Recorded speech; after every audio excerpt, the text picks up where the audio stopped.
Good morning, everyone. Welcome to our Tuesday, April 12th meeting of the Historic Preservation Board. Today we are going to, I'm here for the first time as the chair, knowing that I was going to be the chair, so I took it upon myself to review some of the meeting procedures with Debbie and Nick, and I wanted to share them with you for the benefit of the board and for everybody in the audience.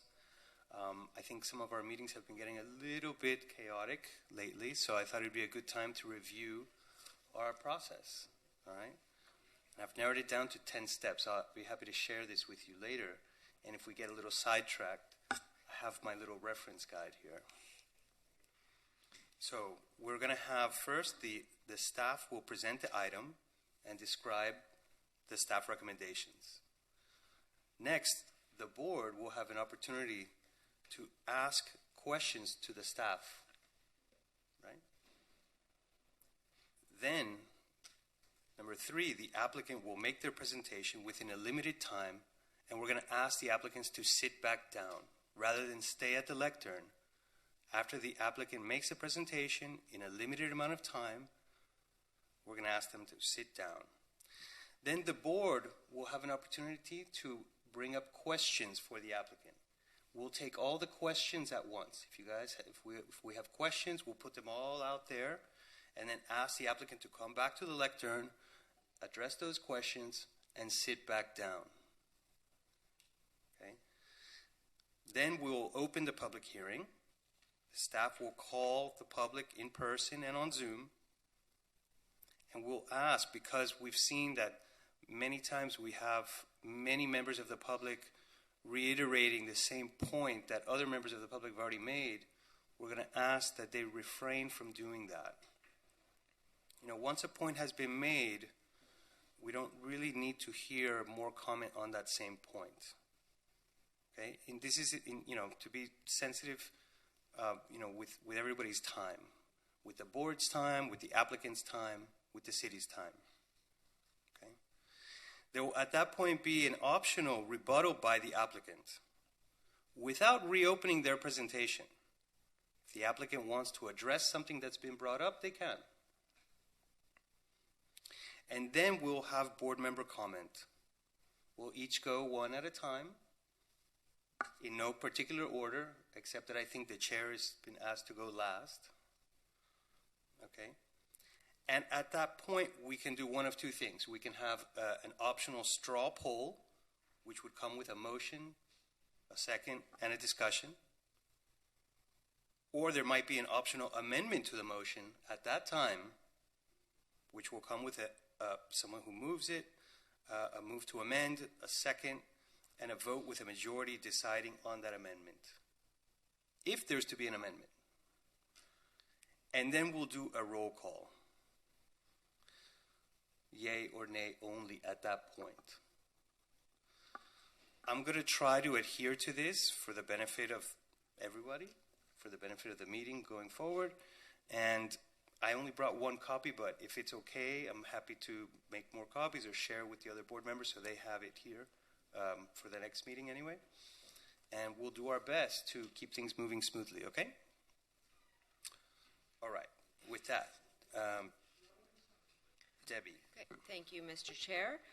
Before we get started this morning, I believe Mr. Kalergis is going to swear in the public and read the lobbyist notifications. Thank you, Debbie, and good morning, Mr. Chairman and members of the board. Today's meeting of the Historic Preservation Board has been scheduled in a hybrid format, with members of the board physically present in the commission chambers and applicants, staff, and members of the public appearing either in person or virtually via Zoom. In order to participate in today's meeting, members of the public may dial 1-888-475-4499 and enter the webinar ID, which is 817-4834-7488#, or log into the Zoom app and enter the webinar ID, which again is 817-4834-7488. Any individual wishing to speak on an item must click the raise hand icon if they're using the Zoom app, or dial *9 if they're participating by phone. Before I swear in the public, I'd like to read the city's notice regarding lobbyist registration. If you're appearing on behalf of a business, a corporation, or another person, you need to register as a lobbyist with the City Clerk's office. If you haven't registered yet, you should register before you speak to the board. You don't have to register as a lobbyist if you're speaking only on behalf of yourself and not any other party, or if you're testifying as an expert witness, providing only scientific, technical, or other specialized information or testimony in this public meeting, or if you're appearing as a representative of a neighborhood association without any compensation or reimbursement for your appearance, to express support of or opposition to any item. Expert witnesses and representatives of neighborhood associations shall, prior to appearing, disclose in writing to the City Clerk their name, address, and the principal on whose behalf they're communicating. If you're an architect, attorney, or employee representing an applicant or an objector, you must register as a lobbyist. These rules apply whether you're appearing in favor of or against an item, or encouraging or arguing against its passage, defeat, modification, or continuance. At this time, I'd like to swear in any members of staff and any members of the public who will be testifying today. Please raise your right hands. Do you swear under oath that any and all testimony you'll give in this proceeding is the truth, the whole truth, and nothing but the truth? I do. Thank you. That's all for me, Mr. Chairman. Thank you, Nick. The first order of business this morning is the approval of the March 8th, 2022 minutes. I'll move to approve the March 8th minutes. Okay, we have a motion and a second. All those in favor? Any opposed? Okay, thank you very much. We do have a lengthy agenda this morning. We have a series of discussion items that will also be heard at the end of the meeting. Some of the discussion items were added after the initial publishing of the agenda, but all of the associated documents to those items have been posted and are available for the public online, and they have also been electronically sent to the board members, and we will also, once we get to that point, be distributing hard copies. The first item on the agenda this morning is HPB 210486. This is 411 Michigan Avenue, 419 Michigan Avenue, and 944 5th Street. An application has been filed requesting a certificate of appropriateness for the total demolition of one existing building, the renovation, restoration, and relocation of one building, and the construction of a new office building.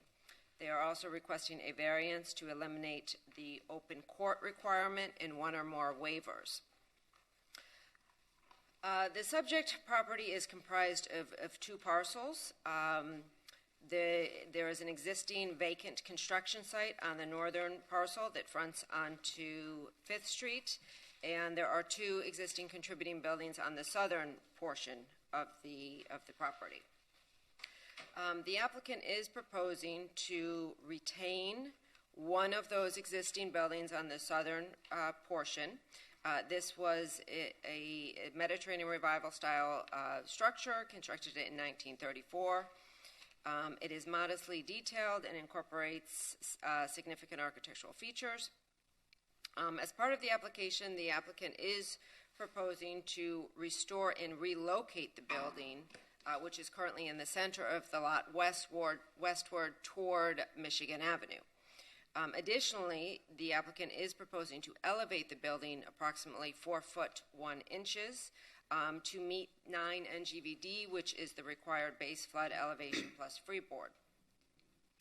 Staff is very supportive of this modification, and we would like to thank the applicant for forward thinking in terms of the city's resiliency goals. Staff has one concern relative to the proposed design of this raised contributing building in terms of its transition from the lower sidewalk, and we are asking for some minor modifications that we believe can be reviewed at a staff level. The total demolition of the rear accessory building on that same parcel is also being requested. It's important to note that there was a project approved by this board in 2012 which did approve the demolition of that structure. This was an original garage building.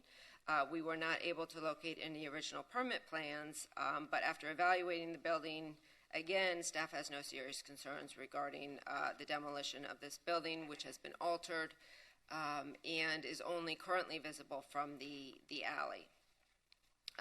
The new 5-story mixed-use office building is proposed to be located fronting onto 5th Street And we commend the architect for a beautiful piece of architecture, which we believe has a high attention to detail and is commensurate with the quality of new construction within our historic districts. We also have been working with the applicant probably for close to 6 months on creating a softer street edge.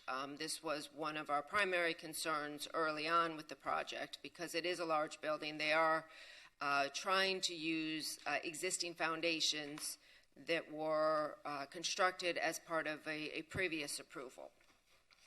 We do believe that the current plan at the ground level along Michigan and 5th Street is successful and will enhance the pedestrian experience. Staff has one concern relative to the impact of this new structure on the buildings to the south. Specifically on the south side, which is the adjacent side to the lower scale historic district, staff is recommending that the applicant explore potentially reducing those projecting balcony structures. As part of this application, the applicant is also proposing a 3-level parking lift structure on the southern portion of the property. Staff is supportive of the general idea of this parking lift structure. However, I know this is something that the applicant has been meeting with the property neighbors, the adjacent neighbors, and after discussions has actually revised and submitted plans showing an addition. Actually, I'm not sure if the plans that you have received show that additional setback, but they have currently agreed to set that structure to the north further, away from the existing contributing buildings, so to result in a 5-foot setback from the south property line. Staff is extremely supportive of this proposed modification. However, we would note that due to the relocation of this building further north, that results in a narrowing of the drive aisle, which would not meet current driveway aisle width regulations. They would be reducing the requirement by 2 feet. Consequently, we advised the applicant that they would need to submit an application requesting a variance. That application has been submitted, and we are preparing to notice that for the June meeting. Therefore, staff would not recommend that the board approve this particular portion of the project, that the application actually be bifurcated, and that this portion be brought back at the time when the variance has been properly noticed. The applicant is requesting an off-street loading waiver, Staff has evaluated the project along with the parking department, and we have no concerns with that. The variance request is for the open court requirement, which is specific to this particular zoning district. The purpose of that open court requirement is to break up the uninterrupted portions of the building to reflect the original development pattern of this portion of the city. Staff would note that this has effectively been done by the applicant, although it doesn't meet the technical requirements. The open court is required along the Michigan Avenue side, and we believe that the separation between the new office building and the contributing building, including the driveway, does satisfy the intent of this code provision, and we are supportive of this variance request and are recommending approval. That is all I have, but I am more than happy to answer any questions you may have. Does anyone from the board have any questions? I have 2 questions for you. Number 1, if this applicant was not reusing the original foundation and parking, would they not be able to build 75 feet all the way back to 5 feet from their lot line? If they were, I'm sorry. If they were coming up with a brand new plan and not reusing what was there, would they not be able to then build 75 feet, 5 feet away from the properties behind? Yes, they're not requesting a variance for the setbacks. Right. I'm just saying the setbacks. Yes. In the CPS 2. Okay. And when you say bifurcate this project, What happens if it's approved today and then the bifurcated part is not approved? What happens to what was approved today? That's a great question. So the project technically could be constructed without that parking structure. So the parking structure could potentially be eliminated. Now, there is a parking requirement for the new office tower. That requirement, since we are in a local historic district, could be satisfied by paying into the fee in lieu of providing parking program. They could also find off-site parking to satisfy the parking requirement. Okay, thank you. I had one question that I've written down here about the relocation of the building. It's sitting right on the property line. So how is a variance not required for that? Or should a variance be required for that? Because this is a commercial district, they are allowed to go to the zero. Any other board questions? Yes, Stuart. Yeah, I have a question about the request for a waiver of the off-street loading requirement. What's the difference between a waiver and a variance, what we're looking at for a waiver as opposed to in a variance request? So waivers have a much less stringent standard of evaluation.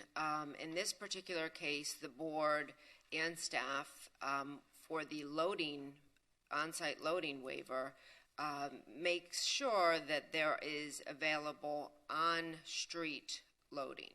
So within the right-of-way that the applicant is able to provide the loading. They have met with the parking department, and they've also been meeting with the city's transportation department extensively. And we do believe that they are able to provide this loading within the right-of-way area that exists. So there's not a hardship criteria when it comes to a waiver. It is at the discretion of this board. And if I could just add, a variance is a relaxation of a strict requirement of the code, where in this case the code specifically authorizes the board to waive the loading requirement.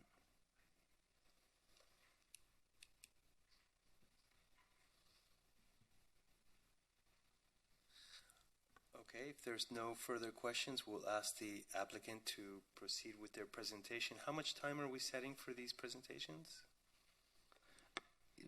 Our practice has been 10 minutes for applicants. Okay, thank you. Good morning. Good morning, Mr. Chairman. We'll do our best to comply. We might need a little additional time based on a couple of different speakers we have. So, good morning, Mr. Chairman, board members. Michael Larkin, 200 South Biscayne Boulevard, here representing the applicant. PJ, could you please call up the presentation?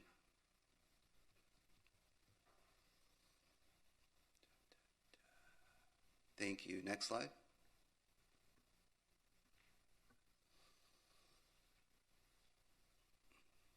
Okay, I'm sure it'll happen. So here with me today are two seasoned developers, Sumada and Corona, and Busy and Partners, along with our design architect, who is one of the world's greatest living master architects, Alberto Baeza from Madrid, Spain. And we have Cube 3 as our local architects. We have Justine Velez from Urban Robot. She is our landscape architect. Sumada and Corona is Safe Sumada and Amit Corona, who are seated behind me. Busy and Partners is Alessandro Palaro.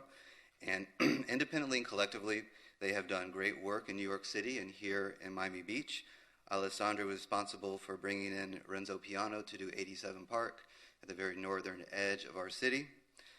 They purposely seek to bring great architects to design in new places, and that's just what they've done here.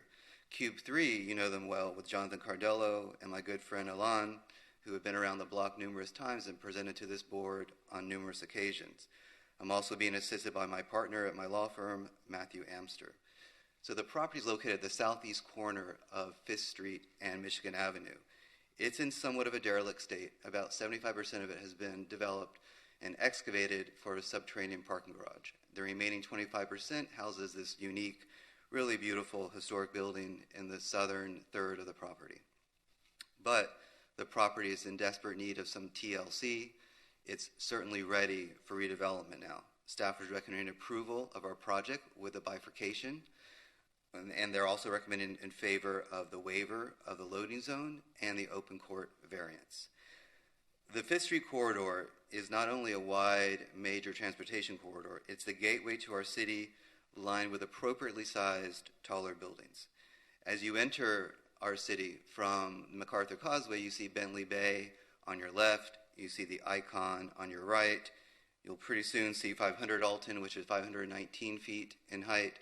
Then you move to the vertical shopping center where you have Publix and Best Buy. Beyond that, you have Michael Commerce's project with Target. Beyond that, you have office buildings on the south side. Further to the east, you have what I still call the China Grill building at the southwest corner of Washington and Fifth.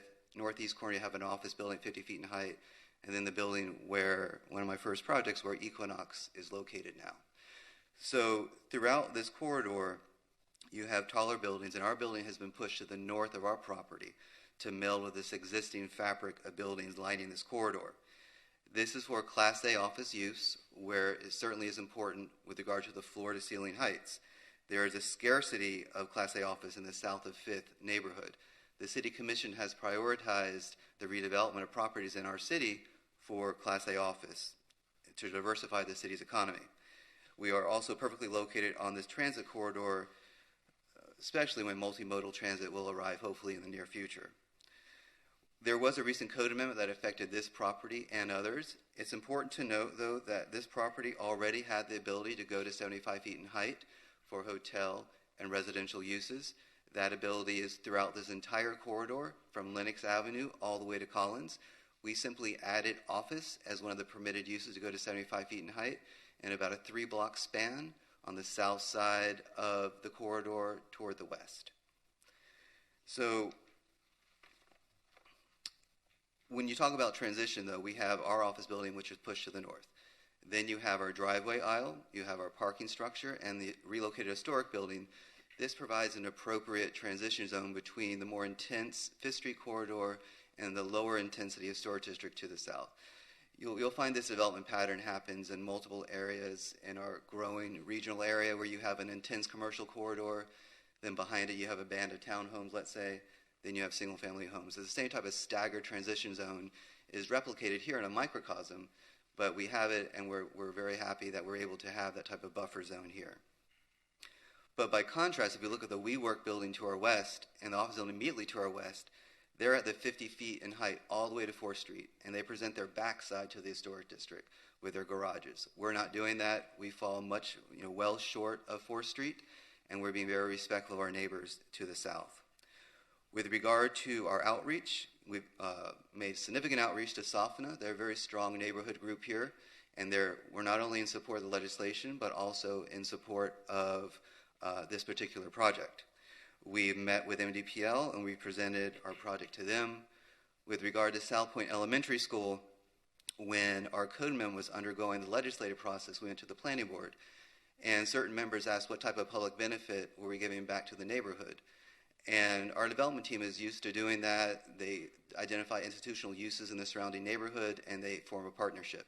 Here, they formed a partnership with South Point Elementary, where they're going to be giving funds to them in order to improve their open-air dining areas and install an artificial turf for some of their playing fields. But under the city code, this is a support agreement. It must be disclosed pursuant to Section 118-31. We sent a letter to the city yesterday describing this agreement, and I'm disclosing it to you all today. And South Point Elementary would be here in support. We also have 3 immediate neighbors who I've known in different degrees since I came to the beach. I met David Sine when I came here as a young attorney, and he was very welcoming at the time, back in the late 90s, so I've known him forever and a day. He occupies the center parcel. We have Quinn Martielli. She owns the southeastern parcel, and then Yvette and Billy Reese own the southwest parcel. We've had numerous meetings with David and Quinn. They were most concerned about a lack of a setback in the earlier generation of our plans. We've granted them an improved setback of 5 feet on our property in combination with a setback on their property of 5, provides a cumulative 10-foot setback. We think that we're being good neighbors with regard to that issue. Quinn had asked for some additional landscape enhancements in her property. We're happy to give her that additional landscaping, and we will as a part of our landscape plans. She even went to the point where she said she's allergic to jasmine vine, which was something that we had identified. And of course, I'm sensitive to that, so jasmine vine came out, something else came in. Yvette and Belly Ruiz are here in support of this project. So now I'd like to turn over to Alberto Baeza. As I said, he is one of the best architects I've had the pleasure to work with. In spite of the challenges represented by COVID, he's 75 years young, not old, he's 75 years young. He still came from Madrid to Miami because he wanted to engage in a dialogue with you all about his design. And that's why he's here today. So with your permission, I'd like you to hear from Mr. Baeza, and then I'm going to turn it over to Alon and walk you through the mechanics of the application.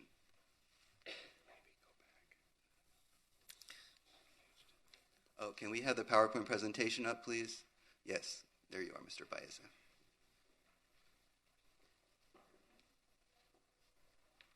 And maybe go back to the cover page. You need to stay there so you can reference his. Oh, okay. Never mind. I apologize. Go back to the page with the examples of Mr. Baez's work. Please, go on. Thank you very, very much. It is an honor for me to be here and to be here one more time because 20 years ago I received a gift from Miami. It's the Biennale of Miami gave me the medal, the gold medal for my work, and I was very moved about it. I was younger, and for me, I came to Miami Beach, and everything was perfect and okay and very moving. And just now, I am more moved because I must recognize that when I received the commission with the possibility to build something in Miami, I said, my God, it's an honor, enormous honor to be here. This is our project. I put all of my illusion, all of my soul, all of my effort, all of my knowledge, everything, the best of me, I put in this project. And when I listen that may be some problem with the l'entourage or la historical things, I could, maybe you don't know my work, you don't know my life. I am an old professor in Madrid, but I have been teaching in many other places, University of Pennsylvania or some places in America, very, very good places. But in my work, it's important to say and to remember or to know that many of my most important buildings are in historical places. In this picture, I am in my city, Cádiz, in the south of Spain, and I built a piece between two cathedrals, no one but two cathedrals. Two cathedrals and a historical important place. And my attempt was not only to respect, but to put in value the history. The history for every architect is very important. We are not architects, at least I am not an artist with vanity enough capable to jump. No. I must respect and love the history. It is because my attempt with the building in Miami was when we took this little piece and we put the little piece over Michigan Avenue to put in value the history and to underline the value of the history. And the last piece here in this cornery glass is in front of another cathedral in another place in Spain named Zamora. There is a medieval city, and I received the commission to make something in front of the cathedral, and it's made with the most modern architecture, but respecting and putting in value the history. It is because using the same mechanisms, using the same arms, I was acting in my project in Miami. My attempt in my life is to get the beauty. You could say, "Oh my God, what's serious?" To get the beauty, to make people happy. A very old friend of you, Plato. Do you remember Plato? This philosopher. He said that beauty is the splendor of the truth. I try to use the truth always. We are not here.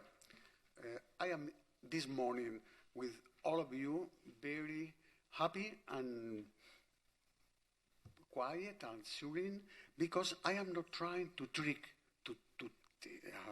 like an architect, trying to trick you to how to make something inadequate. On the opposite, I am here trying to transmit that I am using the truth, and when I received the commission, I listened attentively every indication, and they said 4 levels, no more than 4 levels, ground floor plus 4 levels, no more, and it is necessary to retract. Okay, go to retract. It is necessary to have a bit of air from Miami, very calm, very horizontal, wide. Okay, I use it. Plato, history, and I could continue. I don't like to be long and to be boring with you.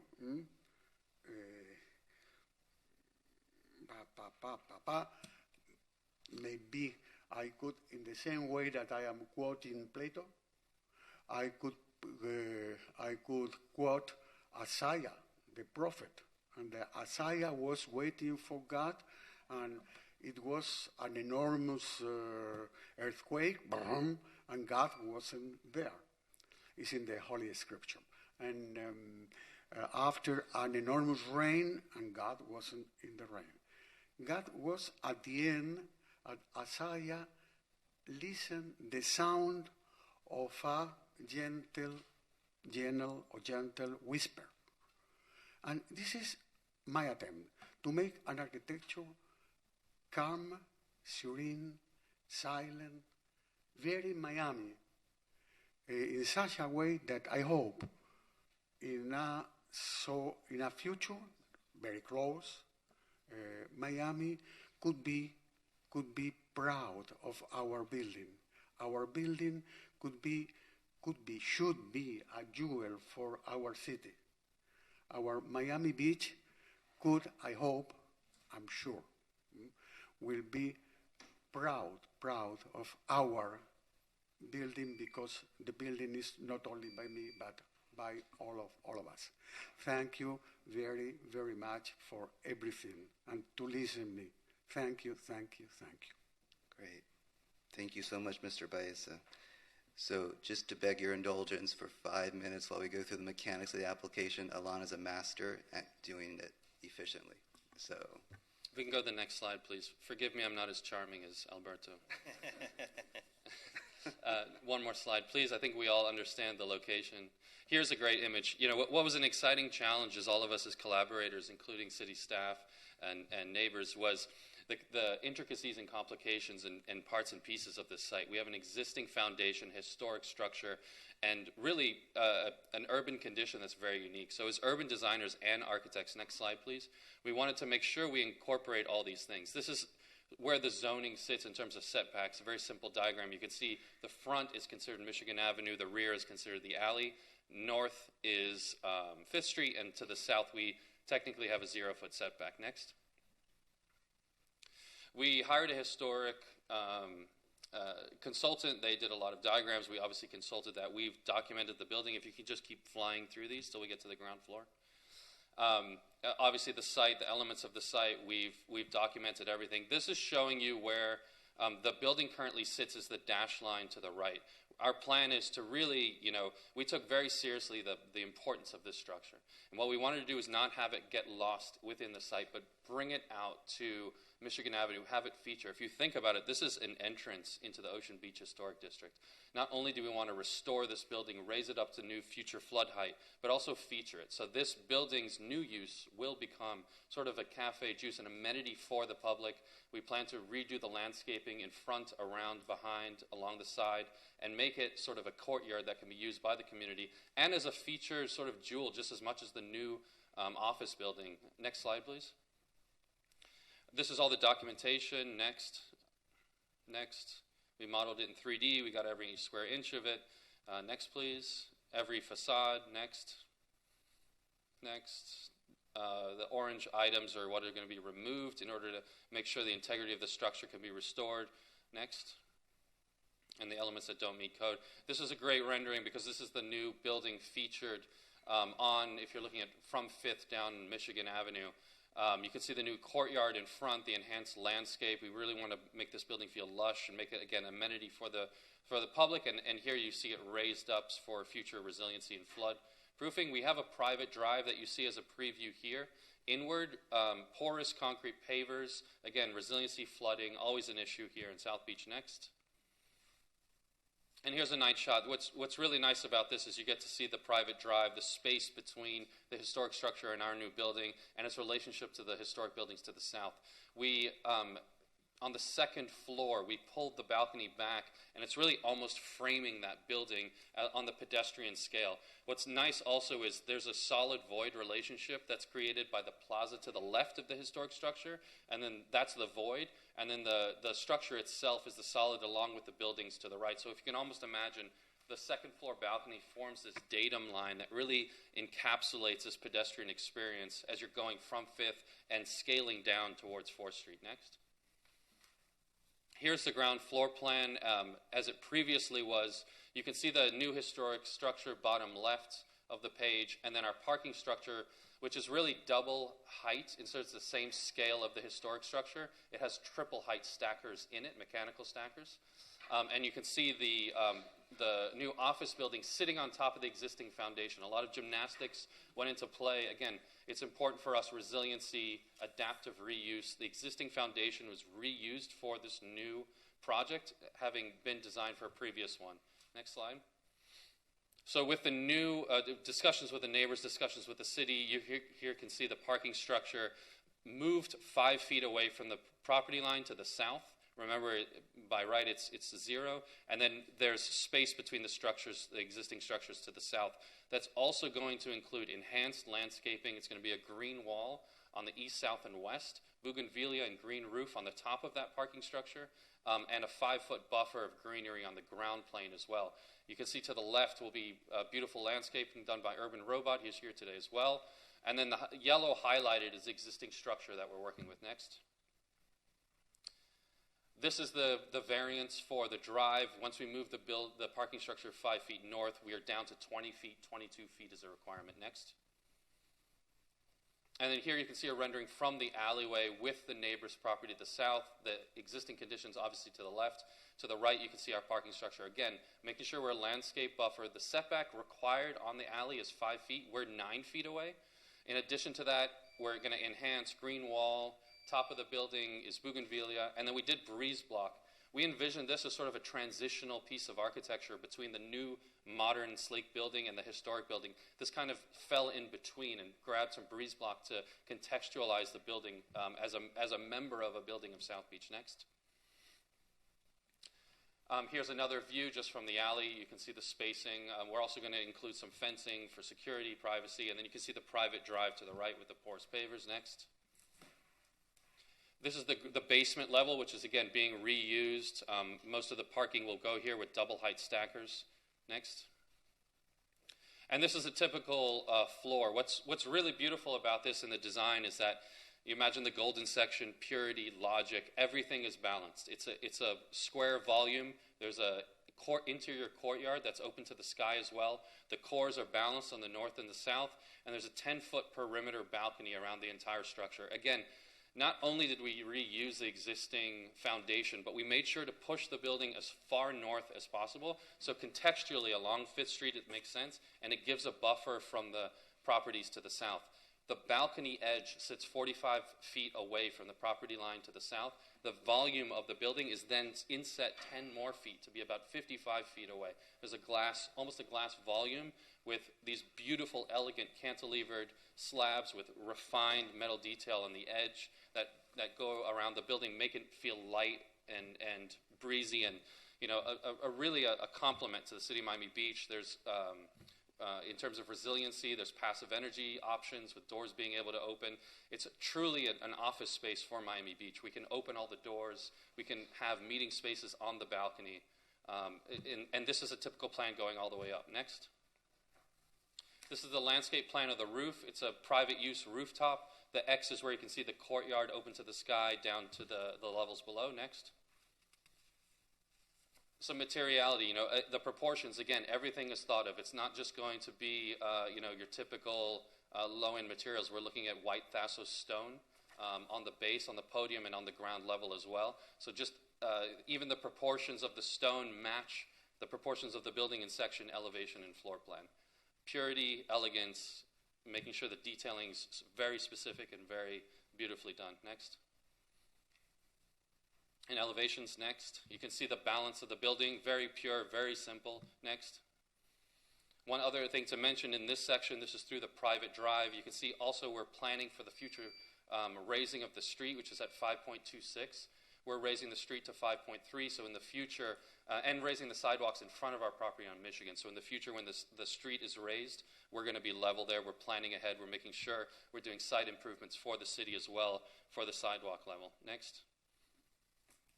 And here you can see a section from the alley. You can see the parking structure to the left with the green walls, the property to the south, and then our building from the alley side. There is no back to this building. Every side is designed beautifully. It's elegant. The proportions remain the same. Next.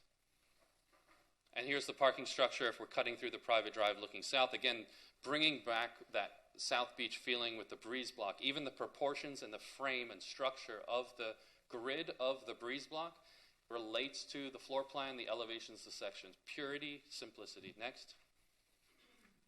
And here's the back side, so a green wall. This is if you were in the properties to the south looking north. You can see our new plaza and new enhanced landscape to the left, and the green wall and green roof of the parking structure. Next. And then just overall the site plan with the landscape elements. We did our best to adhere to all the requirements from the city. Site improvements all the way around. On 5th, new trees, new landscape, and along Michigan.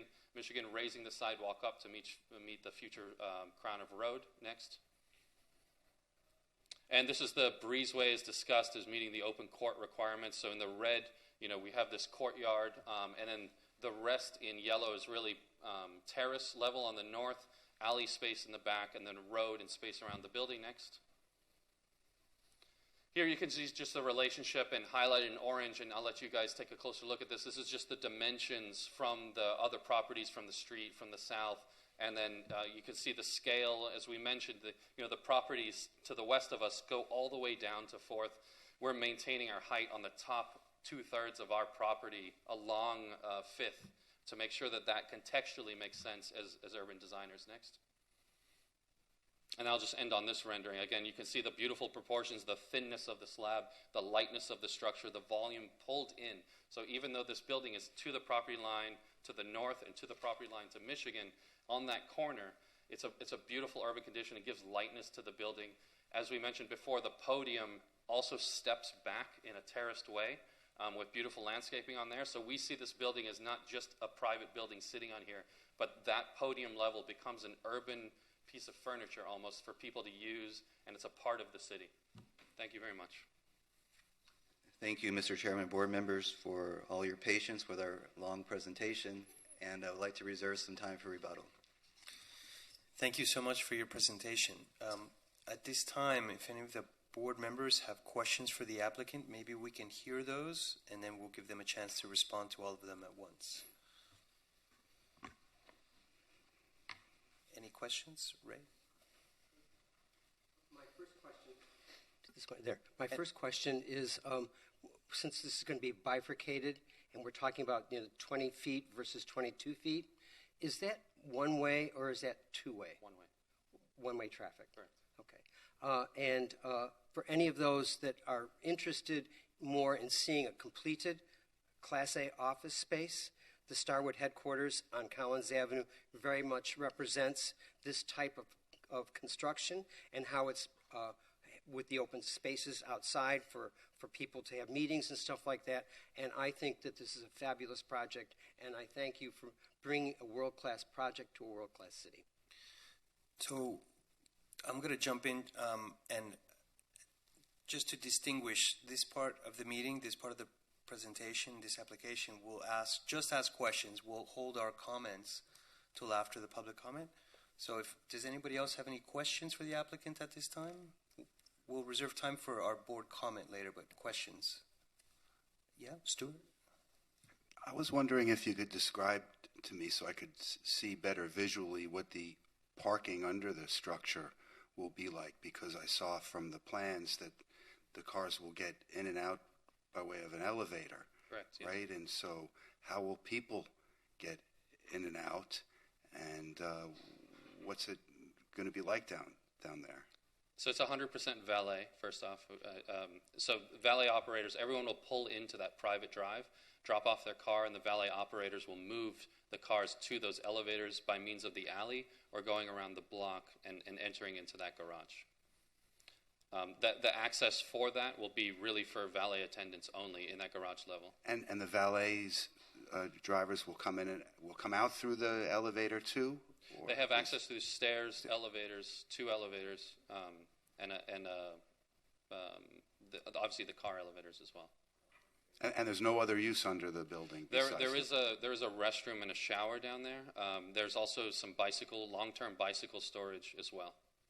You know, Stuart, your question is well placed. About 20 years ago, I did a garage over on Liberty as a part of the Boulan project.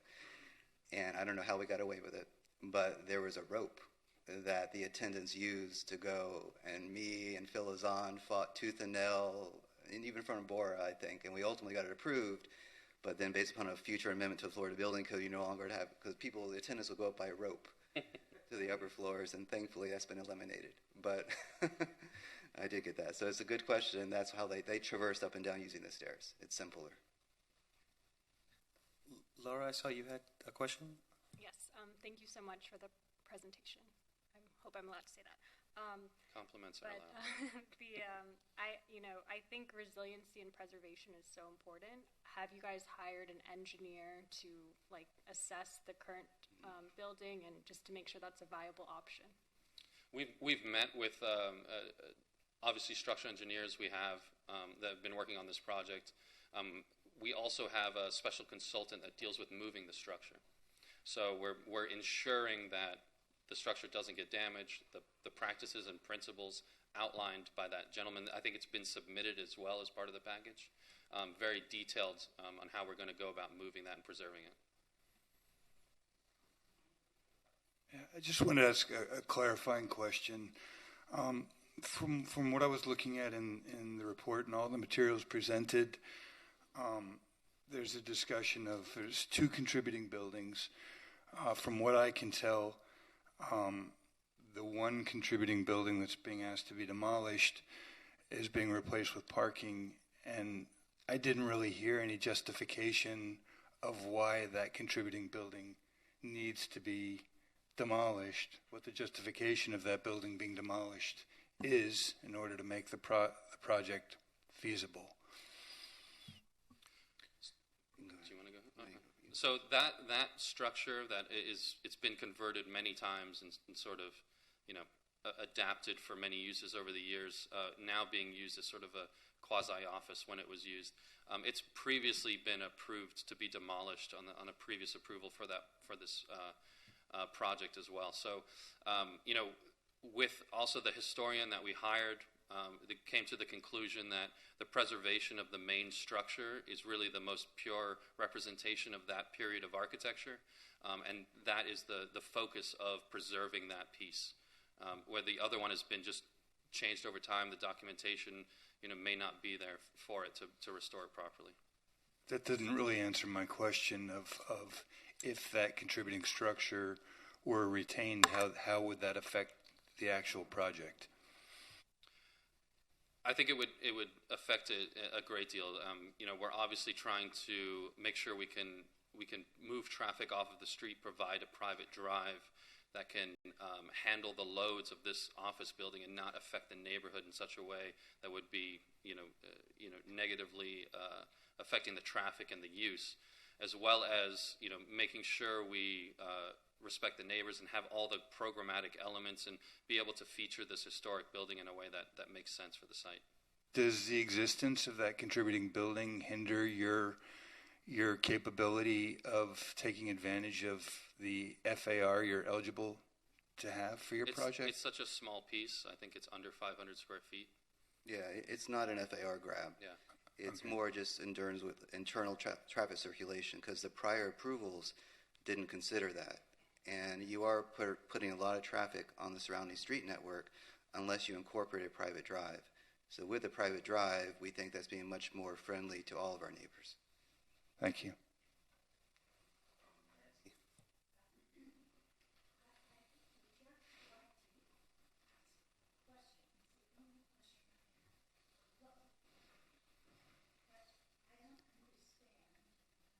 Miss it somewhere. How did the 75 feet come about in that neighborhood? So it was probably about 3 years ago where the city commission moved to increase the height in this entire corridor, not just this neighborhood. But so basically from Alton to Lenox, it was already 80 feet when you're west of Lenox. Lenox is where the Publix is, the Best Buy, Burger King, that's Lenox, right?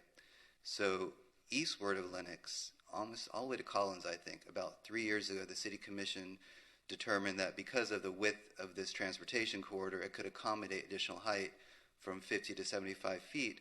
But back then, they restricted it only to hotel and residential uses. So last year, when we went forward, we asked the city commission to consider for about a 3-block stretch, starting with our property and then heading westward, to include office use as one of those uses that we can go to 75 feet in height. I asked the question because I know throughout the city it seems like all of a sudden office uses have become the main thing that's happening. And that's why I asked. So how much further are we going to go with this until we hear the next 80 feet? Can I piggyback off that answer really quickly? Just as a minimum for Class A office, there's 14 feet floor to floor as a standard. And that's what we're trying to attract to South Beach. So with following the guidelines and principles of the city, measuring the building from future flood height and freeboard, we did almost a minimum ground floor up to the second floor, and then it's 14 feet floor to floor. We're not asking for 20 feet floor to floor or anything like that. So it's really taking into account the future, the use of this building, resiliency, and then doing the minimum standard sort of worldwide for a Class A office building. I hope it works, and I hope that that's the end of doing it, because that little neighborhood started out a lot smaller and did a very good job for a long time. But somehow I must have lost track of the fact that it was changing. I didn't realize till I heard it, 75 feet. But I wish you well. I think you're pioneers in this little neighborhood. And I trust that you will be sure to maintain what is good for the neighborhood. Thank you. Okay. Thank you. Applicants, you can make yourselves comfortable while we open to the public. Thank you, Mr. Chair. Before we open to the public, are there any disclosures that any of the board members would like to make? Yes, I went to see the project yesterday. I can't imagine how anybody can talk about it unless they've really been to see it. It's very complicated. We didn't hear anything about or did I miss it? The side that goes to Fifth Street, what it looked like, what it was for years. I think if you haven't seen it, you've missed something important. Any other disclosures? I received an invitation from Mr. Larkin to meet with the team, and very unfortunately, I didn't have the opportunity to communicate. I received the same invite, and I know my email for this group has been slammed, so I probably received various emails for this, and you could just take that as a statement for all the projects today. There have been a bazillion emails received, and we have all of the correspondence I tried to that the copy city you. has received, correct, is in the record for the email correspondence to the board members for the applications. I had a Zoom meeting. I also had a call with the applicant and can remain impartial. Okay, if those are no more disclosures, we can open up the public hearing and start with the in-person members. Good morning. Hi, good morning. My name is Jean Quinn Martielli, and I have an historic building on the southeast corner of this development project.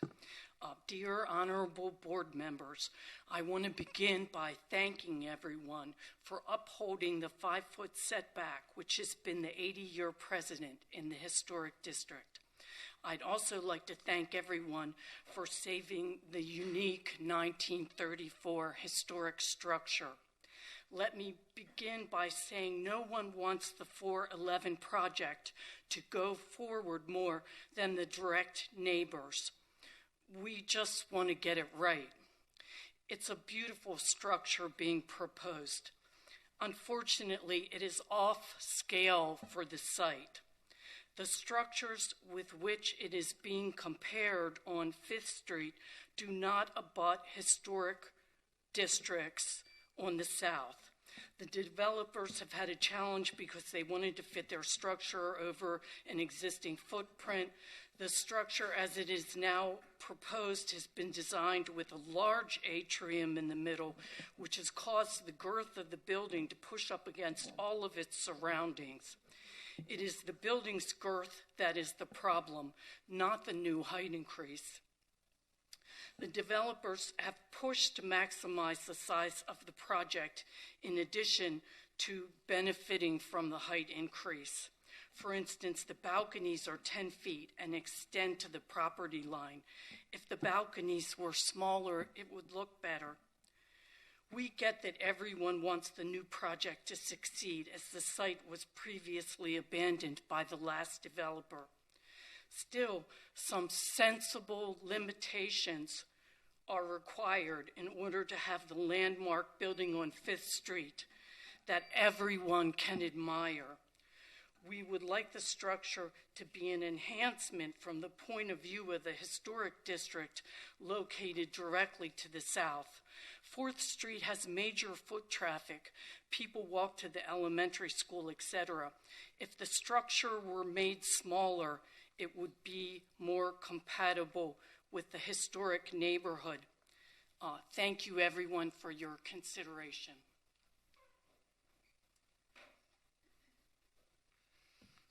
Thank you, everyone. Daniel Seraldo with Miami Design Preservation League, and thank you to the architect for coming. It's a great honor always to have architects come in from around the world, so thank you.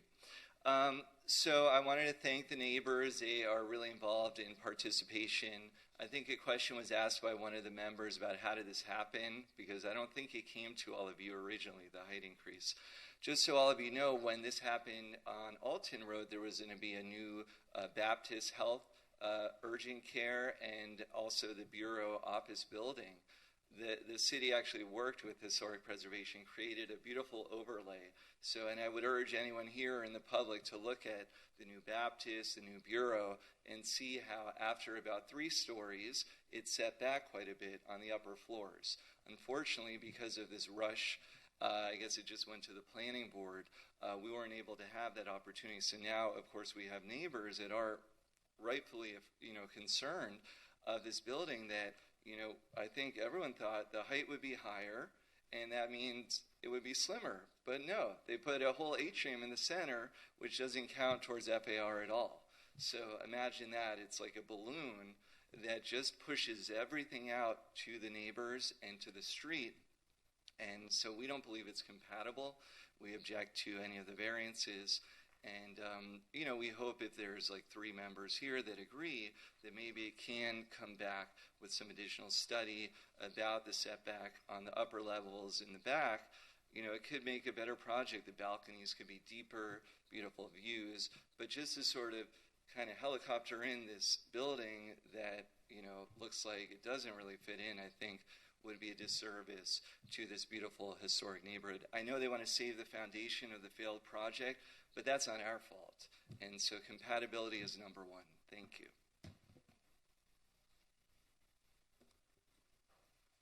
I see we do have one speaker on Zoom, Allie McClaney. Hi, Allie. Do you swear that the testimony you're about to give is the truth, the whole truth, and nothing but the truth? Yes. Are you able to hear me? Thank you. Yes, you have 2 minutes. Okay, thank you. My name is Allie McClaney. I am a board member of Friends of South Point Elementary. My family has lived on South Beach for 30 years, since 1992. Additionally, we are business owners with offices in Miami Beach since that time, and we are acutely aware of how desperately Miami Beach needs more office space. I personally passed by the corner of the proposed building and the remains of what was there before, because my son is at South Point Elementary and my current office is in the building on the southwest corner of Michigan and 5th. I wanted to join the meeting today to state that I am strongly in favor of the construction of this building, not only for its beautiful design and the addition of office space and parking to our area, but equally important, I strongly support this project because of the team behind it. In my 12 years at South Point Elementary, and I've had active roles on PTA and FOSB, I have zero recollection of any developers approaching our school to discuss their projects and hear our feedback, but to also learn about the school and how they can support us. It is so rare for developers to be so considerate to the school, and for this reason, I know they are the type of neighbors we need to build a stronger community and school. Thank you for your time.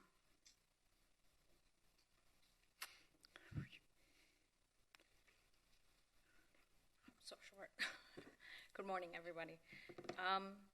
I'm Yvette Ruiz. I'm the owner of Cami Salon, the property on 4th and Michigan. And we've been a bit upset with how everything has been done so far because of how it's been left there for 5 years. This property has been horrifying for the whole entire property, our property, and what it's done. We've had problems with mice, rats, I mean, everything that has come along. The water would fill. It was a terrible sight to see. And when we were approached by them with this new development, I mean, we were ecstatic. This is like the best thing that could ever happen to this neighborhood. 5 years we've been dealing with this. Not only all the nuisance of the rats and the homeless people that we've dealt with coming into that property, breaking into the property right next to us, sleeping in there. For 5 years we've been dealing with this. And this is the first time we are so for this project. We would never object to it. And as far as our other neighbors who have come in objection to a lot of these things that we hear, we haven't had very good relations with them because I feel like they've kind of seemed to know it all, or like try to impose a lot of things that they shouldn't even really impose in, as if they were some kind of, like they know more than the architects or the engineers or whatnot, all their statements that I've heard today, which hasn't been anything new as well. We've owned this property since 2008, and we've had a lot of issues with certain people in our neighborhood who object to things and who have come forward not really with any meaning. So we are completely for this project. We have been on their side all this time. Like I said, it's been 5 years that we've been struggling with a lot of nuisance in that because of how it is now. And any objection would be, it just wouldn't make any sense. I think they've done everything possible to make everyone happy, including us, including our other neighbors. Thank you.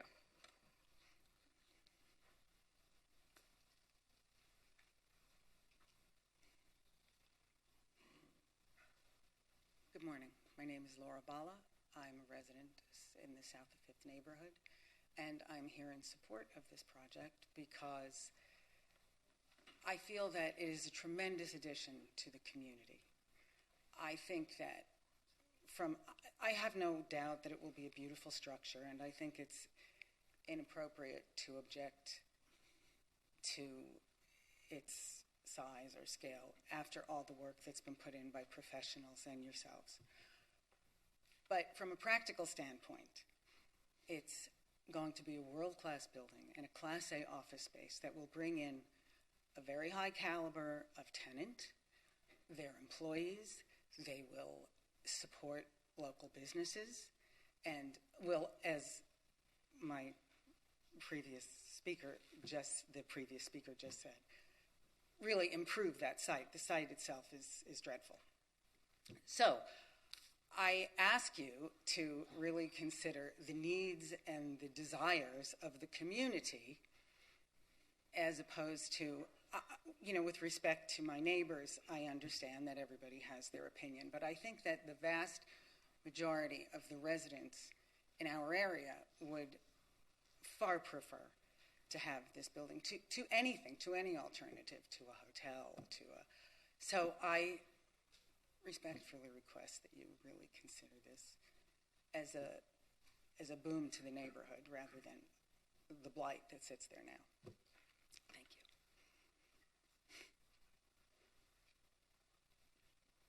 Hi guys. Been in the beach for about 30-something years on Washington and 5th. Sorry, what was your name? My name is Billy Ruiz. My wife just talked. Anyway, so I've seen a lot of change in the beach. But we need this. We need to step it up as a city. And so to have an architect the magnitude of this gentleman, Besa, will take us there, especially to the entry at 395 and see that beautiful building there. It's going to be amazing. It kind of reminds me of the old China Grill building back in the day with the lights, and it's not even comparable, actually, as you all know. It's been an eyesore. It's been upsetting what the previous speaker has said with all that foundation, the bugs and all that nonsense, homeless people sitting there. It's almost ridiculous to have this conversation. It's like a no-brainer. Do you know what I mean? That this project will take us to the next level. So I'm all for it. I think it's great. I love the fact that they're using the foundation, the existing foundation. I think that's wonderful. They're taking into consideration not moving that to be able to just reuse it and not break the membrane and all that nonsense that it would take. I think that for the kids themselves to see such a beautiful building, I mean, I could see the kids doing a class on that building. You guys could be an architect. Talk about history, gentlemen like this making a building like that. I would like to be a part of that history. All right, so thank you. We have one more speaker on Zoom. If anyone else is on Zoom and you would like to speak on this particular application, please raise your hand. Allison Herman is our next speaker. Hi, Allison. Do you swear that the testimony you'll give is the truth, the whole truth, and nothing but the truth? I do. Thank you. You have 2 minutes. Okay. My name is Allison Herman. I'm the president of SAFNA. I'm here speaking on behalf of SAFNA, which is the South of Fifth Neighborhood Association. we held a public meeting in which the development team presented to the entire membership who was present. Just generally, I believe it was around close to 100 people that attended the meeting. We had only one person that commented negatively on the project. The overall consensus from all the membership who spoke, which was quite a bit in the chat, was that we need first class A office space. It's important. It's necessary. The current site is dismal. It's run down. It's neglected. This will clearly enhance the neighborhood. It will bring an element of Class A office space, which is absolutely necessary to change the dynamic of the area. And we strongly support it. The membership strongly supported it. The only resident who spoke, I would say, in opposition was not a strong opposition. It was a request for a setback and landscaping, both of which the development team has done. And I believe that the property will be, now on my back, speaking for myself and also that members said, the property will be beautiful. It's clearly, the development team and the architect have put a lot of time and energy into making it beautiful, and it's absolutely necessary for our area for an improvement. Thank you.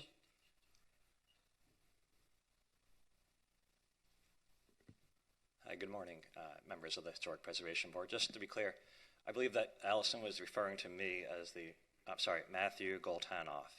I believe Allison was referring to me as being the only member of SOFNA that was opposed to this. But just to be clear, they block members from the Zoom meeting from seeing who is participating.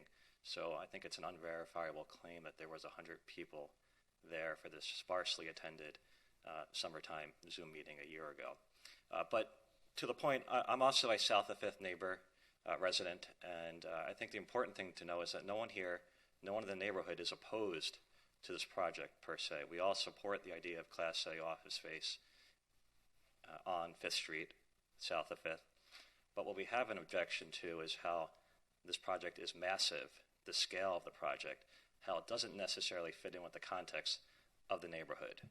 How this building, they increased the height by 50% of the zoning area, but they've also pushed it out to the streets. So while the building may have a setback, the balconies, these large protruding balconies, go up all the way up to the property line. So if you were walking, if you were biking, if you were driving through, this is a massive building, and you can see it right away when you look at these renderings.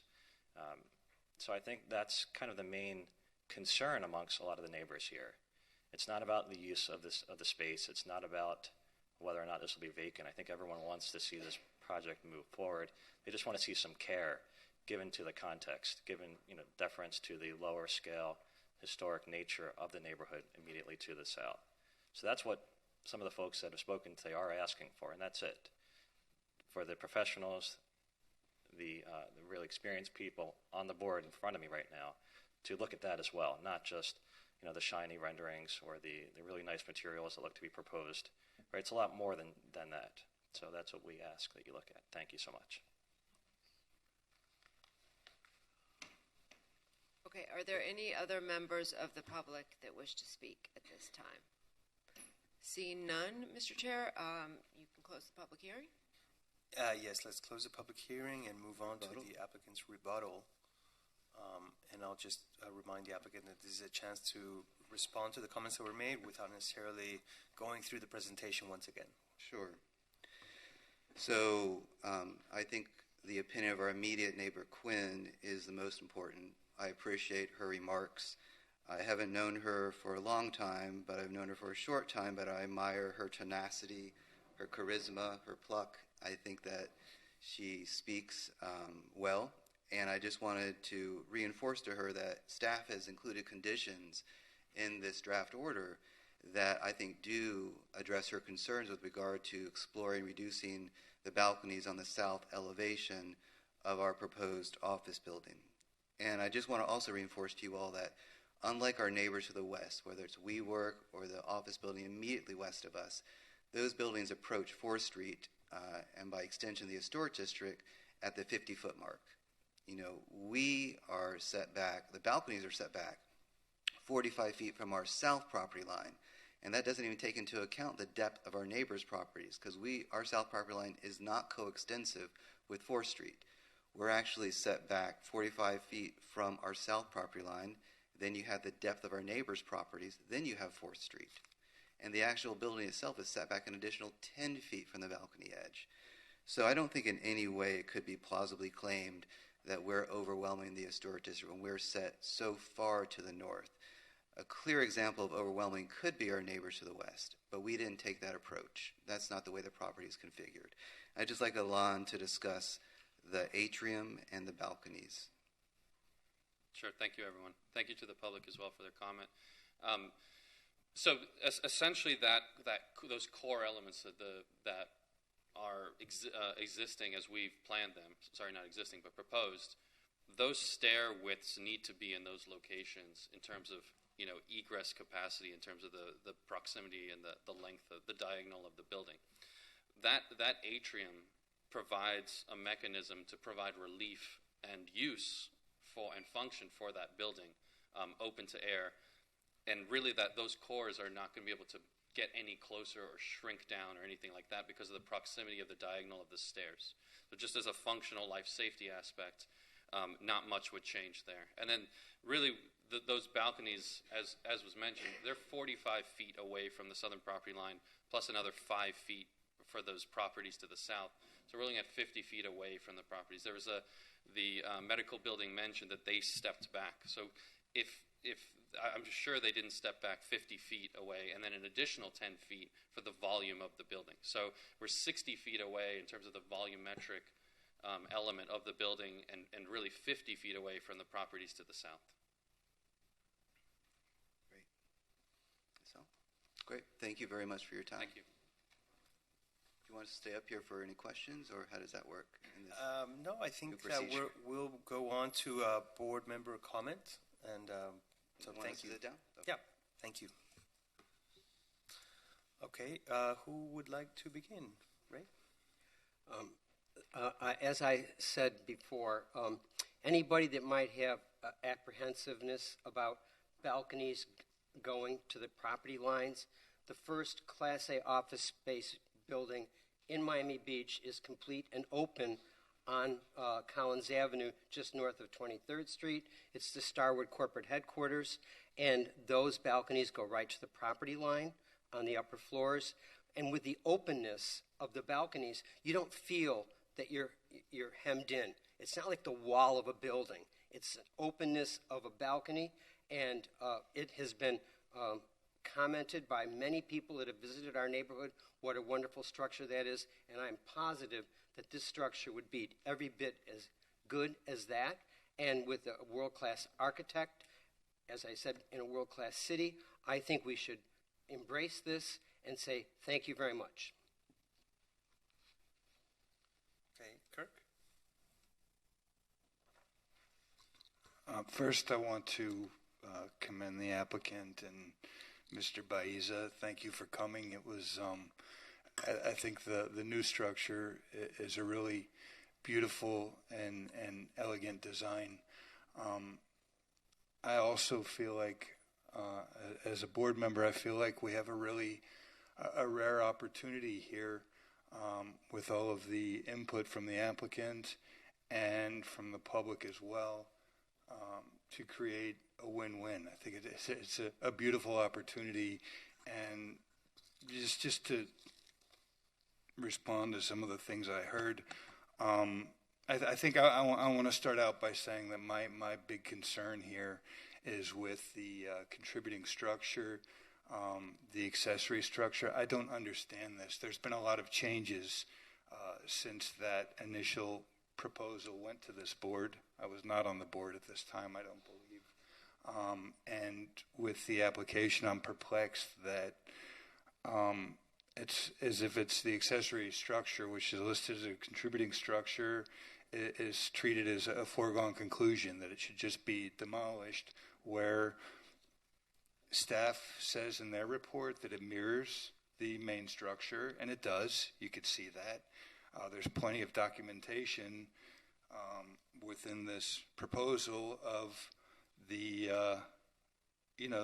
intact design of this historic structure and the way that it relates to the main structure.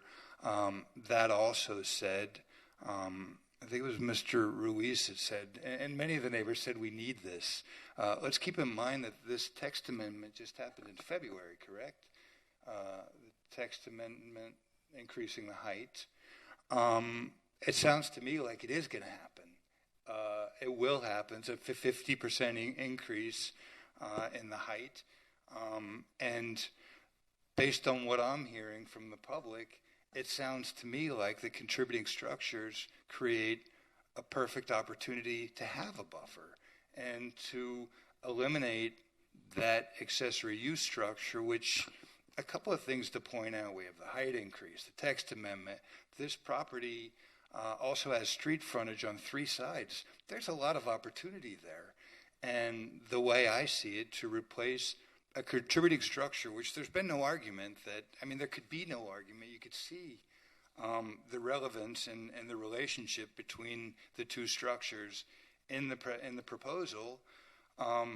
It creates a perfect opportunity to replace it with parking without any justification that I've heard as to why it needs to be eliminated rather than used as a tool.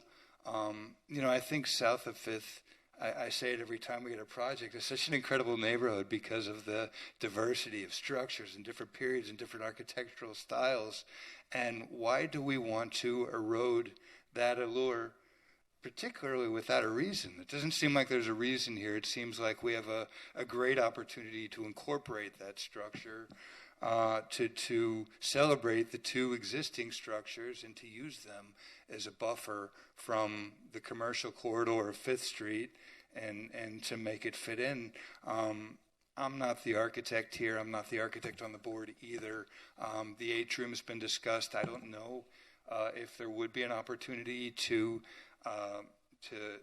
minimize the interior space in order to optimize the exterior space. I think what's important here is optimizing the exterior space, considering that we're working with 2 contributing structures that are relevant, if you ask me. So again, I commend the applicants.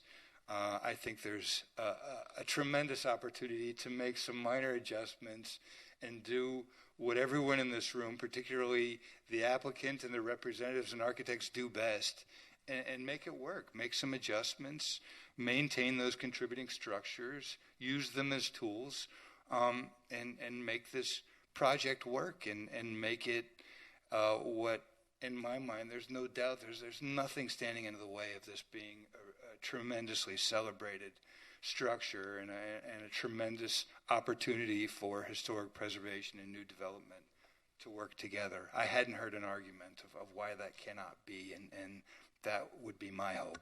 Thank you. Thanks, Kirk. Barry? Yeah, comments I wrote down. I think this is, thank you for the presentation. Thank you for coming from Spain to present to us. I think this is a very elegant, a very nice design. I feel it is a bit big for its context. I think the building could use some slendering down. Something that always kind of concerns me here on this board, and I see it on others. Whenever you're in a neighborhood where there's something really negative, in here we have this big pit of undevelopment or stop development for 5 years, and it's an eyesore. It's a neighborhood problem. Not that this is any sort of minimal project, but it often seems people just take care of the problem. Whatever you do there is going to resolve my problem. And I understand that, and I sympathize with that. It doesn't mean that something can't be improved, and I think everybody here would agree to that. So I think, I understand the economics of trying to build a project on an existing foundation, and it's not always the easiest thing to do on top of somebody else's design.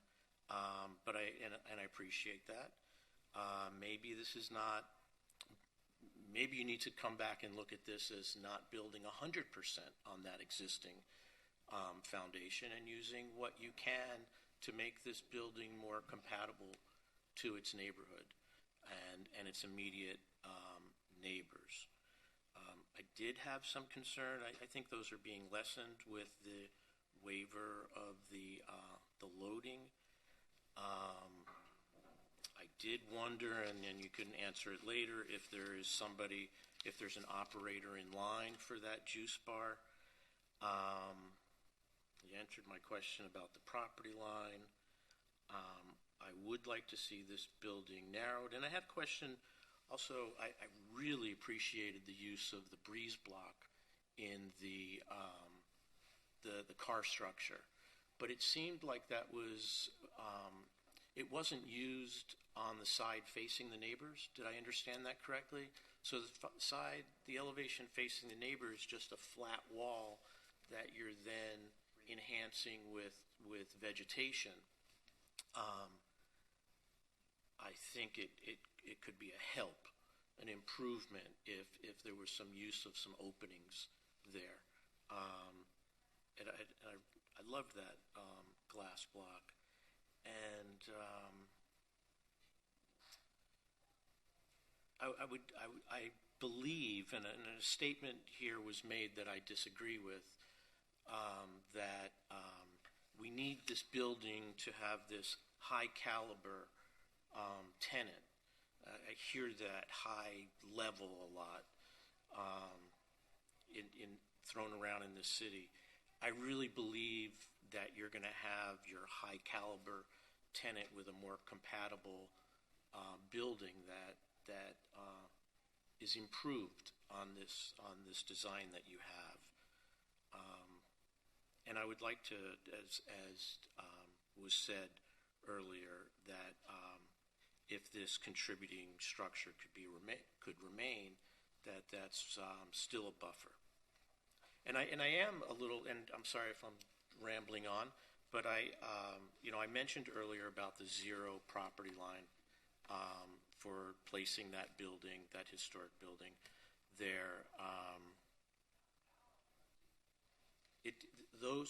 That building and the new building just seem so crunched together.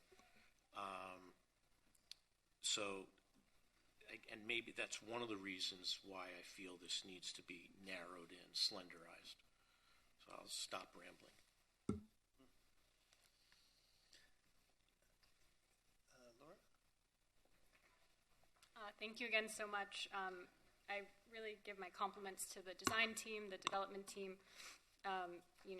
These square lots are really difficult to work on, and I understand all the constraints as an architect, parking, fire, all the practicalities of making it a functional building. I was, very impressed by how much thought went into the design and the future proofing and the resiliency. I do think it's a good model for the future and how preservation meets, or adaptive reuse, I should say, meets modern contemporary design. I also thought the landscaping was beautiful.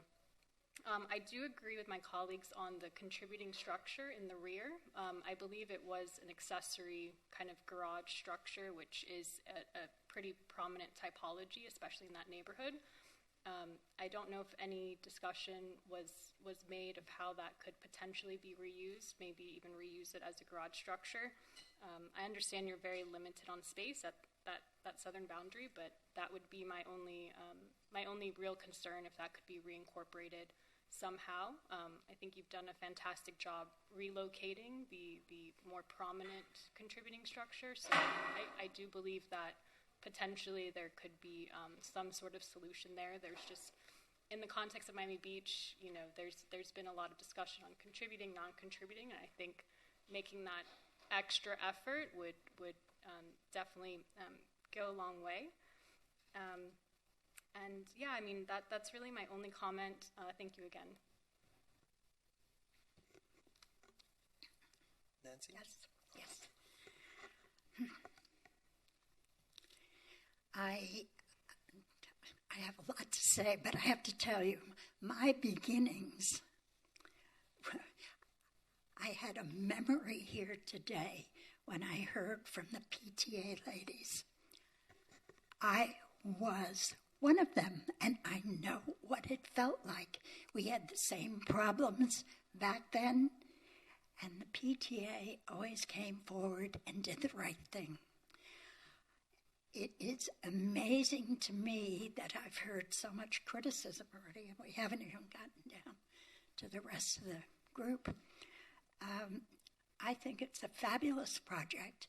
I think you couldn't find a better team of people to put this together, and we should be proud of that, and we should live for the future knowing that what happens in that location can only get better.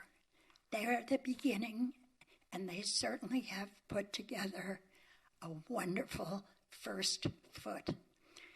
I can't imagine what some of my colleagues here have talked about.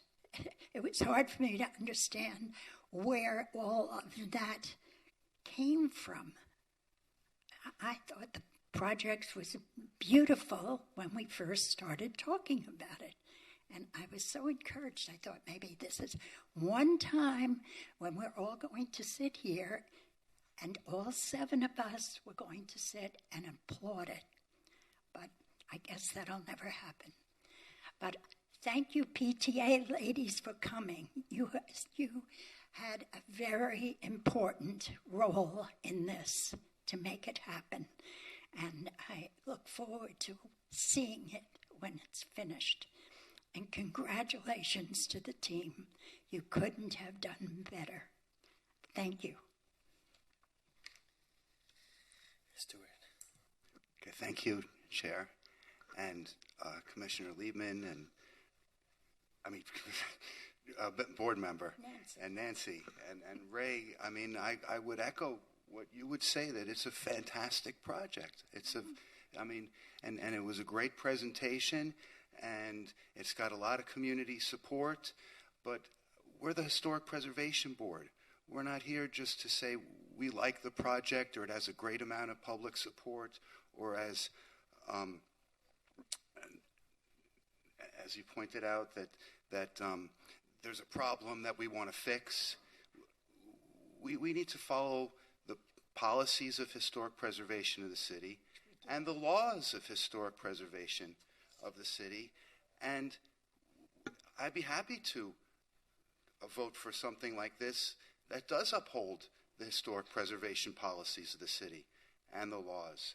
But as far as removing a contributing building without even a footnote, basically, it doesn't seem like there's been any attempt. And one of the goals of the historic preservation element of the comprehensive plan, which all of our historic preservation laws look to bring to life, is that we're supposed to encourage the retention, protection, rehabilitation, and continued use of contributing buildings within historic districts. It says more things.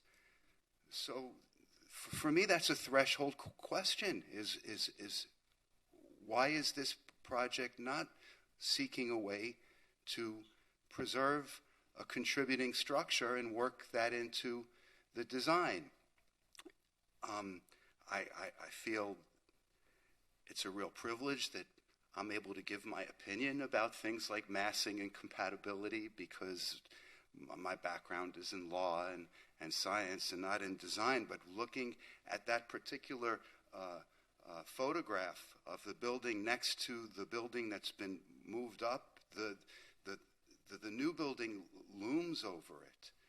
It really looms over it. It doesn't seem to be a transition from the new building to the neighborhood, where just about all the buildings look like contributing structures in a Spanish Mediterranean style.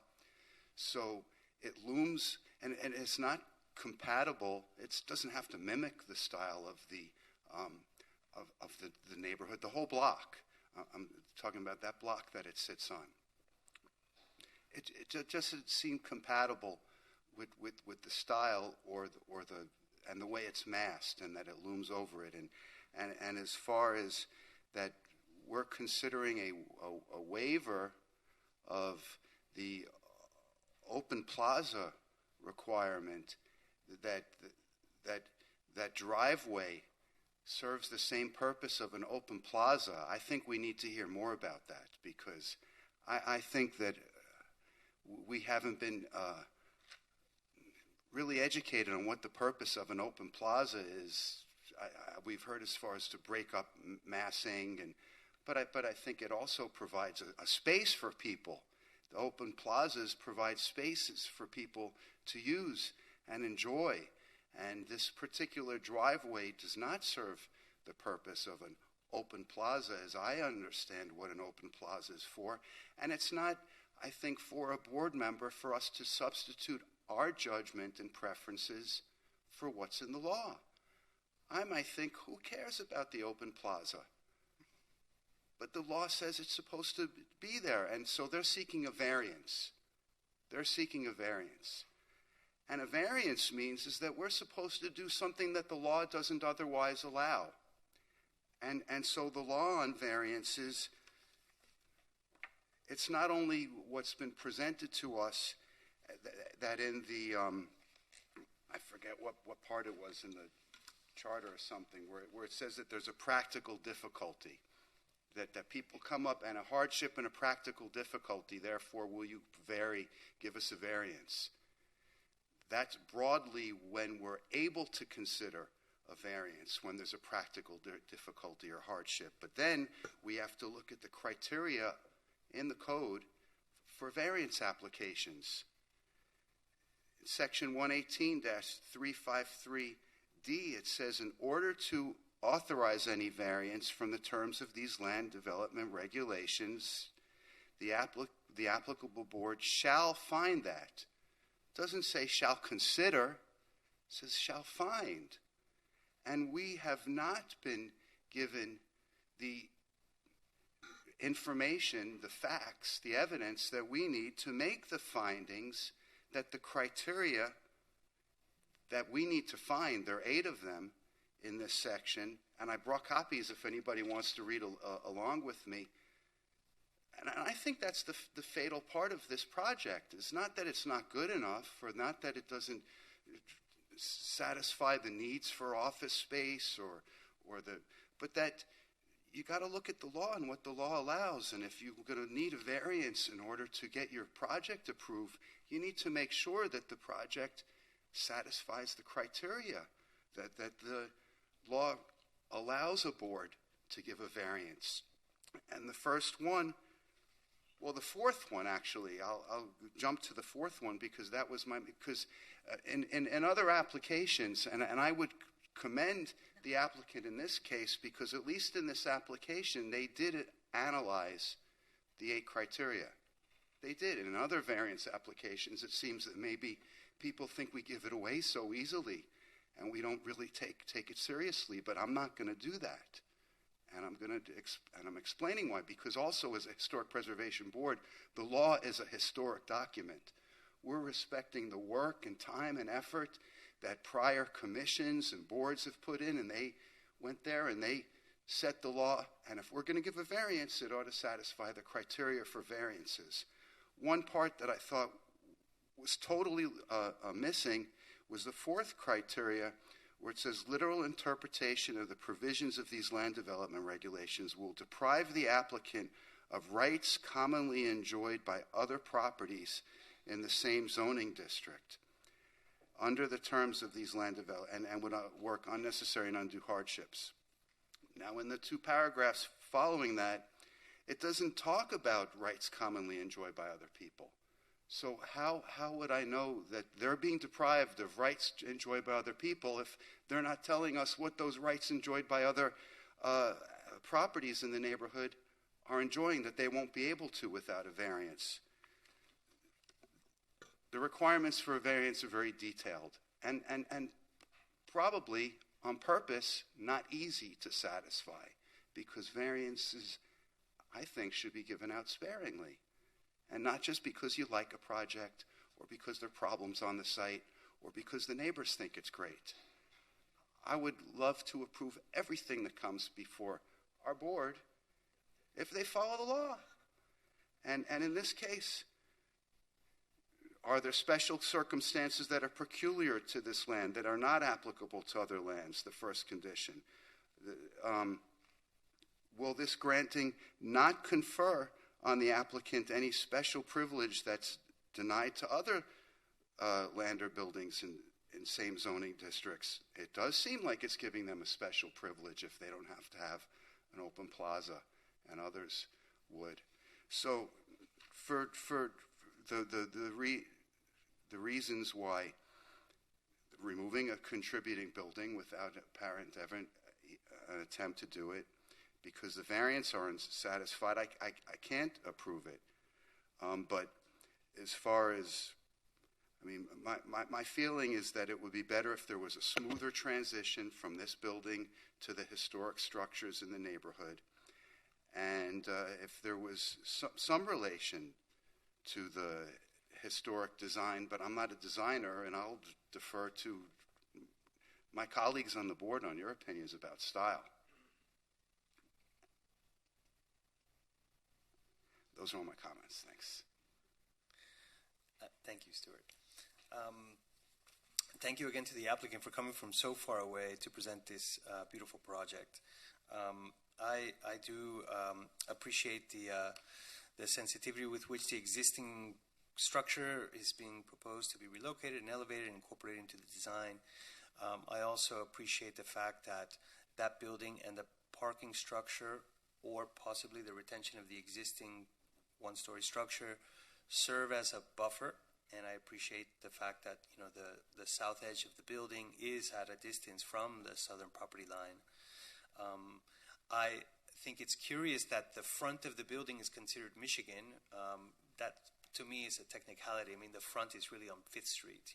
This building fronts a major, commercial street, and I think that the volume of the building corresponds, to that street.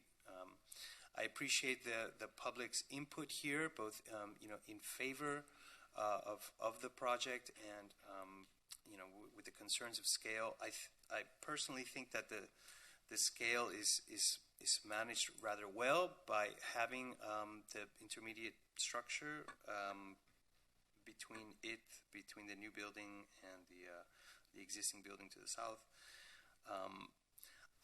Judging by the comments here, it sounds like if we were to do a straw poll, I don't think that there are enough votes to support it as it stands.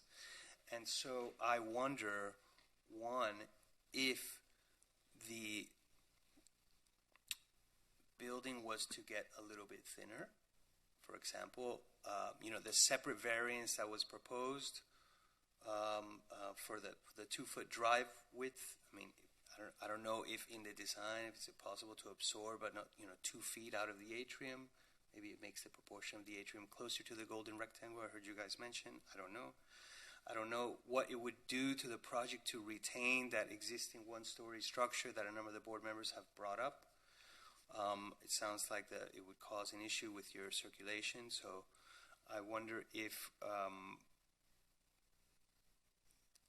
there someone here who would be willing to propose a motion, or Debbie, I don't know, should we heard a lot of detailed information about the code as it relates to the variance. I wonder if Debbie or Nick want to speak to any of the criteria. Sure. So I can I agree, Mr. Chair, with your comments that it doesn't seem as that the applicant does have 5 affirmative votes for the approval of this particular application. And I heard, I always like to give the applicant as clear direction as we possibly can. That's not always possible if there's different opinions on the board. But pretty consistently from the members that had concerns about the project, I heard looking at the garage structure again to see if there's anything that can be retained or restored, and the thinning up of the office footprint itself. So that seems to be reasonably clear to me, so I think you could request a continuance, or you could make a motion for a continuance. I would recommend that it be at least a 2-month continuance, because incorporating your comments would take some significant design changes. With regard to the variance, the open court variance, for the projects in this corridor in the CPS2 that have been approved, that have more than 100 linear feet, every single one that has been constructed has received this variance. I think the provision, and that's not, and Mr. Reed is correct, that is not part of your criteria. Just because it happened for someone else doesn't mean that that's part of your review criteria. But I think the intent of the open court has been met here. I think the very specific language of the regulation has shown itself to be almost too restrictive, to the point where every project has applied for, and the ones that have been constructed have received this variance. It's also unique that Michigan is considered the frontier. That is a zoning technicality. That is correct. And as far as reducing the drive aisle, again, you are required to review variances in relation to the hardship criteria, as well as consider practical difficulty. We consider the proximity to other low-scale contributing buildings and the desire to shift some of the new construction away from them a very strong case for practical difficulty. Mr. Chair, I don't know if you would like to go back to some board members. Just to talk a little bit about you have to realize this design team came up with the design based on the fact that the second structure on that property was already approved for demolition. So they did nothing wrong in what they did. And if this board now turns around and says, we want you to retain that, my concern is when they redo all of this, we're going to be forcing traffic all the way down to 4th Street and around with valet, because there isn't going to be a way of going back through the property. Life is full of trade-offs. And if we turn around and insist on certain things, we may be causing more damage to the neighborhood than we think we are. I think that they've done an excellent job in going through and talking to all the neighbors, figuring out traffic flow and everything else. And I think that the project that they've come up with is, I don't think it can be improved upon without causing detriment to the neighborhood. And as far as when we're talking about the back wall of the parking and the fact that it's solid, I would think that they wouldn't want to hear the noise of the 3 lifts and the cars and any emissions that might come out. That having a green wall back there, I believe that they've already been talked to about that, and that they really like that. So I just think that those are all things that we need to consider, because sometimes when you make changes, those changes can be what you think is better, but isn't really. Thank you. I would just say that anything that we would be proposing here to you or to anybody would be for an applicant to consider, wouldn't be for an applicant to do. If somebody was to make a motion for a continuance, I doubt very much that it would be to, putting their arm behind their back to say, come back and do X, Y, Z. It would be to come back and consider.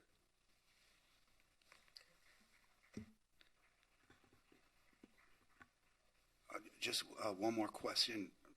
Earlier, I asked about the waiver of the off-street loading requirement.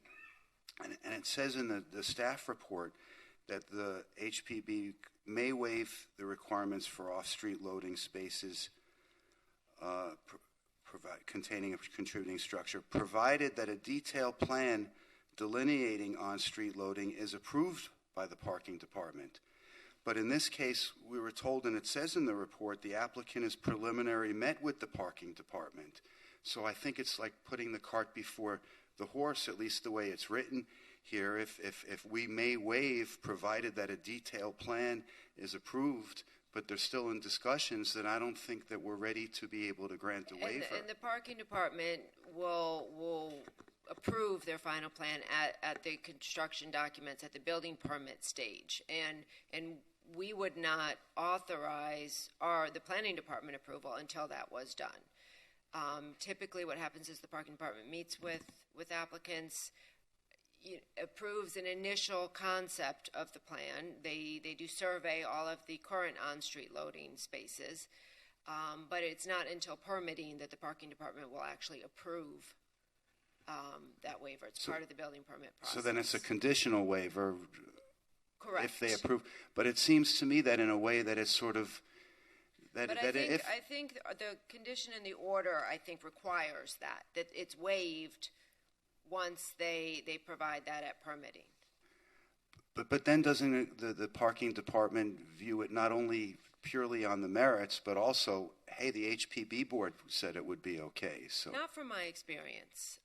The parking department, has their own set of criteria and regulations, and they're an independent department. But there is the condition in the order that's reviewed at time of building permit clearly states that it shall be waived provided that the detailed plan delineated on-street loading is approved by the parking department. So it is a conditional waiver. You're 100% correct on that. And if they're not able to satisfy that, then they would be back in front of this board.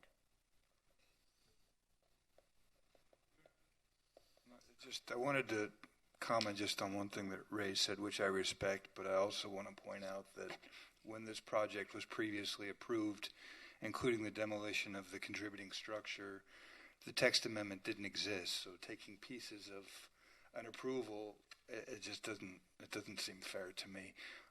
But with that said, I'd like to make a stab at moving a motion. Motion would be to continue this item. I don't know how much time the applicant reasonably needs. I guess the wording from what I would like to ask as part of the motion is that the applicant make a reasonable effort to retain and reincorporate the contributing accessory use structure. And I believe I want to state this because I don't want to lock the applicant in any more of a box than we want to. They're talking about moving the primary structure and elevating it. I'm assuming that everyone would be open to moving and elevating the accessory structure as well, if that helps with the circulation on the lot. I also want to open my motion up to any further clarification that anyone feels is needed on the massing of the structure. I believe that was Barry. Barry, was that yours? And do you have any wording in mind on how you'd like that stated? Well, I would just recommend some slendering of the building, some more. Can you give some suggestions, though, Barry? Because dimensions? No. Not dimensions, just suggestions. Like when you say. Yeah, well, one of the things I was going to recommend was that whether zoning treats the narrow side as the front or not, that the building really pays respect to Fifth as its front, and I guess you could take the hints from there. Paying more attention to the south side where the neighbors are. And more, you used the word looming, and I think that described my feeling how this very elegant structure is looming over that historic building. Okay. Is that clearly enough stated for a motion, or does it need to be? Well, the motion is just to continue. That, I think, is helpful to the applicant, your very clear direction. Yeah, to pay more attention to Fifth Street as your true front, to give more distance on the south, and to lessen the impact of the tall structure to the smaller historic structures. And do we need to agree on We a have a date? motion. We should have a second before we continue any Do we more need a discussion. date for the motion? Yes, you do. My earliest recommendation would be the June 14th meeting. That's fine. Sorry, Mr. Chairman, Well, can let- we? let's see Can if I we just get a- let's- move yeah. my motion So- for June 14th to continue this? Do we have a second? Mr. Klein. Okay, I will call the roll. Ms. Liebman?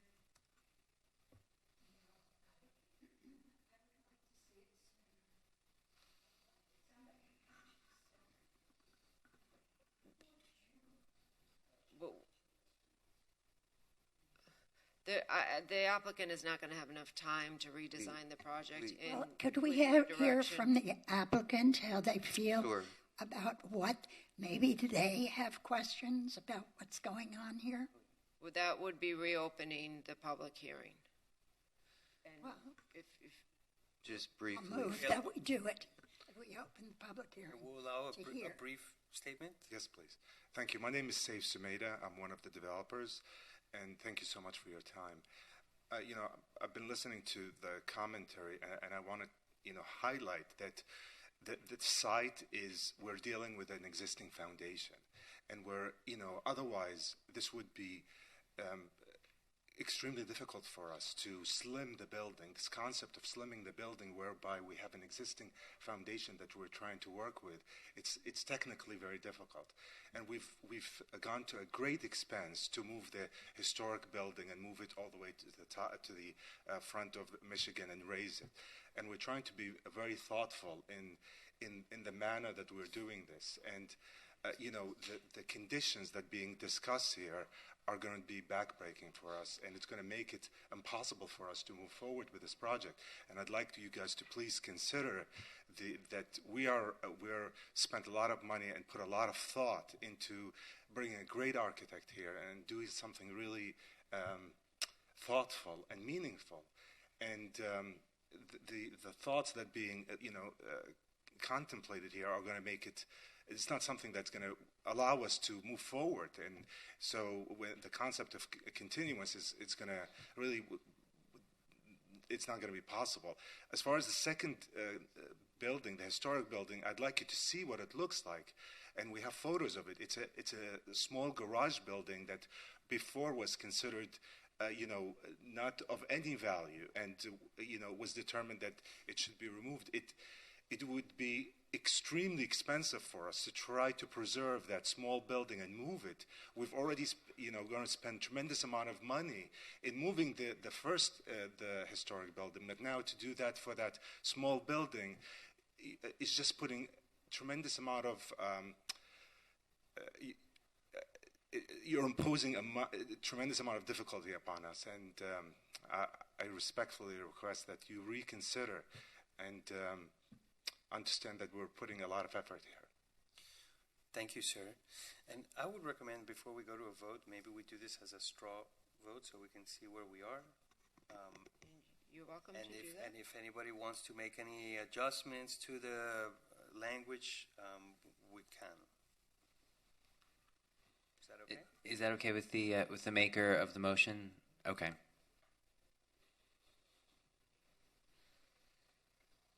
So the motion currently on the table is to continue the application to the June 14th meeting. I'll second it. That was already seconded, so that's Okay, I up thought so. for vote. Does the board member, any of the board members want to discuss this further? Do you want to take a straw poll? I'm for the continuance and for the applicant to take in the comments made here, the suggestions made here. If the applicant is certainly in their right to come back at the June 4th or 14th and say, I can't do that, or this is what I can do. Nobody said you have to use 100% of the existing foundation. You come back with, we're not designing your project. You come back with your project or you don't come back. No, understood, but I just want to clarify one Sir, thing, we're please. having a board I'm discussion sorry. right now. Thank you. I'm sorry. So my vote would be to continue for this straw.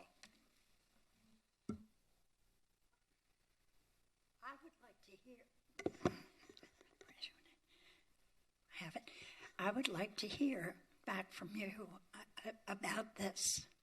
So, That I'm an architect by training, and I'm a builder. It's not feasible to slender. This concept of slendering the building is not going to be feasible for the condition of the site. So I you to use 100% of the foundation. But it's not using 100% of the foundation. Loads travel down, so they need to be carried, with the existing foundation walls. Slendering the building and creating another footprint where you have an existing foundation, you already have an existing perimeter whereby loads can be transferred, is not going to be feasible or possible. We're off. I think we're talking about the continuance. I think at this point we've heard from the applicant, so we're going to finish our discussion here and see where it takes us. Okay. We have a motion and a second, so I can call the roll, or if the board members want to discuss this further, you're welcome to do so. Okay, I will call the roll. Ms. Liebman? No. Ms. Weinstein-Berman? Yes. Mr. Breslin? Yes. Mr. Reed? Yes. Mr. Klein? Yes. Mr. Pascal? Yes. Mr. Lopez? Yes. Okay, the application is continued to the June 14th meeting. Okay, thank you. Thank you again. Excellent application. Thank you. Okay, moving to the next application on the agenda this morning. We have HPB 210495. This is 622 15th Street. An application has been filed requesting a certificate of appropriateness for the partial demolition, renovation, and restoration of the building on the site, the classification of the rear accessory building as non-contributing, the total demolition of the rear accessory building, the construction of a new detached rear addition, and variances from the required setbacks in the minimum average apartment unit size. This particular application was reviewed by the board at the March meeting. Since that time, thank you, the plans have not been changed. The applicant would request another presentation. I know that we have sent some public comment to the board members regarding this particular application. Staff recommendation remains unchanged from the March 8th meeting.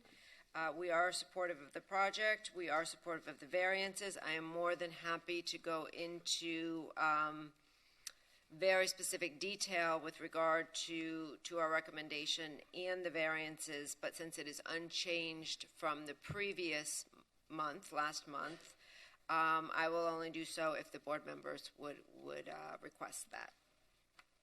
With that, that's the end of my presentation, but I'm more than happy to answer any questions or elaborate in more detail on any of the requests. Any board members have any questions or want Debbie to make the presentation again? No? Okay, so maybe we can hear from the applicant. Good morning. My name is Neil Deputy. I'm the architect and applicant for HPB 21049. I live at 1446 Jefferson Avenue. I want to thank staff for their continued guidance and counsel, and I'd also like to take a moment to especially thank the Historic Preservation Board.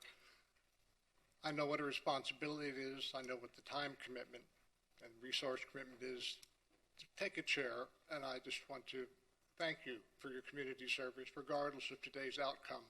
I'm grateful for your presence here. I realize that there was a rather confused presentation on my part at the last meeting. A number of questions have surfaced, which have been identified for me through subsequent discussions with members of the board, staff, Miami Design Preservation League, my colleagues, neighbors, etc. I'd like to address those questions clearly and concisely. Number one, is there any development option available while preserving both buildings to the owner of the land? The answer is no. And if you refer to pages 1 to 10 in the exhibit, it will give you the outline of specific guidelines for the Flamingo Park Historic District, which are fairly strict. The last line reads, "There shall be no variances from these guidelines," and then there are a series of graphic exercises showing that there is no way to possibly add adequate area retaining both buildings for even the construction of one conforming apartment. Question number 2. Has the owner been negligent? This seems to keep coming back because the property is in such bad shape. They purchased a property in 2012. It's been abandoned ever since. But in 2012, they did hire a contractor, gave him some money, who got some subs out there working, did some demolition work, took some more money, and vanished, leaving the owner with subcontractors unpaid, some open permits, a hole in their pocket, and they live in Italy, so, they didn't have a man on the ground. This resulted in their first unsafe structures designation, which you'll see on page 14, in 2013. That was the year. Older and wiser, in 2014, they hired a more vetted general contractor with experience in the area with this type of construction to begin work.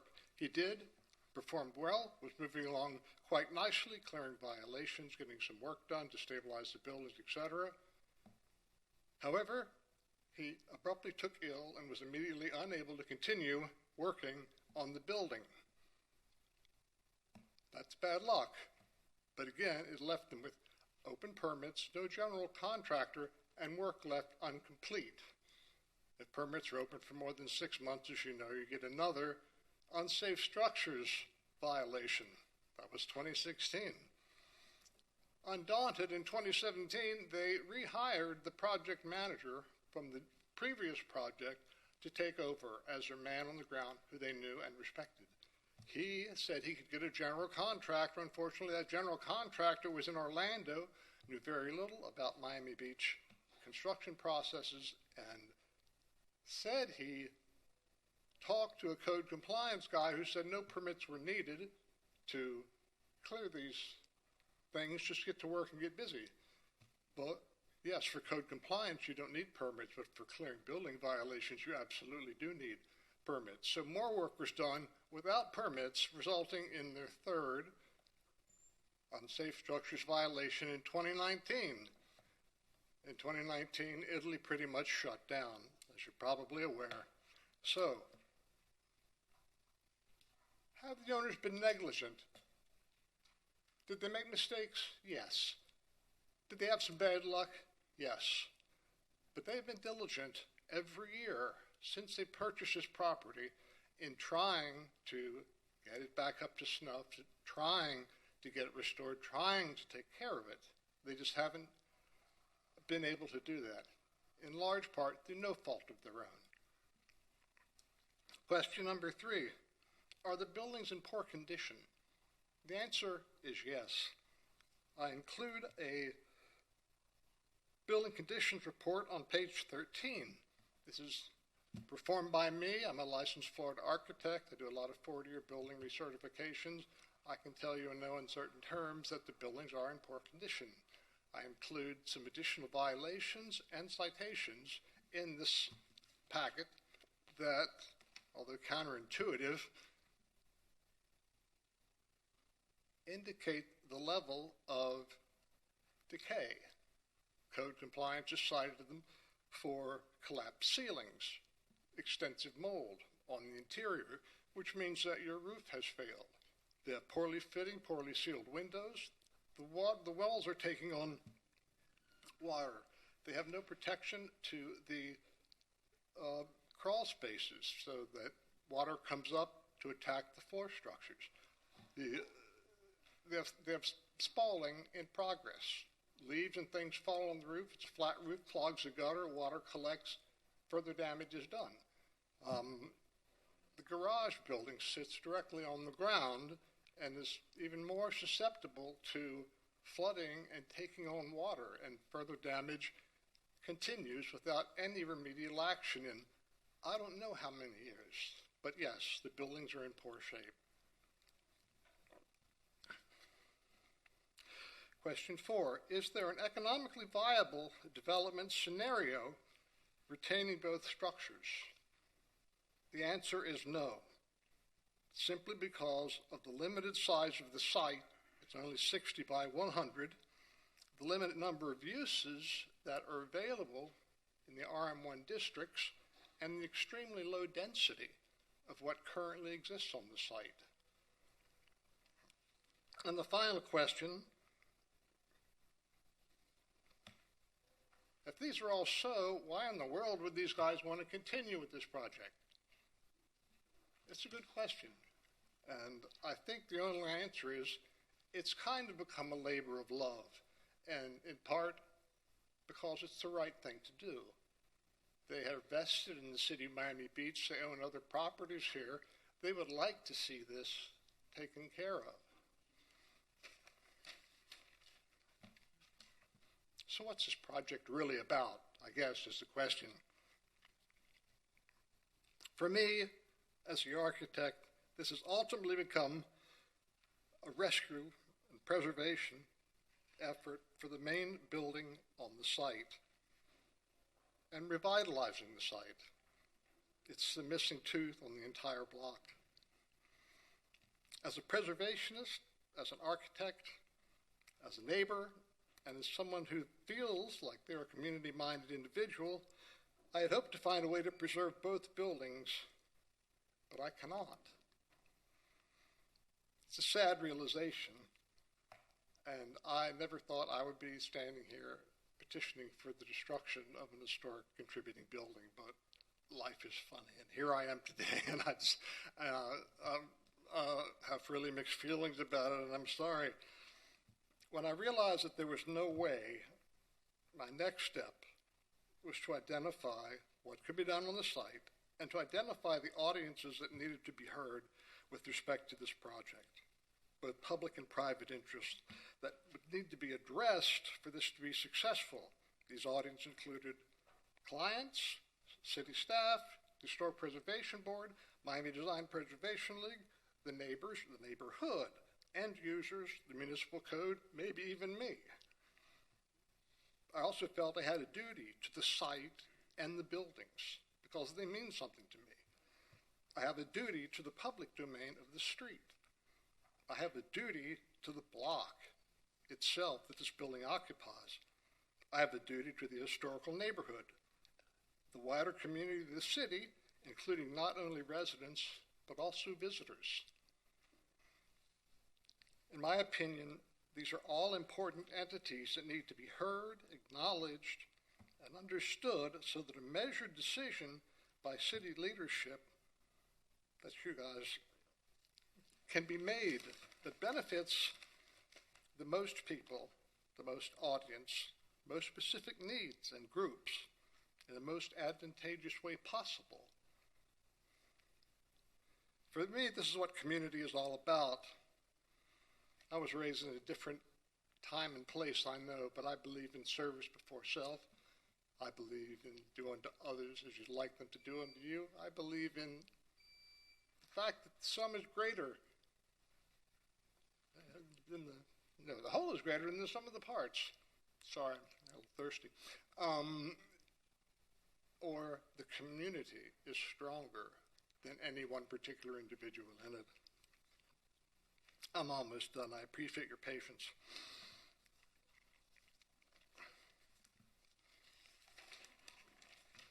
Community. Latin root is calm, to calm together. Within a community we can communicate, complain, compare, commit, compose, compromise. That's an essential element in community, to compromise. No one interest in a community gets everything they want. I believe that our proposal is community-minded because it does its best to provide maximum benefit to the greatest number of interests. For example, A, service to clients, by doing my level best to define options and make recommendations. B, service to staff, 4, pre-application conferences. I wanted to make sure that staff could support and recommend this for approval. C, service to the Historic Preservation Board, taking the time to prepare a full package and presenting something that is complete and descriptive and accessible. Follow up with emails, invitations, phone conversations, and addenda to make sure that you have the maximum amount of information available as you make decisions. D, serviced MDPL. For the last 20 years, I've been involved with MDPL in a variety of different capacities. Glad Daniel's here today. And thank you for changing your position on this. I appreciate that. Service to neighbors. I've spoken to a lot of neighbors, and I'm really delighted to see George and David here from 641. They were the hardest folks to get a hold of, but I was so happy that we could have a meeting together. Service to the site and buildings. Say that again? Do you need additional time for your presentation? Another minute or two? 5? Mr. Chairman, you have to pardon me. I was born completely deaf. If I can see your mouth move, I'll have a better chance. How much more time do you need for your presentation?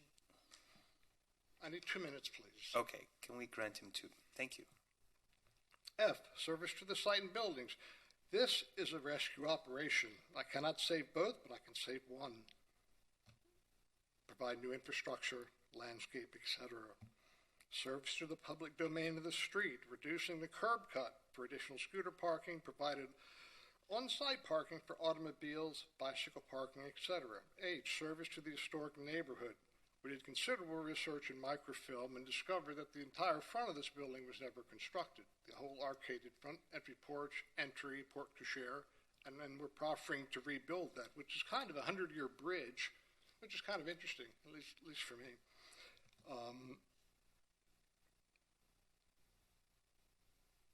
Last, and in conclusion, I've been criticized by my colleagues. If you look at page 11, they said, Neil, why didn't you go in there with the highest and best use? I said, well, what would that be? I said, well, you're going in front of the HPB board. They have the authority to allow you to attach to the back of the main structure if it's got a flat roof and parapet. Even with a 10-foot setback, you could have a bigger building. Well, because I don't think because it's an ugly plan, basically. It creates all kinds of problems and is disrespectful to both structures in my mind. Why did you proffer to build this front arcade? Why are you offering such an incredible landscape plan? That thing is going to be expensive to build and maintain. Why are you giving up your curb cut, et cetera, et cetera, et cetera? Well,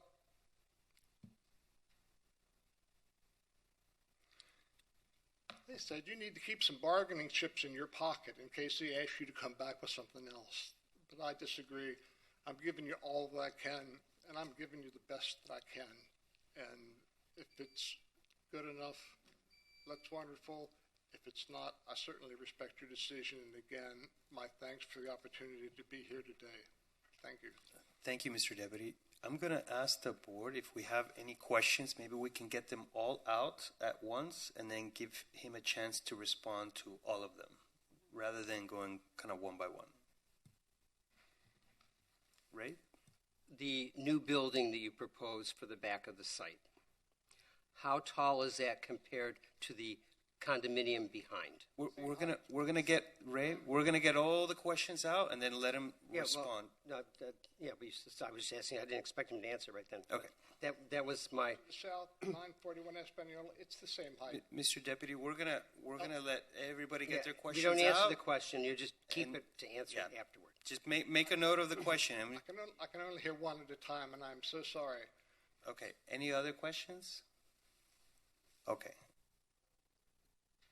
Sorry to interrupt. You can respond to that question. I can sit down? You can respond to his question. How tall is the building compared to 941 Espanola Way? It is the same height. It is elevated to Miami Beach freeboard plus 35 feet. Their build 941 is elevated and 3.5 stories. Thank you. You can have a seat, I'm and going to we're say gonna. within inches. I mean. And we'll open it to public comment. Okay, if there's anyone on Zoom wishing to comment on this particular application, please raise your hand. And before we hear from the public, do any board members have any ex parte disclosures to make? I did have a phone call with Mr. Deputy after the last meeting. Yes. I had an email to Mr. Deputy, which I responded to that I was unable to meet with him because of travel. I received a communication from Mr. Deputy, and unfortunately, I did not have the opportunity to meet with any of the applicants. I received the same invitation by email, and I forwarded it to staff to be in the record.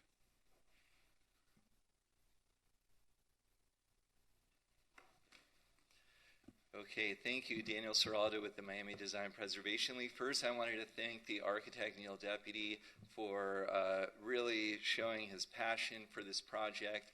We actually met a long time ago with a religious institution on Lincoln Road that we were all trying to save. And actually, good to know now it's had its full renovation there, the community church. You know, Neil lives in the neighborhood, and he really cares, as you can see, about historic preservation.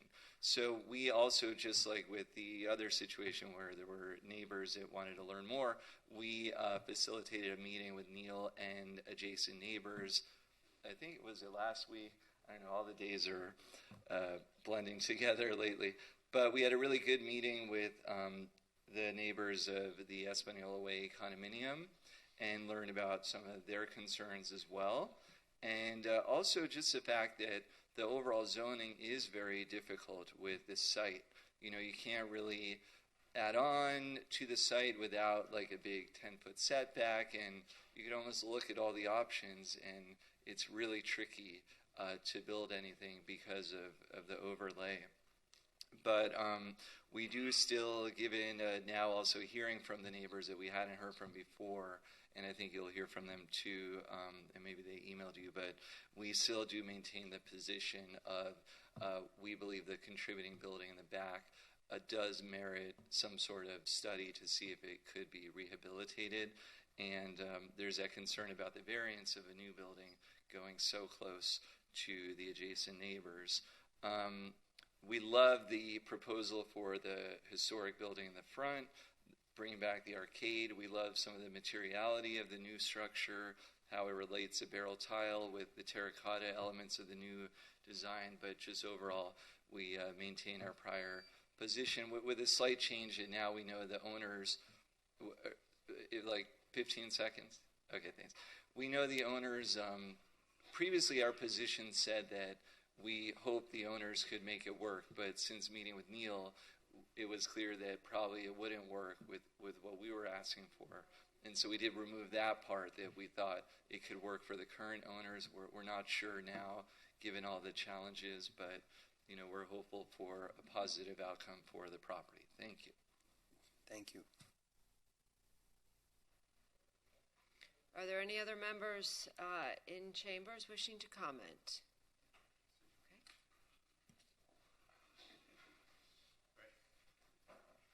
Sir, if you'd like to comment, please come to the podium. Sorry, my leg fell asleep. Good morning. First, my name is Jorge Jerez. I'm a board member of 641 Española Way. That's 625 Española Way. The address is 641 Española Way. I have served my community as a board member for the last 24 years. So I'm very, very involved with the care and the preservation of our building and our community. So as a board member, I totally understand and appreciate the work that you're doing. And I hope you can understand and hear our voices. I sent an email with some letter from the board and some letters from the board association members and some pictures. I hope you all have a chance to see them and look at them and see how we all feel. Instead of being 36 people to talk to you, I'm going to speak on behalf of all of them to save you some time, because I know your time is valuable. So I just want to refer to something that, by the way, I'm impressed by. It's my first time. I'm impressed by the presentation. I admire the professionalism that everybody brought to the presentation. I don't have that experience, but I'm here to speak from my heart. By the way, the building is 3 stories high, plus a sun deck that you say is going to be looming our building. The closeness of those 2 buildings is very narrow. There is a very narrow space. So right now our building enjoys open spaces, free flow of air and wind, privacy. We enjoy nature. We have all kind of wild animals flying around, coming to our railings, coming to our balconies. And the new structure is going to be higher than our structure and very close to our structure. Plus, it seems like the existing building could be preserved. Many buildings in the block or in the neighborhood have been preserved. I sent pictures of the building on Española Way, now the Esme Hotel, beautifully renovated, and other buildings in the area as well. So we feel that the building could be preserved. There is no reason to destroy that such a beautiful historic building, or at least try the new structure trying to incorporate into the architecture and the history of the neighborhood instead of building something bigger and totally different. Like I said, it's taking away our privacy by building a huge building right in our back doors faces directly the existing building that is 2 stories high. Now it's going to be 3-story highs, and our back doors and windows and kitchen doors, they're going to be facing right there. So it's taking away our privacy. We have elderly people with health conditions. They are going to be exposed to years construction. Jorge, I'm sorry to interrupt. How much additional time would you like for your comments? I'm almost done, Mr. Chairman. Another minute or two? Like 1 minute. Okay. Okay.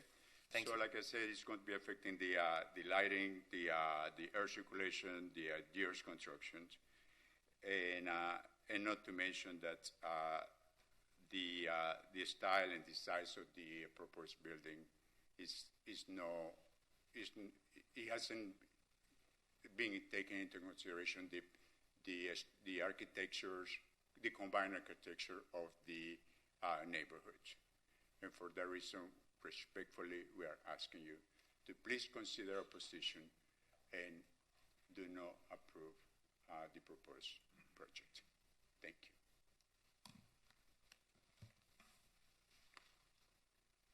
Any other members of the public wishing to speak? Seeing none, you can close the. Oh, okay. Hi, good morning. My name is David Harwell. I'm also a member of the board of directors for 641 Española Way. Our biggest concern really is with the structure in the back of the building that is proposed to be destroyed and then the new one built. The structure is in okay condition. Yes, it's been neglected for years by the choice of the owners that purchased that. I mean, we live in an older building as well, and it's a lot of work to maintain the permits and the work that has to, be done to keep the building up to code. And I'm sorry that the people that purchased the lot let that go over all these years. But now to destroy the building in back so they can make a brand new building, I don't think that's necessary at all. The building is currently it looks like it's been occupied. I believe it's 2 apartments. It has AC unit in the back, central air heating, so I know it's been taken care of, and I think it could be saved.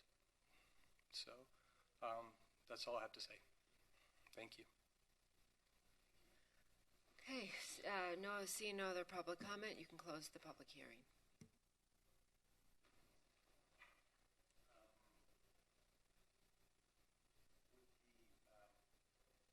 Would the applicant like to provide a rebuttal to any of those public comments?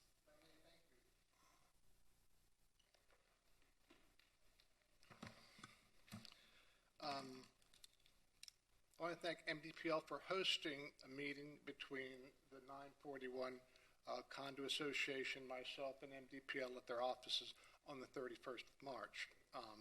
At that meeting, I thought it was very productive. I think we all thought it was very constructive. And I think I was able to dispel some of the misunderstandings that hopefully I was able to dispel earlier this morning. For instance, there is a perception that the owners have been neglectful and the buildings have gone to rack and ruin, and half of that's true, but they didn't know about the contractors that they'd worked with or their efforts. The building height we talked about, there was a fear that it would be towering over their building, which in fact it's the same height. We talked about the contrast in design, and it's my understanding, and I explained that it is the city's preference that there be a distinction between what is old and what is new, so that modern idioms of design are in fact encouraged to create that counterpoint and to create that distinction. And we talked about setbacks. If I could direct your attention to page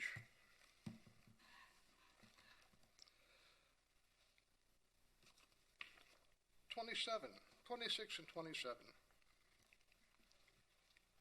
in the handout. This shows that everyone on the block has a 5-foot setback, except for 632, which is next. They also have 5-foot rear setbacks. The garage on our property, 622 15th Street, is less than a 5-foot setback. It's 4.5 feet. So we're actually moving that part, the new building, will be further away than the garage currently is. On page 27, you'll see the inset of our building plan and our third floor. Our building on the right side to the east will be a 7.5-foot setback instead of the existing 5-foot that the garage has. We are maintaining the 10-foot separation from the historic building out of respect, and the law says we need to align with the other historic building that's on site. You can see from the third floor plan that only a portion of the building is 5 feet away. That's about 28 feet that are 5 feet away. Then the end step back to a 14-foot setback. And we've enhanced the privacy, or done our best to, by only locating the stairways in the back of the building, so to help, in fact, maintain their privacy. As you can see on sheet A01 of the original presentation, there are only stairs on the back of the building, so there's no bedrooms looking into bedrooms, etc. And like you say, it's a back of your building with kitchens, bathrooms, etc. We're delighted that our buildings to the north of their building, we will not be blocking any sunlight. You know, the sun shines from the south. So until we change hemispheres, it will always shine from the south and it won't be blocking them. We're delighted that we're not blocking any breezes. As we know, the prevailing winds are from the east-southeast. And, you know, that's not going to change anytime in the future as well. So we've done our best, as previously mentioned, to be as sensitive to as many audiences as we can. And see if I've missed anything.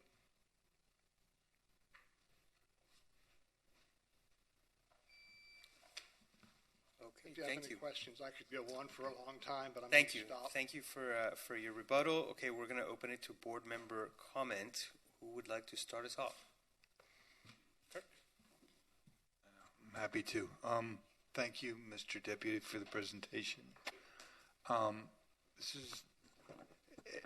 It's a sad occasion for me. I've been sitting on this board for 5 years. I know that the Flamingo Park zoning code is very restrictive. Flamingo Park is a stunning historic district and is celebrated for many reasons, I think one of which is its walkability because it's so beautiful. And it feels like, I mean, I've seen it before where we're talking about the zoning code and it's restrictive and the viability. But the zoning code is what it is, and what strikes me here, I feel like we're being put in a position, like I am, where we're talking about, a historic district sort of cannibalizing itself, that, we're demolishing historic buildings in order to make them viable, and I don't see the zoning code working that way. I was, very active in the establishment of the current zoning code in the RM1s in North Beach, which, have their own similarities and differences. I know that Flamingo Park is much more restrictive. I empathize with you on that, but if the zoning code is not working, I don't see where this building has exceptions and extenuating circumstances that warrant the destruction of a contributing structure to make the project viable. I think this structure is representative in many ways of what Flamingo Park is. And if the zoning code, if the consensus, and MDPL has chimed in on this, if the consensus were to be that the zoning code is not embracing Flamingo Park in the way that it should and doing what it was intended to do, then I think it's a zoning code we should be looking at, not at demolishing contributing buildings. And I'm very sorry, Mr. Deputy. From my standpoint, is absolutely, it's not personal. I celebrate what you've done for the city, for, its historic districts and its legacy. It's really a uncomfortable position to be put in, but that's the way I see it, and I can't see myself personally. To me, it just feels like cannibalism to demolish contributing buildings.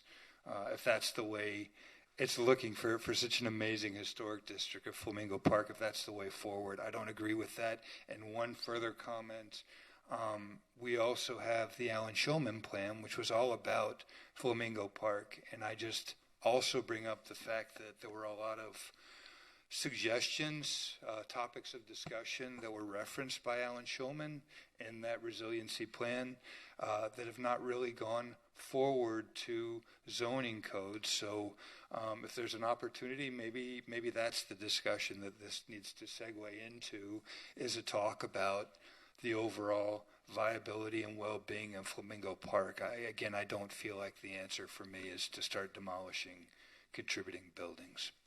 Thank you, and I'm sorry. I'm really sorry. It feels terrible.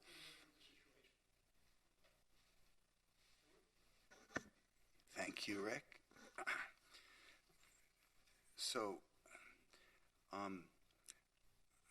nothing changed since the last application. So, although you've shared more perspectives with us, and I share in everybody's sentiment, we're glad you're part of the community and that you're giving very well thought out plans, very good design, except my concern is for removing a contributing structure and for granting variances where it's not evident in the application or the presentation that the criteria for variances that have been requested are met by the application.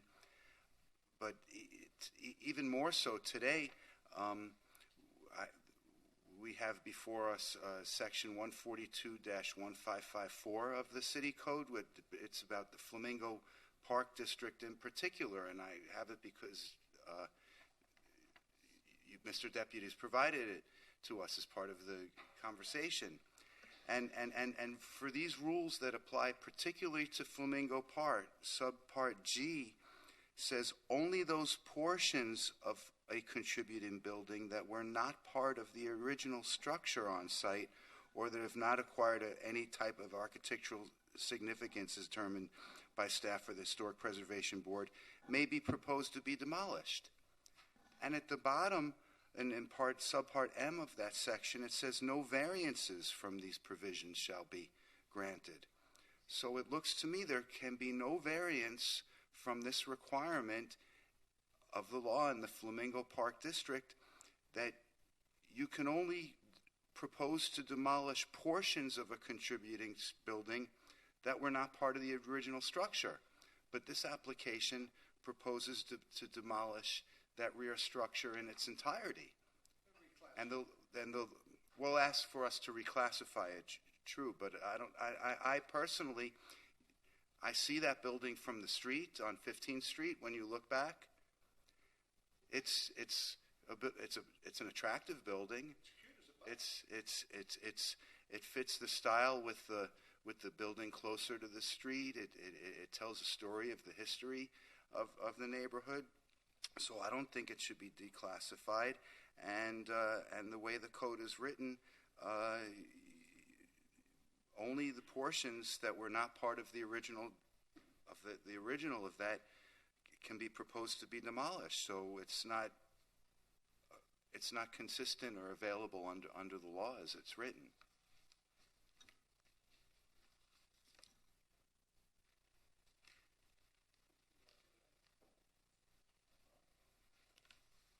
Thank you so much again. I am pretty liberal when it comes to adaptive reuse, but I would say to keep it consistent, it is a contributing structure at the rear. I did look at the pro forma, Scheme A, restoring. You're projecting $1,800 a month for 5 units, 5 one-bedrooms. It seems very, affordable. I don't know if, you have expenses in there at 35% as well. So it does seem that in the scenario for restoring both buildings, you're not, making a killing on 5 units, but there is positive cash flow there. So, I would encourage, I can't vote to demolish a contributing structure. And I would really encourage the ownership to look at ways potentially just within the existing element and the existing envelope to look at the pro forma itself. Me? Yes. I have to applaud you for trying, and I know how hard you tried for the many times that I heard from you, and I know you've been talking to everybody. So I give you a lot of excellence for trying to do what you were doing. But I guess you just didn't pick on something that everybody would agree to. So this try and try again. Maybe you'll find another direction that will make you happier. But thank you for trying.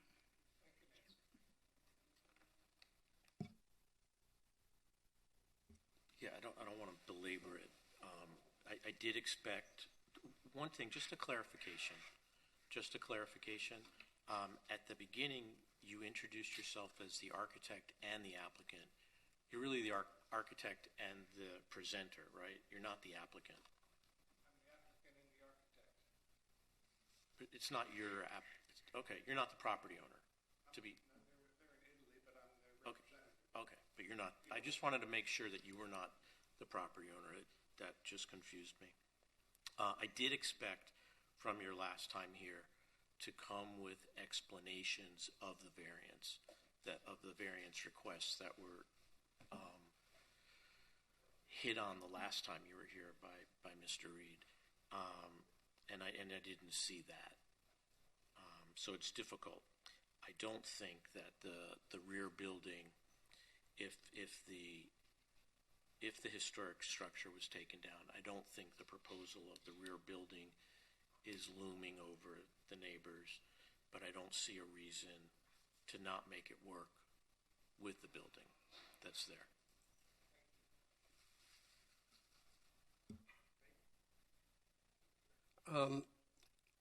I knew, the way the rest of the board was going to be talking about maintaining the historic building. In terms of the comments from the condominium behind, the ones that are directly behind the building on the first 2 floors have the same view that they would have the rest of the building with a bigger building, with the larger building. The view is going to be the same, so there are some of the apartments or condominiums in the building behind. Their view isn't going to change whether you keep the existing building or whether you build a new building. It's the other people that are more concerned about losing what they have. People on the third floor, the people who are to the other side of that building. I do believe that, at least in historic districts that I know, that you're able to add an additional story to an existing building. So that might be something you might want to look at for both buildings. Keep them the way they are, add the additional story, and get your square footage rental space from that. Ray, I'm sorry to interrupt, I apologize. Flamingo Park RM1 does not permit rooftop additions. Oh, okay. So like when the Collins Park neighborhood does, but correct. Okay. Correct. All right. That's so then the that really restrictiveness. that puts you at a big disadvantage, and I'm sorry.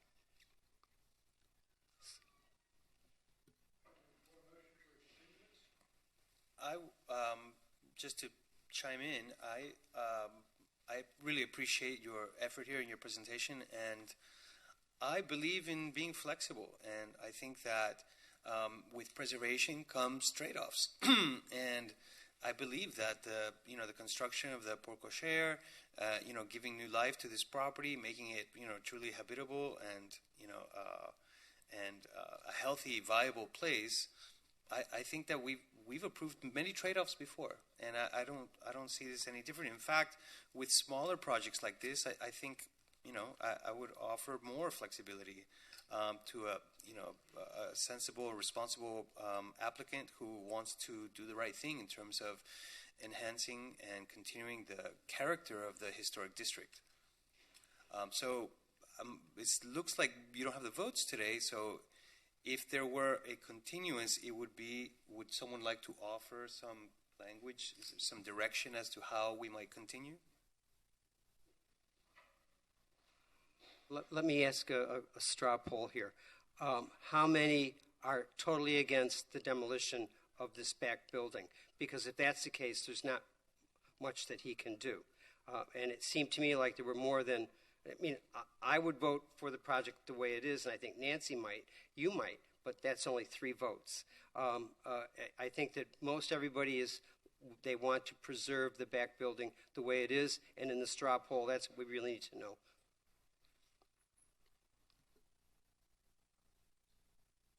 Yeah, I would agree with that. If the back building is retained in its entirety, there's really nothing that can be brought back to this board.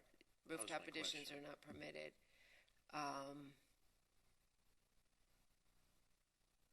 They could do a very small attached addition to the rear. Now, there's not much room, and you would still need to keep that 10-foot separation between. But that likely would be so small that could be done administratively, because we can prove certain ground level additions under a certain One question I have, we've heard that this back building is in terrible condition. It's been cited as an unsafe structure 3 times, I think you said. Is it an unsafe structure? Is it rehabitable? What is the condition of it?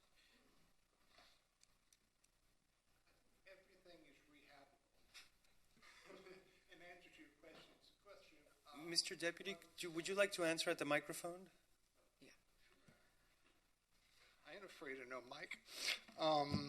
I think to some extent every building is rehabable. Once a building starts spalling, taking on water, the curve of destruction kind of goes like that.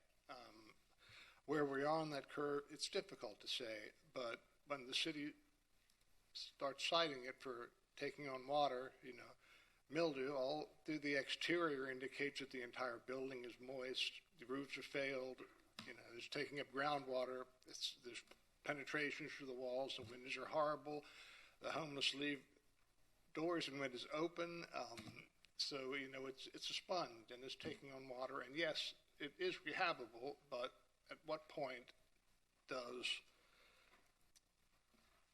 obviously, the original owners thought it was rehabable for 6 or 7 years. It's only recently they tried that they said, "Wow, this is in bad shape."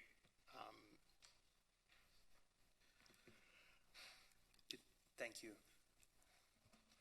Any other? I'm sort of in a feel like my back's against the wall because I think sort of, as Nick said, that I think the front part is a very good move for the project and for the neighborhood.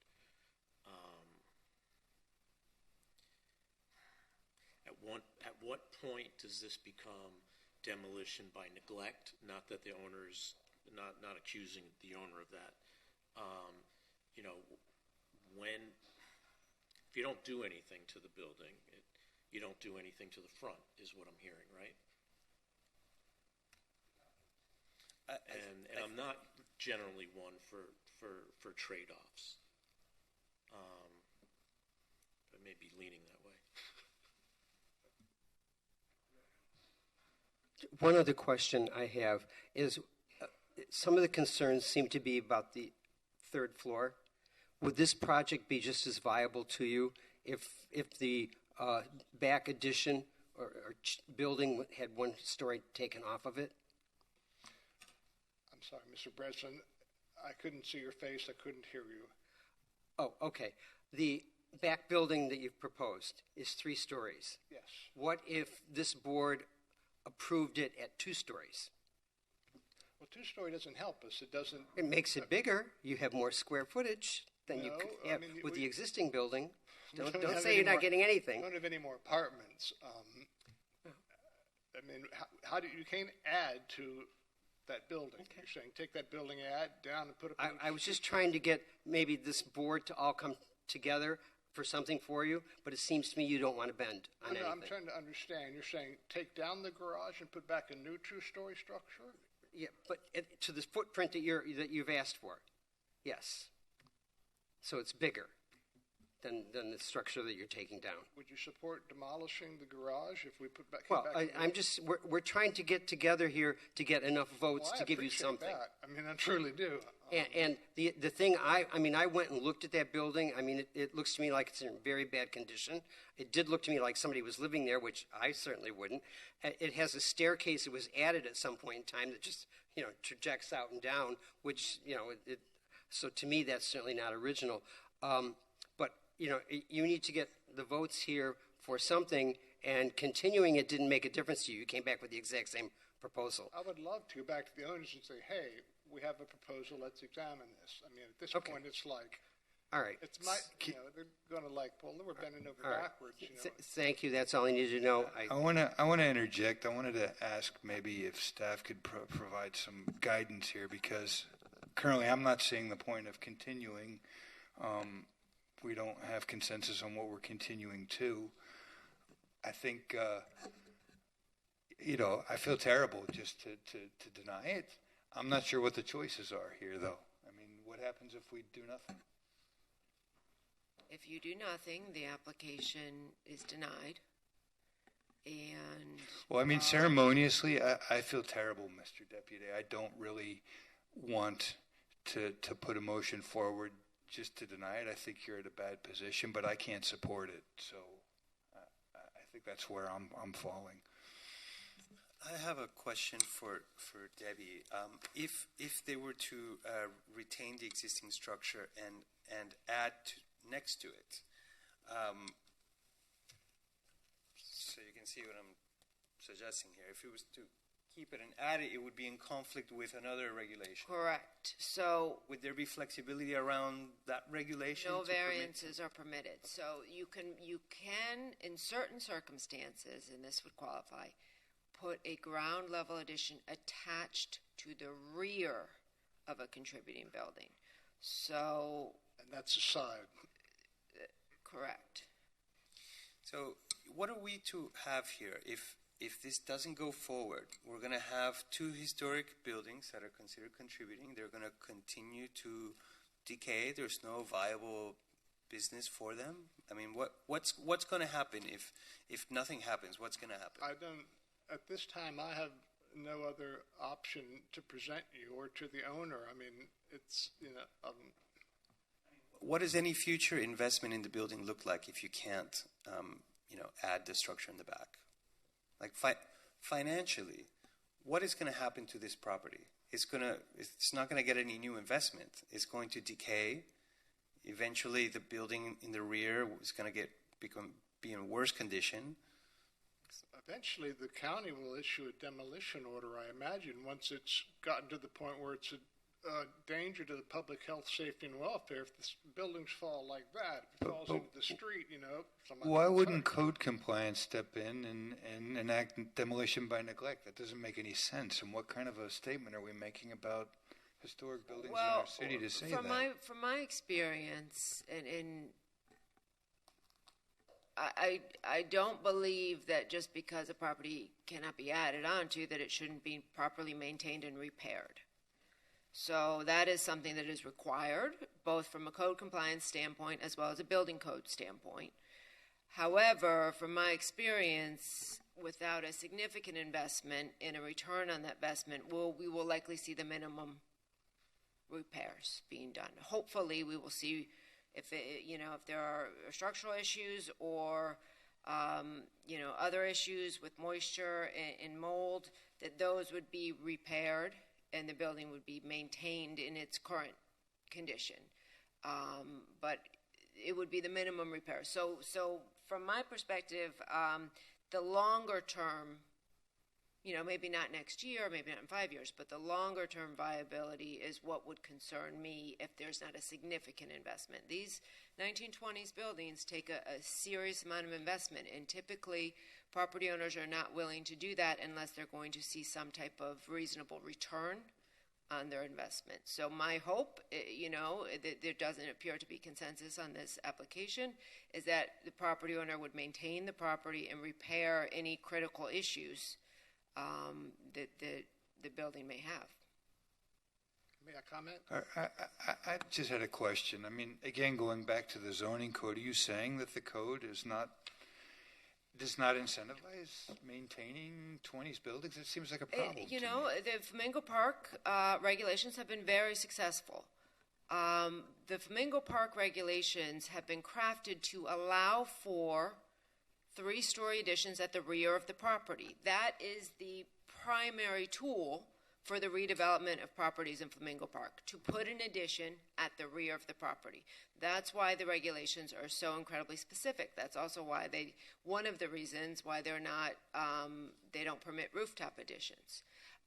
To have this separation, because we do have, throughout Flamingo Park, a lot of these rear accessory structures. The board has in the past allowed for the demolition. Now, we look at them all on a case-by-case basis of some of these rear accessory structures. Because the code is prescriptive, it's not a very flexible section of the city in terms of development options. And the code would not allow a rooftop addition on the rear structure? Correct. Now, if the rear structure was reclassified as non-contributing, that's a potential option. But it would need to be reclassified as non-contributing in order to permit a rooftop addition. And what would have to Mr. happen Chair, I'd like to make a motion. Staff has spent a lot of time, and they've made the recommendation that we approve this project. I would like to make the motion that we accept this project exactly as it was presented. I think it's the best alternative. We get a totally rebuilt front that everybody gets to see. We follow the guidelines of a 3-story building change in the back. This is the absolute perfect what we could possibly do for this property rather than leave it languish. And I think that we have to accept some responsibility. So that's my motion. Thank you. And if the vote fails, the project gets denied? That's correct. So you're making That's that correct. motion knowing that. Okay. Yep. I have a point of information that maybe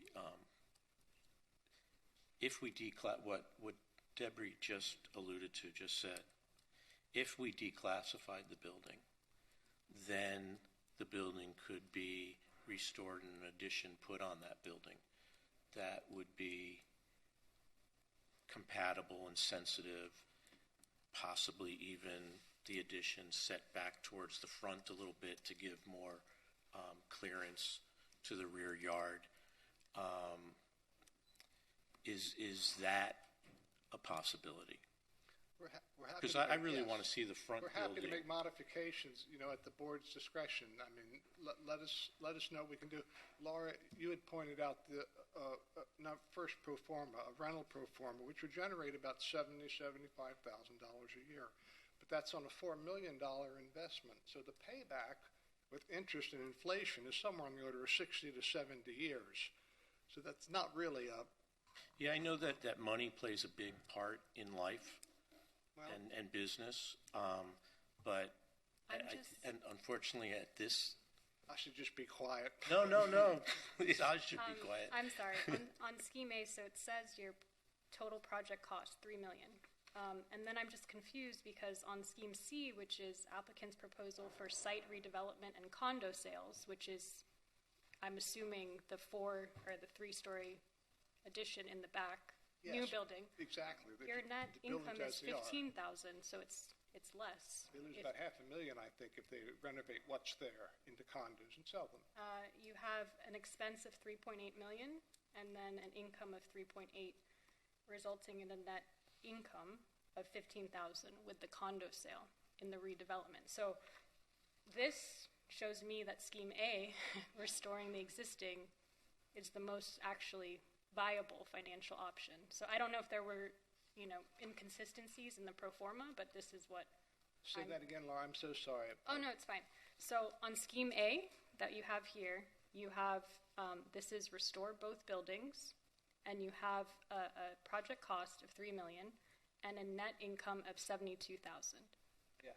And that's with 35% expense. I don't know if that includes ad valorem tax. There are some. That's a rule of thumb in South Yeah, Beach for multifamily. there's some exemptions there for historic, for example. But then on Scheme C here, you have expenses. This is applicant's proposal for site redevelopment and condo sales. So this is the scenario where you're demolishing the rear contributing structure and building a new 3-story building. That's correct. And you have your expense at $3.8 million and your income at $3.8 million. So your net income is only They 15. can almost break even. I mean, it's Right. Considering the cost of labor and materials, what's just No, happened the last year.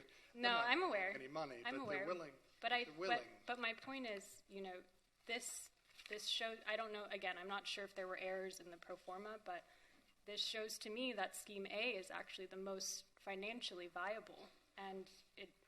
So that's where I'm also a little confused.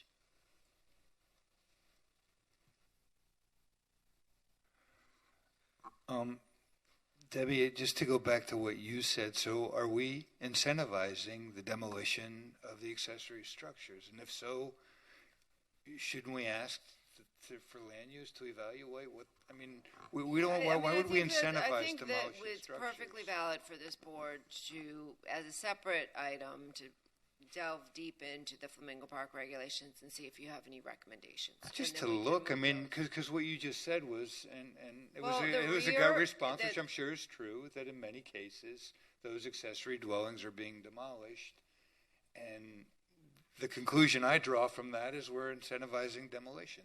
And Typically, you have Through the code. Typically, you have utilitarian structures at the rear that were often garages.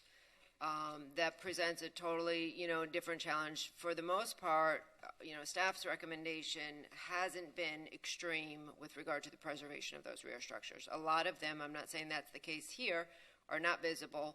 They were originally garages, so to elevate floors in garages gets very strange, right? Because they were never supposed to be elevated. So typically it has, and in the past it has been successful from my experience. I think if you walk around the Flamingo Park neighborhood and you see these new additions, you would agree that the regulations have been very successful. What we're seeing now are some challenges. I've seen a bunch of projects that I think it would be very appropriate and the least harmful to do small rooftop additions, especially when you have a large parapet and a very large roof. You could set it back, you would never see it. So I think we could talk about that later, but yes, currently the most viable option to add on to properties in the Flamingo Park RM1 is a rear addition, and often there are accessory structures back there. so I would recommend that once we get beyond this, that we explore that. And I think that would be worthwhile, and we can put that on an upcoming agenda. So we have. But there's a motion on the floor already. We have raised There is a motion. I motion. don't know if there's a second. There is a motion. Do we have a second? What's that? I don't think there was a second. And I'm wondering from the applicant's perspective, if there was a motion, if there was an acceptable means around this, if there was a motion to declassify, unclassify, whatever the term is, the structure. I'm not sure of the ramifications of that for the future, and allow the applicant to come with a third floor addition that was set back further from the rear property line.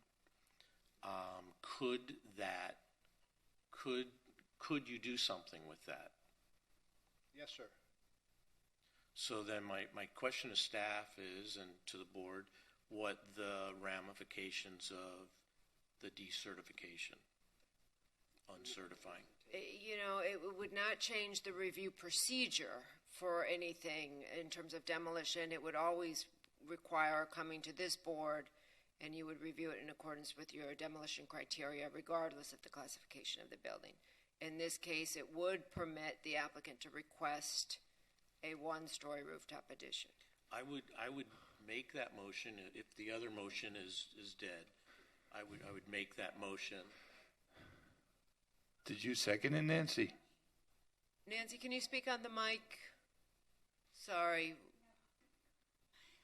Nobody seconded that I heard. Correct. So that's why it failed. So, Eric, if I could ask you, wouldn't that just be a continuance then? Yes. We're continuing and Yes, asking I'm- for a I'm new con- yes, proposal, I'm making a and if the motion. proposal was suitable to the board that added on to, then that would I was require as making, part of the well, I guess you acceptance said of my that. motion. I have a question.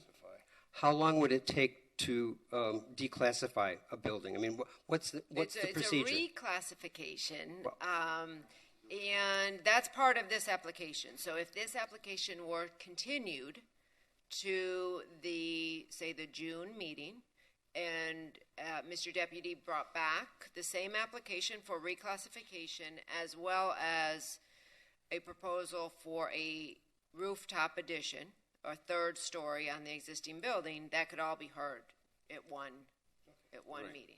And what happens if the project does not proceed and the building's been declassified? That's the only technical question I have. You still have I to think come within back. a certain amount of time, it gets reclassified. The board can change classifications. So you could, in a year or 2 years, say, nothing happened here, Debbie, please bring back a classification request to change this back to contributing. That's an option. The other option is to retain its non-contributing classification, and then any modifications would be coming to this board in terms of demolition or, any significant changes would always come back to this board regardless. It just seems like a lot of variables there for a structure that hasn't been well maintained to begin with. And then they could do the partial demolition on the construction and just stop. It's been declassified, and that's the end of it. That's my worry with the precedent. I would make the motion for Debbie? continuance I'm sorry. to allow the reclassification of the building,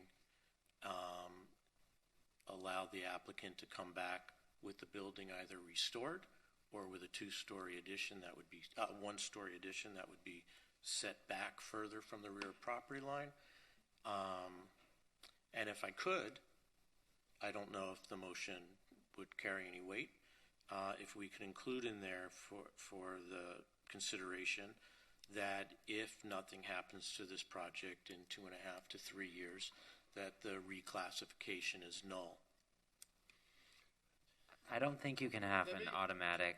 then I it think would you would have- have to take okay. that up in the future. But so then the motion without that, I would Debbie? recommend a Is it possible to approve continuance. part of the application? Is it possible to approve the declassification, reclassification? Sound like that's the direction of the board, that they would want to see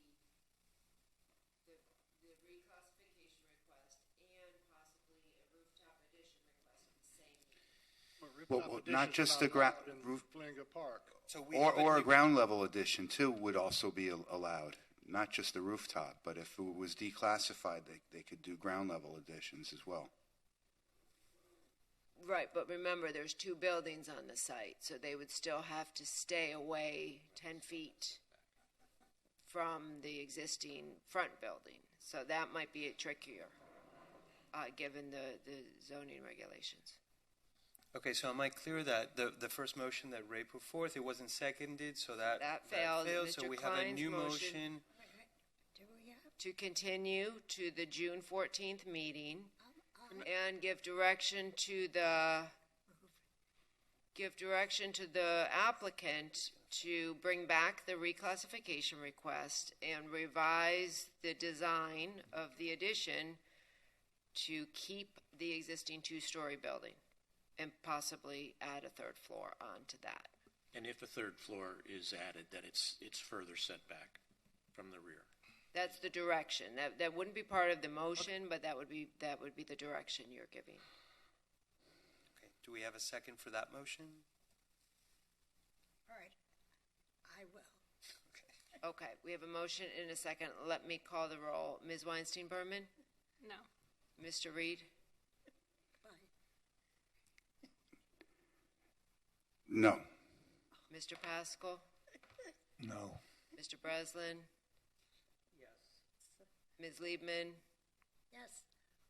Mr. Klein? Yes. but Mr. we didn't- Lopez? Yes. Okay, so did that motion, would that That's pass? 4, right? Yes, so you were And continued there's to no the, demolition, so that's enough. you were continued to the June 14th meeting. You feel free to follow up with me in the next couple days, and we can schedule a time to talk. Okay. As a result of that conversation, Kirk's point, I think, is something we should follow up on. Yes, we can add a discussion item regarding the Flamingo Park regulations to an upcoming agenda. I can try to get it on. I have to look at the length of the agendas, but for the May meeting, potentially. Okay. Okay. Thank you, Mr. Deputy. Thank you. Thank you all. We do have lunch, Mr. Chair. I don't know if you would like to take a brief recess, How's everybody feel? or if you would like to eat through lunch. Well, yeah. I think Do you guys this want is. to take a lunch break now, or do another one? Keep going. Keep going. Huh? It's up to the board. Whatever you. I think probably at least. Yeah, let me just grab it and keep on going. Okay, so let's take a 5-minute break, and then we'll come back.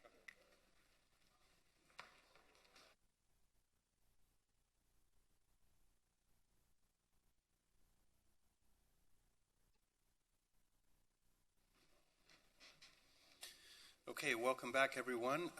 Thank you for the brief break here. I'll turn it back to Debbie so we can continue on the agenda. Thank you, Mr. Chair. Our next application on the agenda this afternoon is HPB 210492. This is 255 37th Street. An application has been filed requesting a certificate of appropriateness for the total demolition of the existing buildings on the site and the construction of a new synagogue, and variances from the required lot size, lot width, setbacks, projection, and yard elevation. The subject property is a substandard sized lot located within mid-block on 37th Street between Collins Avenue and Indian Creek Drive. The site is surrounded by 7-story multifamily residential structures and two 3-story buildings to the east. The applicant is requesting approval for the design of a new 3-story building to be used in a synagogue. In order to construct the building, the applicant is requesting demolition of the existing contributing building. This is a very complex site in terms of the modifications. So that was described in detail in our report. The existing building was constructed in 1928 as a 2-story residence. It also had a detached rear garage. In 1986, significant modifications were made to the property. This was prior to the designation of the historic district. These modifications included the construction of 2 additions a two-story front addition, and a one-story addition on the west side of the garage. That is when the property was converted to religious use.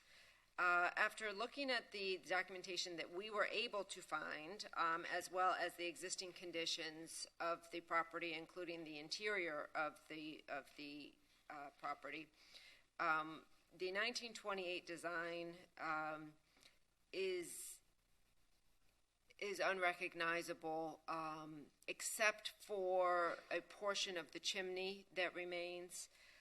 But it does not appear that the front portion of the wall, even though maybe a side portion of the wall is still existing, was retained, and that's evidenced by the interior modifications that have occurred. So staff does believe that the cumulative effect of these modifications has resulted in a structure that bears little resemblance to the original 1928 home. Again, there was a large two-story addition that was placed on the front of the building, and staff believes at that time the original front facade of the building, including the porch, was removed. So staff is supportive of the proposed demolition.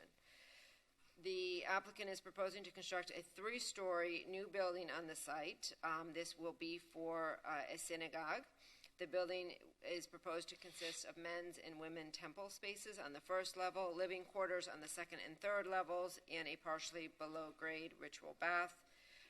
Staff is supportive of the proposed design, which incorporates and references symbols important to the Jewish religion. Further, we do believe that the scale and massing is consistent with the scale of the surrounding buildings in the historic district. This project was also reviewed by the planning board. It was granted a conditional use in January of this year.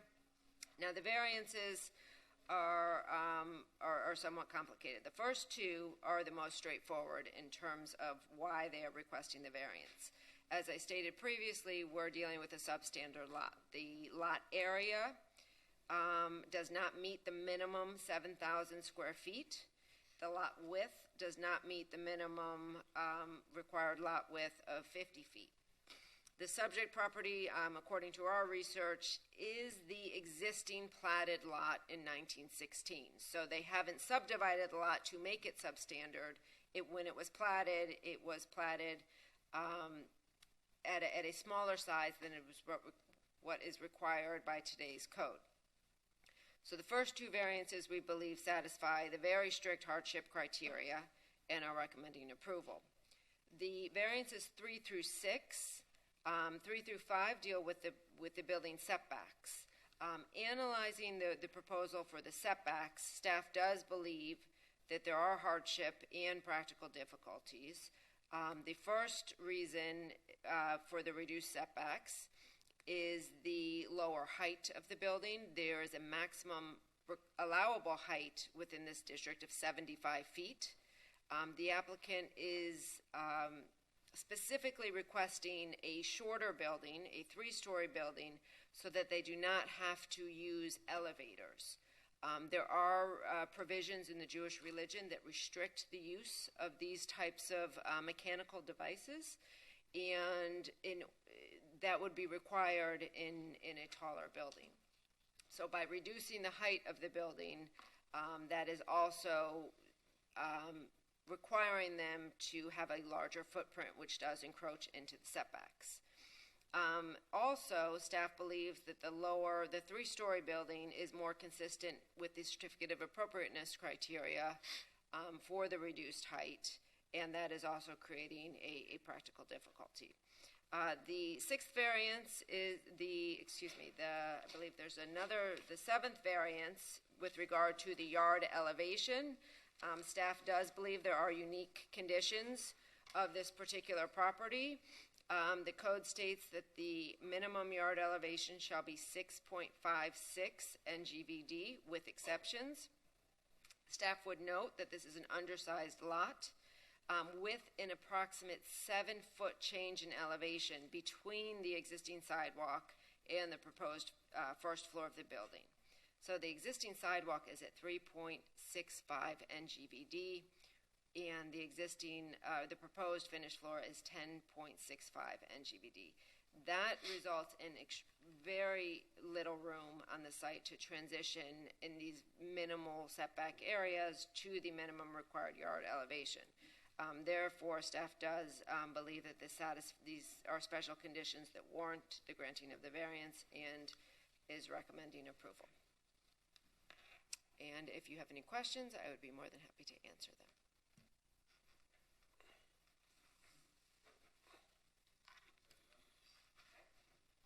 We can turn it over to the applicant for your presentation. Welcome. Good afternoon, staff and board members. My name is Ari. Actually, I was ready to say good morning, but it turned into the afternoon unexpectedly. So, good afternoon, staff and board members. As I said, my name is Ari Sklar. I'm an architect with Sklar Architecture. Grew up in Miami Beach, went to Beach High, been working in Miami Beach in South Florida for many years, as well as my father, Oscar, and my uncle, Isaac, as architects. I have with me today the client, Rabbi Aaron Weinberger, and his construction manager, Mendy Korf.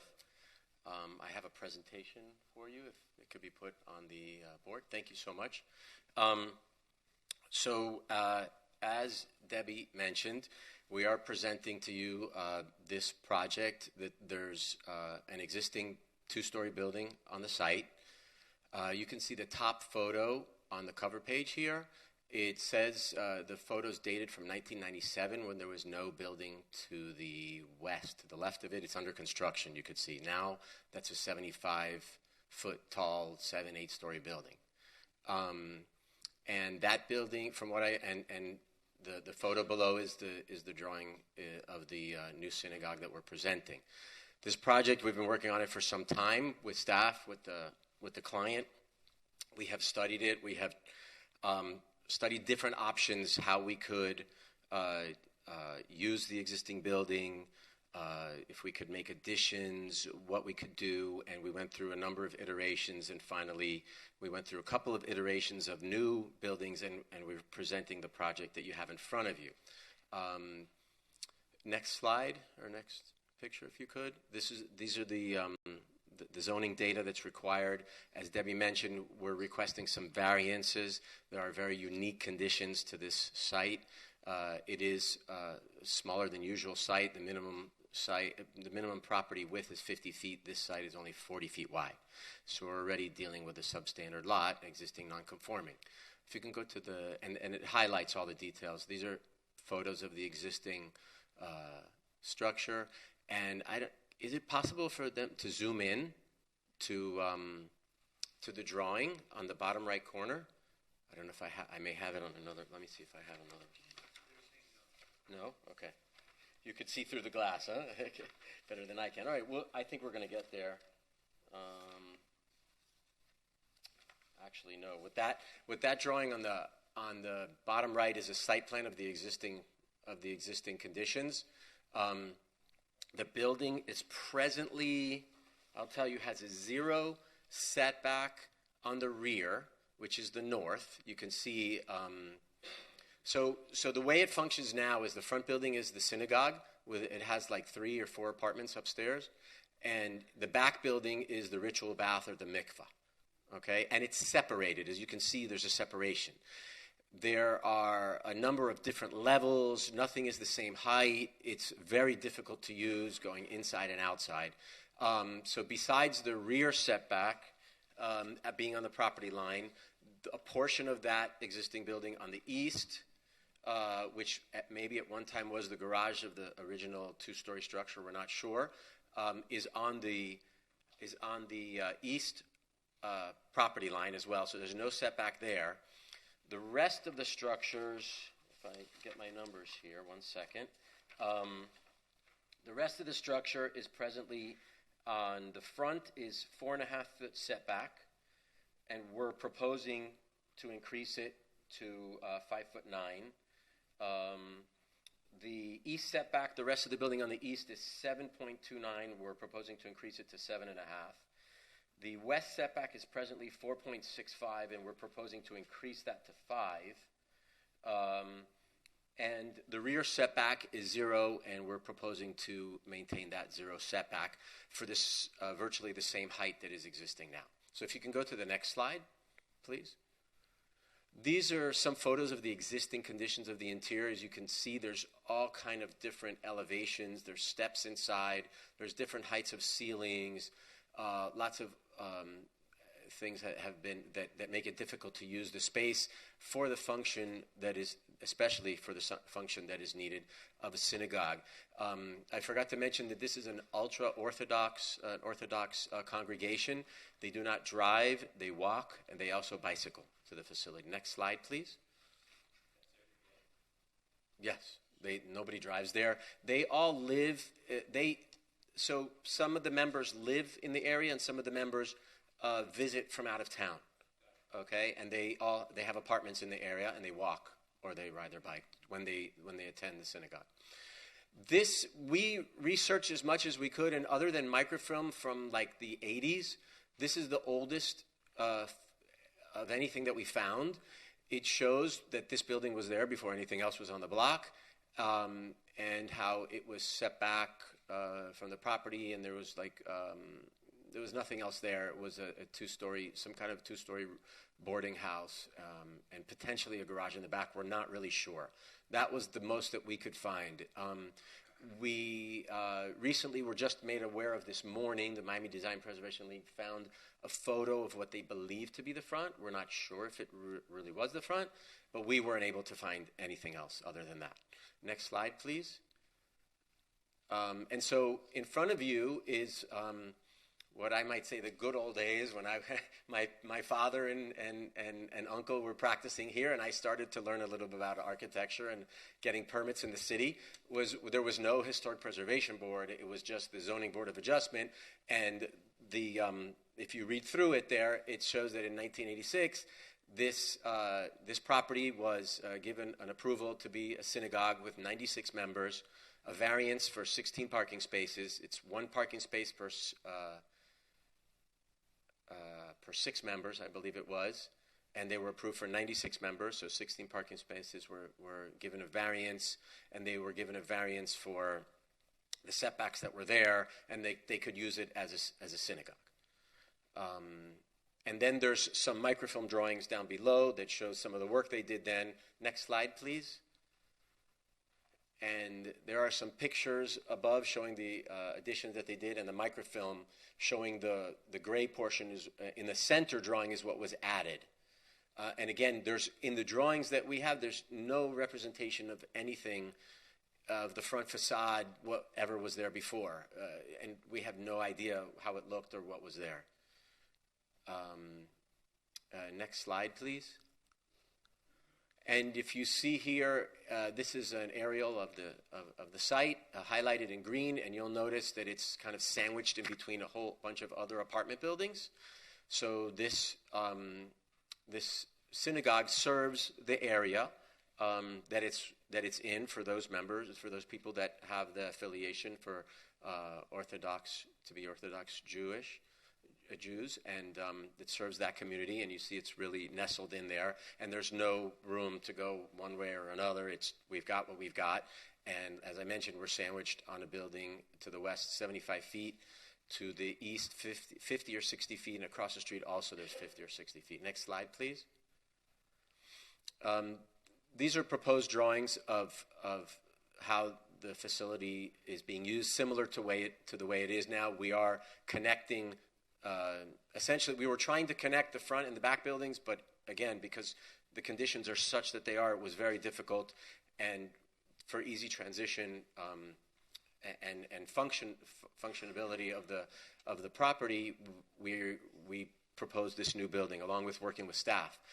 The upper 2 floors will be apartments for the rabbi, the cantor, and there's a deck because we set back the front of the building. Next slide, please. I can get to the elevations. There's a proposed site plan. I think it's better. Next slide, if we show. Okay, so here, this is a good elevation representation of the existing conditions. On the bottom shows the building the way it is now. and the two adjacent structures. And then the top slide is of the proposed building and the two adjacent structures in shade. We are proposing the front of the new building to be approximately 26 feet, which is approximately the same height as the existing building. Then it steps back 20 feet, and that's when it goes up to the third floor. And again, we have the right to go to 75 feet, but it's not needed here. And the rabbi they don't like to use elevators, so they're only 3 floors for their apartments. Next slide, please. So this is a blow-up of the site plan, the proposed site plan, and the ground floor plan. We have a partial basement area where we're proposing to put the mikvah. You can see the blue square in the middle, the ritual bath. We do have lockers and showers and bicycle parking for them. The front is not used. We have, on the 2 sides, some of the variances have to do with the access stairs to get in and out of the building. So that's what proposes. There's no landscaping on the site now. We're going to propose to put some landscaping in the front and along the sides as well. Next slide, please. This is the first level where you can see we have some green, where we're able to put green on the east and west. We have walkways on both sides. We have on the east side is the access for the women. On the front is the access for the main synagogue, and on the west side is the access for the mikvah and for the apartments. So we have access on all the different sides. We have a variety of steps accessing the building. Next slide, please. Then as we go upstairs, you'll see the apartment layout for the rabbi or the cantor. Next slide, please. And you'll see the top apartment for the rabbi, and you'll see there's a big area in the front that's a terrace. So we wanted to step back the building from the street frontage to make it feel the same height that it is now, and greeting and keeping this generally the scale that it is now. Next slide, please. And this is just the roof plan where we're putting the mechanical equipment on the roof, and we have an enclosure. When you see the elevation, you'll see it's a little bit higher, but only because of the enclosure for the mechanical equipment for the neighbors to screen it as much as possible. Next slide, please. So here are elevations that you can see. The front elevation with a series of 3 vertical windows with arches, and the left is the larger opening with the arch, which signifies the main entrance to the synagogue. The back is the drawing to the left. My left, I don't know what your left as well, is the rear elevation that shows we're going to the same height, essentially 16 feet that the rear is now, and then it steps back. And so, next slide, please. This is either the east or the west elevation. The east elevation with a series of windows in a rhythmic fashion that's much nicer than what's there right now, haphazard, to let light into the synagogue, into the spaces. Next slide, please. And this is the west elevation, which shows again the same type of architectural language, as long as with some steps for access. And maneuvering the different elevations, as Debbie mentioned, that we're getting to the flood level and accessing the rest of the building. Next slide, please. There's a section through the building, as you can see on the top right, how we're stepping back, that there's a terrace, and stepping the building back so that the front that meets 37th Street is lower. Next slide, please. That's another section. Go. Next slide, please. You can see we've worked on these. We've really thoroughly studied the building and how to make it function. Next slide, please. And these are some renderings of different sides of the building, the front, how it could look, to give a little better perspective of what we're trying to achieve.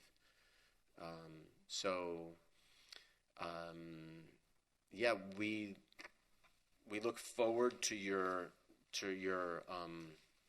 review, approval of this project. The rabbi is really anxious to put money and renovate and create this structure for the community. Again, the variances are basically because of the site conditions, the non-conforming lot size, transitioning between steps, and we hope it's a nice addition to the community. One last thing I did want to mention is we are modern architects, generally in Miami. We generally have big overhangs and eyebrows and things like that, and I appreciate the architecture of Miami and all that. They're very traditional in their beliefs, and that the building represents more of the architecture that would go with the way that they observe the faith. Great. Thank you very much. Thank you. If you'd like to take a seat, I'm going to ask that the board put forth any questions that we may have for the applicant, and let him address them all at once.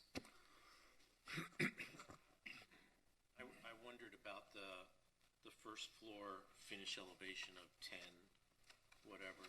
Was that a self-imposed determination?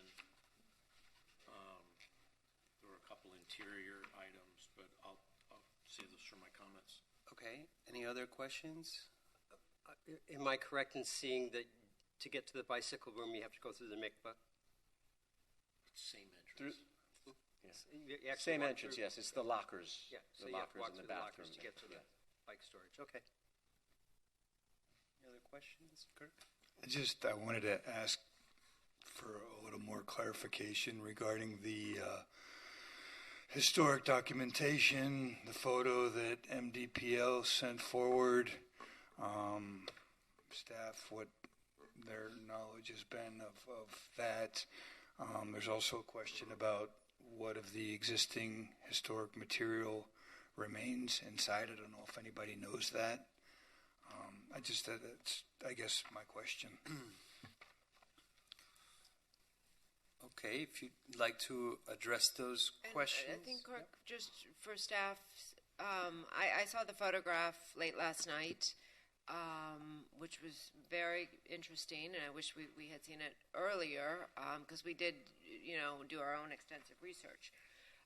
It appears that, that it's consistent generally with the historic aerial photographs that staff was able to find. But from looking at the existing building conditions, I don't believe that the existing front porch and front facade still remains. But you can see the chimney, and on the west side, a portion of that wall further back that appears to be the original portion of an exterior wall. You're welcome. I'm sorry. Another thing that I would like addressed is the omission of the elevator. It was presented as if that was omitted for religious reasons, and just some clarification on that ramp and lack of a ramp, lack of an elevator. I thought that would only be on certain days of the week or so, but just some clarification. Sure.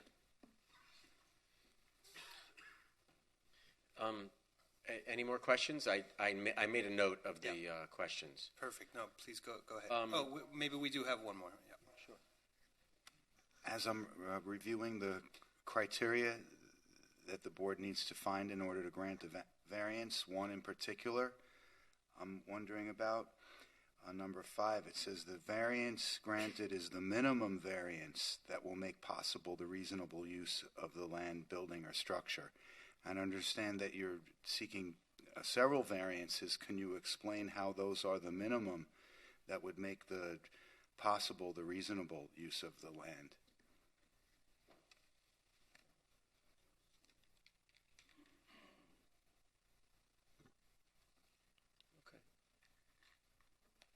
Thank you.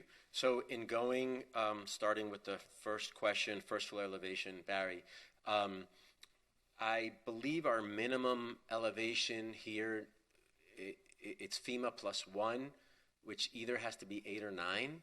We're at 10 because we are going down to the mikveh, and we're giving headroom, just enough headroom to make it work.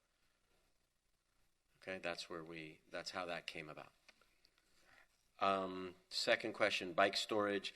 Yes, you access through the locker area of the mikveh to get, and we made it as to try to make a secure place for the bike storage.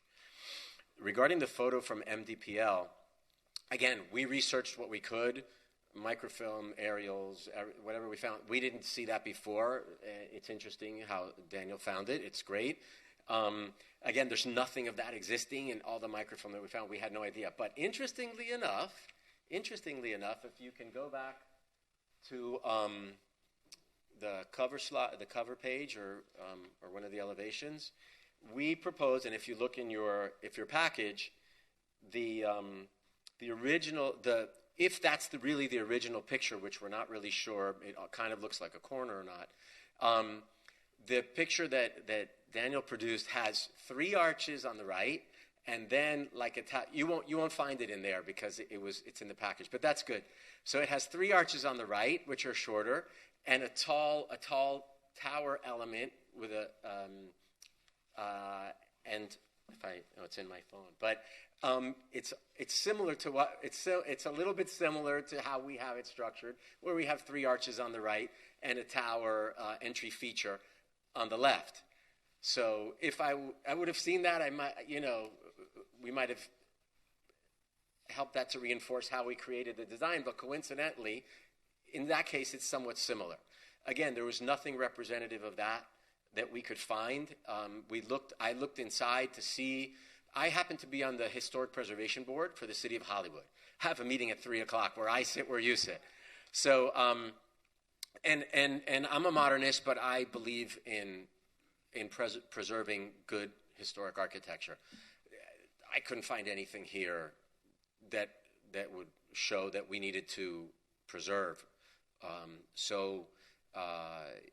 And the separation of the building in the back and using the building, and it's been functioning as a synagogue for many, many years. It was approved by the city as a synagogue for many, many years. So, and believe me, we tried. I think we've done 3 or 4 iterations of this, and this is where we came to present to you. So, regarding the elevator, Mendy, if you'd like to speak to that, it was repeatedly mentioned that they do not want an elevator. And by the way, ADA, there's an exemption in ADA for religious institutions not to provide accessibility.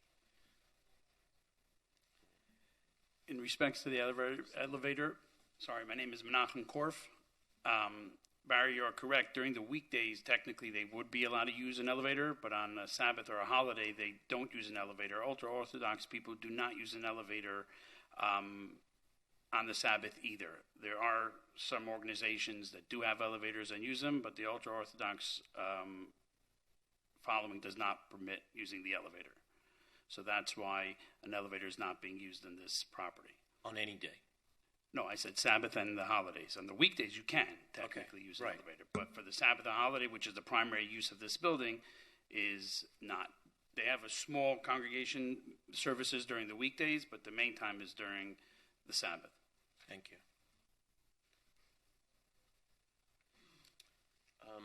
Regarding your last question, Mr. Reed, in terms of the minimum variances possible,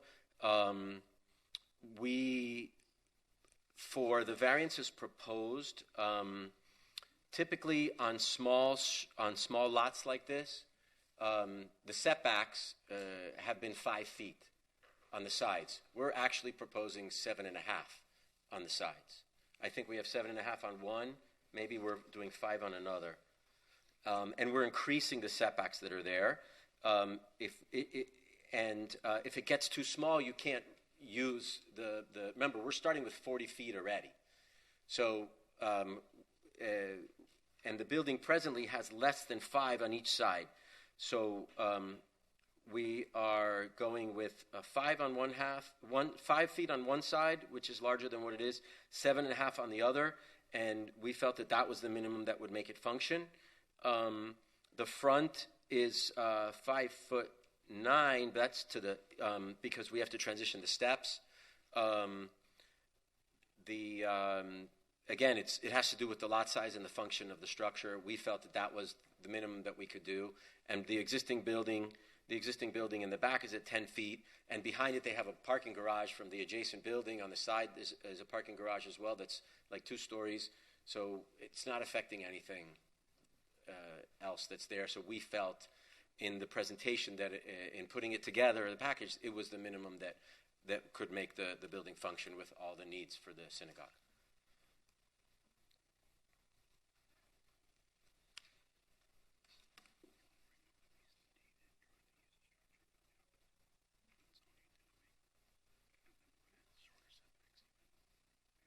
Yeah, if we also did study trying to use the existing building, but there were two things. The setbacks would be less than what we're proposing.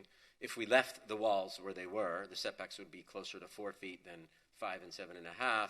And in order to make the structure work, we would have to also, on the inside of those walls, we'd have to build another concrete structure, further reducing the usable space as well. And getting all the space, we ended up at 4 stories, and we didn't want to start dealing with that. And the rabbi was comfortable with 3 stories and functioning with the building with no elevator, and keeping it shorter.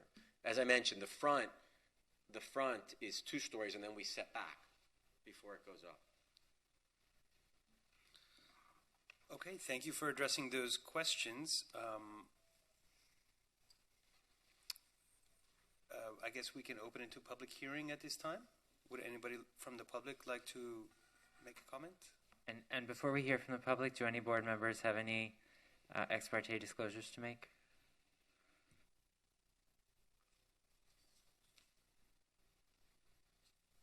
Okay, seeing none. Thank you, Ari and Mendy. Any members of the public wishing to speak? I do see on Zoom, we have Mitch Novick. Hi, Mitch. Hi, Mitch. Do you swear that the testimony you're about to give is the truth, the whole truth, and nothing but the truth? Yes. I'm on a new device. Can everyone hear me? Yes. Hello? You can hear me. Good. I would urge the board to request staff to explore if whether or not any of the existing structure depicted in the photo exists. And that's my only comment. Thank you. Okay, thank you. Anyone else on Zoom, please raise your hand. Seeing none. Okay, hi, thank you. Daniel Serrato with Miami Design Preservation League. First off, I do want to apologize to all the applicants. We had some kind of last-minute meetings at MDPL that delayed a lot of our publishing of the positions. And I commit in the future we're going to get those out much sooner than before. But I do want to make a note of this, and I don't really appreciate the architect questioning whether it's real or not. I mean, I'm happy to share. It's from the county property appraiser. This is a building. This is a house that was there. And we have more photos as well that we can send, but I wanted to underline the fact that applications are required to provide a historic resources report. So I don't even know how it got this far with all these guesses about what is there. This is probably one of the oldest homes in that area.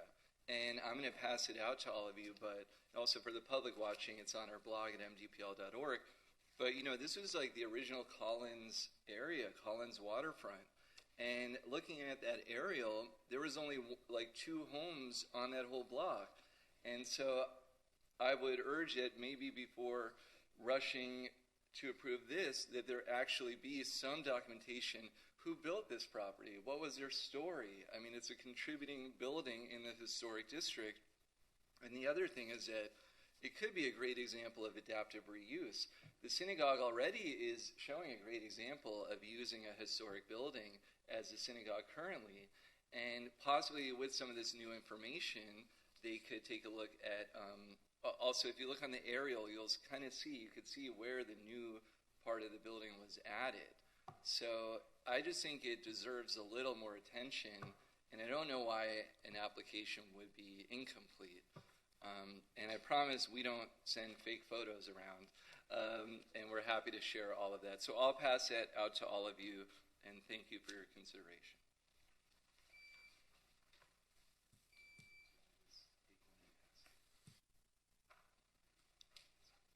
There are no other members on Zoom wishing to speak. Anyone else in chambers? Seeing none. if I may. Okay, would you like an opportunity to rebut? Yes. I wasn't saying that it's a fake photo. I'm saying that I've researched, we researched whatever we could for this project, but I've received microfilm I asked for one address, and then the microfilm gets mixed up, and it shows me buildings, plans for a different property. So maybe it is this one, and maybe it's not. I don't know. I don't have enough information, but I've seen where things get mixed up. It's possible they could have been this property, but again, there's no evidence that we have found, and you're free to come and look. I couldn't find anything. It is a pretty building. I would, if I found something of it, I would love to do something with it, but there's nothing there. Yes, Nancy. I think we're done now. If you'd like Okay. to take a seat, and we'll go ahead and start our comment with. Well, I'm Nancy. going to comment with him. Okay. Sure. The size of this building seems to be about twice the size of what the little building looks like right now. How would you even adapt any of it? I don't know. I couldn't find anything to try to work with originally, and now we would have to just make it all new. So there's nothing there to restore or save. I wish there was, but I don't have anything. Maybe Daniel, what makes you think that this is the same building? Because if you look on the application, I'm looking at the picture. Oh. That's the most. Well, I mean, I have the back of the photo that has the address and the folio number, and we have like 4 or 5 other photos. Yeah, and I just want to chime in. Sorry to interrupt, Daniel. I think this very well may be the original building. Looking at the aerial photographs, looking at the location of some of the chimney, but this building, and even on the west side portion of the wall, there was an addition that was put on the front and the back of this building. So that when that addition happened in 1986, this was removed. This may be the original house, but it is not there anymore. Portions of it likely are, but unfortunately, from my perspective, they're not the architecturally significant portions. Those are gone. Well, originally, from what I've gathered, and I did go to see it, I mean, it's half of the size. So I think there was nothing else there at the time. Now, if you go over there, there's high-rises on both sides. So I don't know how this could be verified as the original building. I mean, I'm sure we could do some more research now that we have this photograph, but it's likely, from my perspective, the county has good records, and, the evidence seems to indicate that this was the original design of the home. And it is beautiful. My concern and why our recommendation isn't changing is because this is not there anymore. Okay. A portion of the east and west walls are still there. The sides. Correct. The sides. Right. I mean, if you look at the shape of the front, I guess that's the front. Right. This looks nothing the way it looks today, right? The front, but if you look at the aerial photograph, I think you can kind of start to see that there was that one-story porch roof. So before we go any further,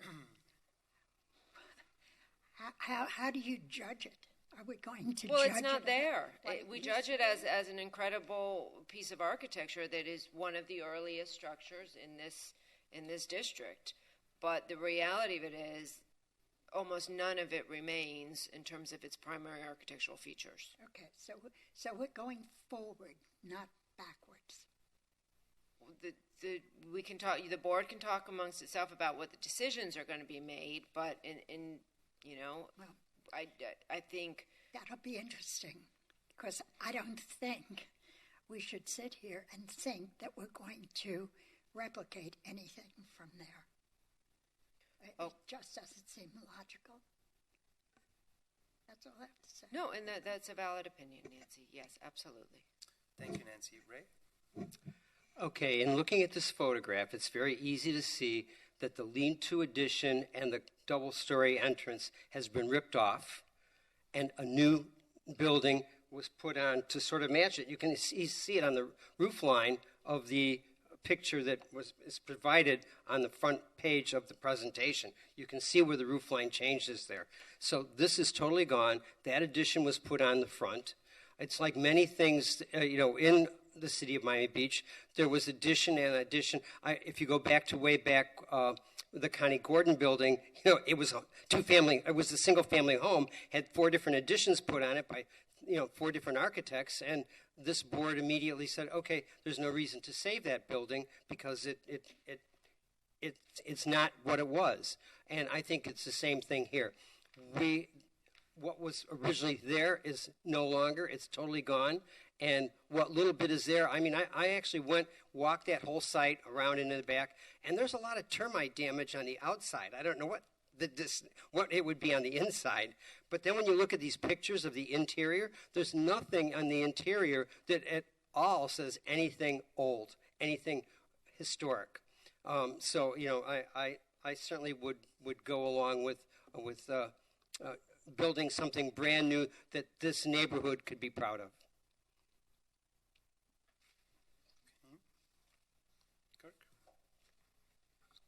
So from what I could see, obviously this photo was not included in the application when it was submitted.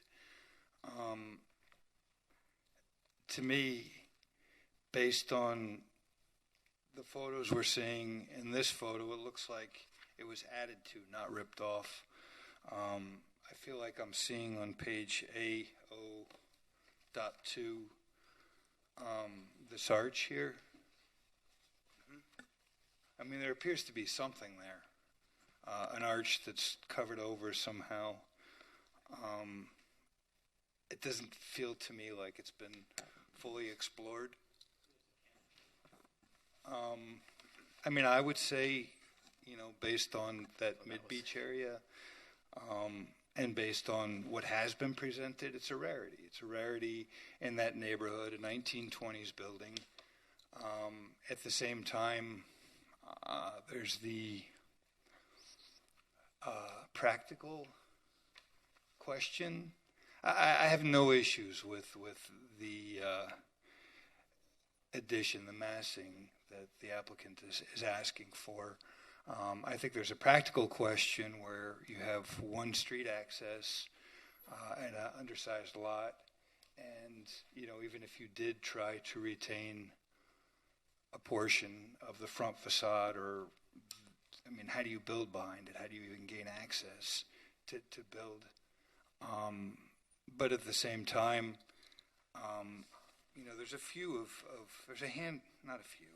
very few of this period of building in that neighborhood, and there's no question in my mind that this contributes to the allure of that neighborhood and its history more than this does. I understand that that's of its time, but I'm not sufficiently satisfied that the possibility of I don't know what the right word is here, paying homage to, recreating, reconstructing.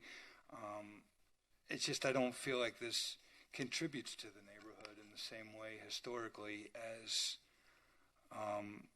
what's already there, as a vestige of this, or more so this, if more investigation could be done to see if, and I don't see what it would hurt the project, because it's not it wouldn't cut into the massing to retain or recreate the historical appearance, or at least some sort of a reference to the historical appearance.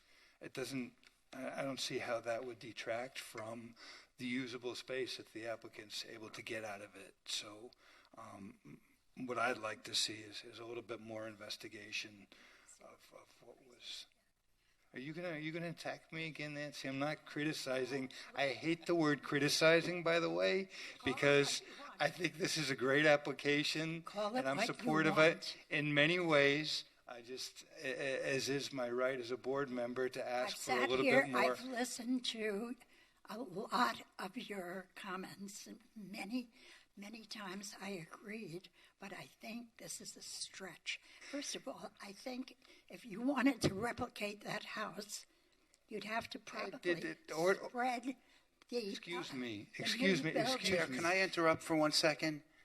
I think it's inappropriate when board members address people at the podium or they address each other. I think the meetings would be more civil if we didn't have people coming at each other, instead just expressing their opinions and their questions. Yeah, if I could just I'm talking about a prior meeting. We had a prior meeting, and I was uncomfortable the way there were. It felt like a confrontation with somebody up at the podium, and I think that should go the same way with people up here on the dais.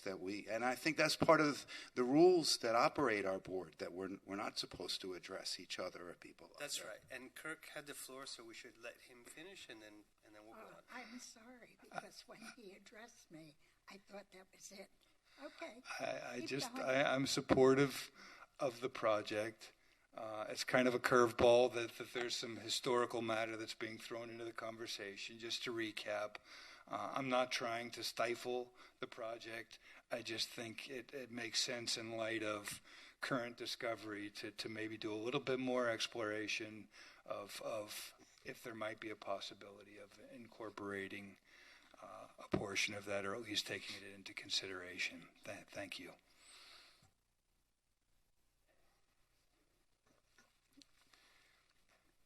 Well, of course, the first threshold issue here is it's a contributing building, and they're proposing the total demolition. And I think that we ought to explore if there's anything remaining from the original building. Can it be saved and worked into the design? I think the design, in many ways, does pick up on some of the patterns of the original building, and you've got the door in the same place, and the windows, and the arch that seems to remain from the original building that you could see make out in the line. It seems there's a lot of similarities, and I like that, but I think maybe if it was more stylistically, if it looked like it was from the same period, if it was a Mediterranean style, because as board member Kirk mentioned, this is one of the original earliest developed neighborhoods, and this is one of the original homes, and there aren't many remaining. This is and I think that it does contribute a lot to the historical fabric of that neighborhood, that when you walk down the street, there's still an example of what a building looked like somewhat. It has been changed a lot over the years, but sort of it gives you a feel that this is a historic neighborhood. I think that the design, I would like it more if it did, if we are going to demolish a contributing building, that it would be somewhat reminiscent of what we're replacing or what we're removing. And so those are my comments, to see if there's anything from the original building that could be worked in, if the end product will look like what's being lost, and that also, it does sound to me like they will be coming back with modifications from the comments that I hear from other board members. And so I would ask to help me out so I can say yes, is to do a more thorough analysis of the variance criteria, because I sort of picked up that you meet some of the criteria even though it wasn't specified in the application, and that it all relates to the undersized lot. and that it's a historical anomaly.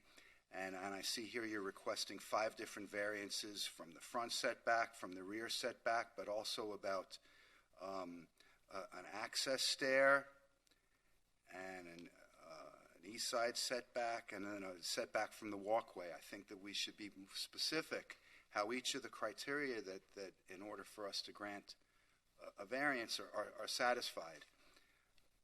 I asked about that one because I wasn't when I asked you about how it's the minimum, because that wasn't evident from the application or the staff report. But also it did sort of come across to me how the criteria, that literal interpretation of the regulations would deprive you of rights commonly enjoyed by other properties. You're looking to improve the property so it can continue the same sort of use. You're not looking to flip it. You're looking for it to serve the people who are using it, and it should. So it seems to me like you're close to crossing the goal line for a variance, but for me personally, I'd like it spelled out more specifically, so I can say, yeah, because the law says we shall make these specific findings. But I'm not comfortable at this point to say, okay, we can demolish the structure until we know more about what's remaining from the original structure. You can see outside in the building not only that little arch crack to show where there used to be an arch, but also now looking at this photograph, it makes sense why there seems to be a bulge over those ground floor windows too. It seems as though that top portion of the building, which was set back, was pulled forward and connected to what was below it. So there might be things remaining, and we might be willing to say, okay, you can demolish them, but I'd like to know exactly what's there before we wholesale say, okay, let it go. Thank you, Stuart. Barry? Thank you. A few things. I appreciate the presentation, the efforts. I can't, and I'd like to know where the city stands, because I just find it a little disturbing for me that one would want to take advantage of not providing accessibility to all. So that just doesn't sit right with me. I noticed, I'll just say a few things about the architect before getting into maybe the facade or style of the architecture. Maybe this is a religious thing. I don't know. I noticed that you have the 2 entrances, the main entrance for the men on one side, a side entrance for the women. The men access their restroom from a lobby. The women do so from their prayer space. I thought that was not so nice. I have a question about the use of this building, of these second and third floor units. They're 4-bedroom units, right? They go front to back. And they have 4 full baths and 4 half baths for 4 bedrooms.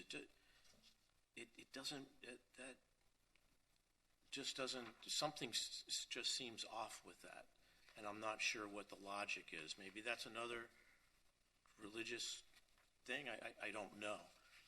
But it just makes me think, is this a hostel? Is this for more than just one family to live up there? Something just doesn't jive for me with that when I looked at that. And the lack of elevator, I start thinking about, well, you got 4 people up on that 3rd floor. How does EMS deal with that? It's not a single family house where we're, getting someone down on a gurney or something.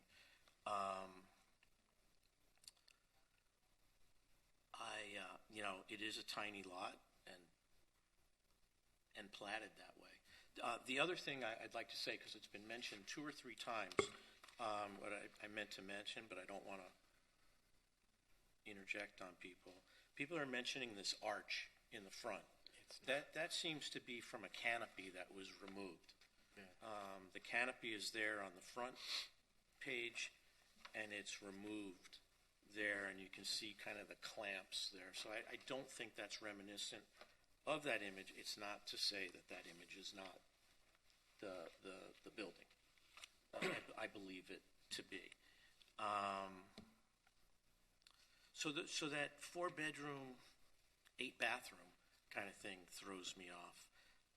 I would like, if this is going to come back, to have some cultural, some historic report, a resource survey performed. I'd like to see the elevations of this proposal against the elevations of the existing buildings. I don't know why that's not provided. And I'm not getting into saving this building or not saving this building right now, but I find the architecture proposed to be alien to what its neighborhood is, other than it's surrounded by some squares, rectilinear buildings, and so is this. But I would appreciate if this is going to be a new concrete building, that it's maybe relates to those buildings in a more modernistic approach.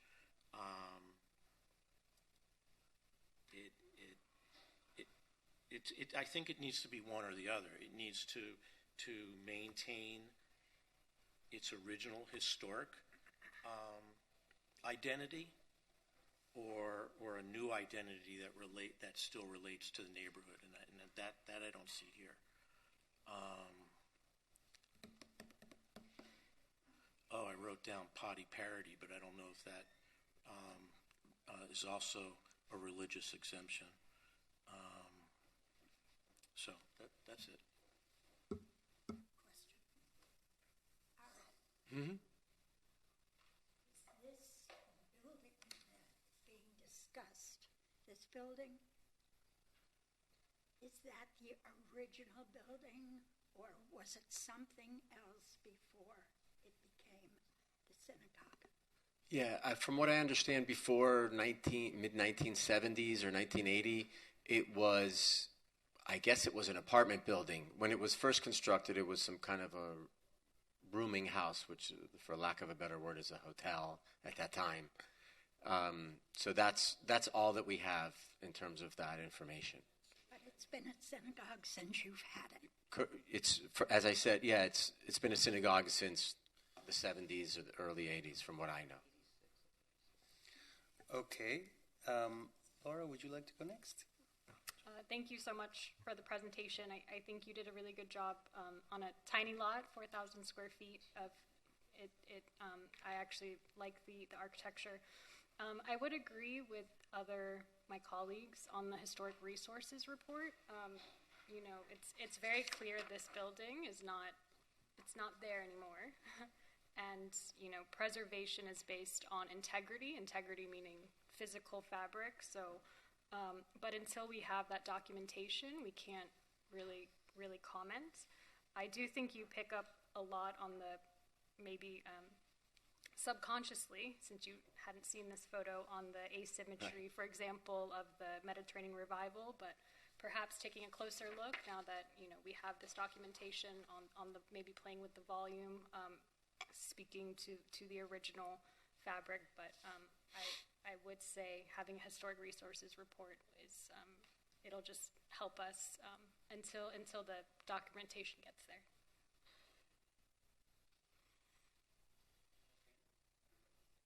Just one last comment. If this building were there right now, I don't think that this board or any other board would have allowed building 75 feet to be next to it. We were just discussing earlier about a 75-foot office building being a lot further away from a residential component, and we as a board were having difficulties dealing with that. So I think, this doesn't exist anymore. It's great, and maybe what they could do is to pay homage to this somehow, like maybe with some sort of plaque on the outside of the building showing what it was originally with some history about it, and go from there. But I don't think that we should belabor this point any further because it's not there. And I really think that we should allow them to go ahead and build their project as it is. And I personally would like to actually make that motion. Well, I haven't had a chance to. Oh, I'm sorry. So Yeah, I was waiting let for me Rich. jump in. I agree. I'd like to see that report. I'd like to see an analysis, of the development of the site. Even if you're just approximating things from aerial photos, from these other historic photos, we just might find that the main body of that original house, maybe it is there, because I see the photos from the 90s, and I see a break in the roof line that leads me to believe that maybe part of that building is back there, and so with a little analysis, I think that you can demonstrate one way or the other and just clear it up.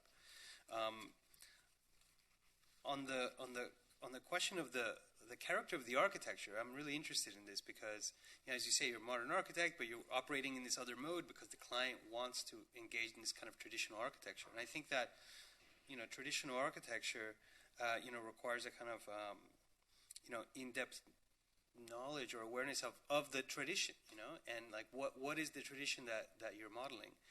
And when I first glanced at this, it reminded me of a synagogue that I documented in Curaçao, which is the longest continuously running synagogue in the Western Hemisphere, right? With sand on the floor. With sand on the floor, exactly. Mikveh Israel Emmanuel. Mm-hmm. And it has these rows of arched windows, like you have, but there's a break between the first and the second floor. And, as opposed to seeing these very long arched windows that you have now, in that building, there's a row on the first floor and a row on the second floor. And it's curious because it resembles more of a residential building. It's kind of like you might walk by it and not know it's a synagogue, and maybe there's something to that, being intentional. Anyway, I think that it would benefit you, it would probably help just to, look more closely at the source of the tradition. And that building, I think, was modeled on the synagogue in Amsterdam, which was like the, a new temple, a new Jerusalem. Mm-hmm. So I don't know. I wanted to put that out there for your consideration. So turning back to the board, is there someone who would like to make a motion?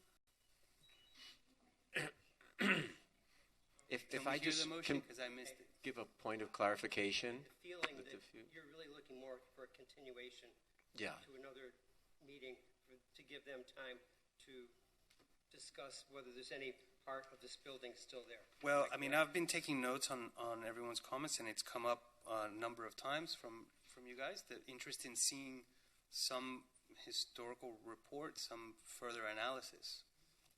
Are we supposed to be the ones that request for a continuance? The board, you don't need to. So right now there's a motion and a second. You can withdraw. Can they withdraw at this point after the second? Yeah. Well, I would ask if by consensus, I would ask the maker of the motion whether the maker would agree to withdraw. Yeah, I'll withdraw that. Okay. Okay, so now we could have. I'll make a motion to continue. I think we need to know what timeline we'd be asking for. Correct. Eric, I think it would be beneficial to continue to the June meeting. Is that okay? Well, to get for to the May you have meeting, to submit tomorrow. tomorrow. I think you would have time to potentially prepare the historic report and get some more information, but I don't think you would have time to make any design changes. What's the submittal and I date think for the May? board is asking you. It would be Monday. Yeah. So I think the most beneficial would be to the June 14th meeting. Wait, I was going to talk to the Rabbi. Okay, sure. By the way, I just would want to mention, for those of you that feel there is a break in the middle of the facade in the front, but that's because of spalling concrete. The original building would have been 20, 30 feet farther back where the historic elements are. If you see, you can see the microfilm that the addition in the front was like 20 feet, 30 feet addition. And when you see the original photo that Mr. Seraldo brought, it was set back like 20, 30 feet. The other thing is, in terms of how many, the rabbi has 11 children. Okay, just the rabbi. So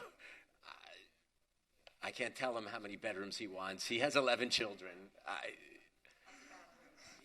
What can I tell? I don't know. And Ari, I think we can work with you on kind of putting together the report and the presentation about all of So that. there was a historic resources report, but it's very small because we couldn't find anything. I researched the original owner. I researched the original architect because I like to find stuff about the old architects and say, where did you come from? But I couldn't find anything. I mean, it's super interesting what he found, but I couldn't find it. So there is a motion to continue to the June 14th meeting. I don't even know if there's any additional clarification needed, is there? In terms of historical documentation, design, we're clear. Okay, that's the motion. And Mr. Reed, second. Okay, let me call the roll. Ms. Weinstein-Berman? Yes. Mr. Breslin? Yes. Mr. Klein? Yes. Ms. Liebman? Yes. Mr. Reed?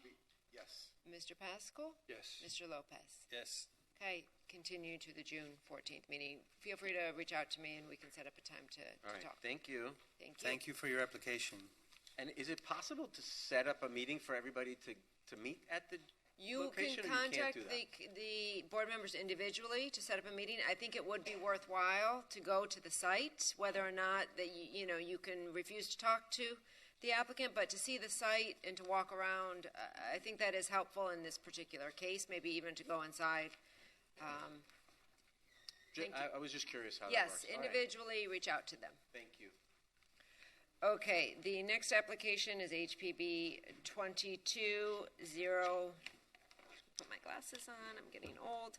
0500, this is 3900 Collins Avenue and 227 39th Street. An application has been filed requesting a certificate of appropriateness for the partial demolition and renovation of the existing building, including modifications to the lobby and south facade, landscape and hardscape improvements, and variances from the required setbacks. This is an existing, there are two actually contributing buildings on the site. The property at 3900 Collins Avenue was constructed in 1940, designed by Albert Annis, and the building facing 39th Street was constructed in 1939 and designed by T. Hunter Henderson.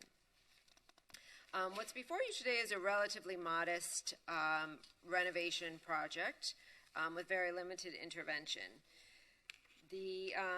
Within the original lobby, the applicant is proposing the renovation, primarily focusing on furnishings and fixtures, which staff typically is able to approve administratively. There are some significant architectural features within this lobby space, including the coved ceilings and terrazzo floors. These are proposed to be retained and restored. Modifications have taken place over the years. The board in 2003 did approve certain modifications in this area. So staff is overall supportive of the proposed lobby design.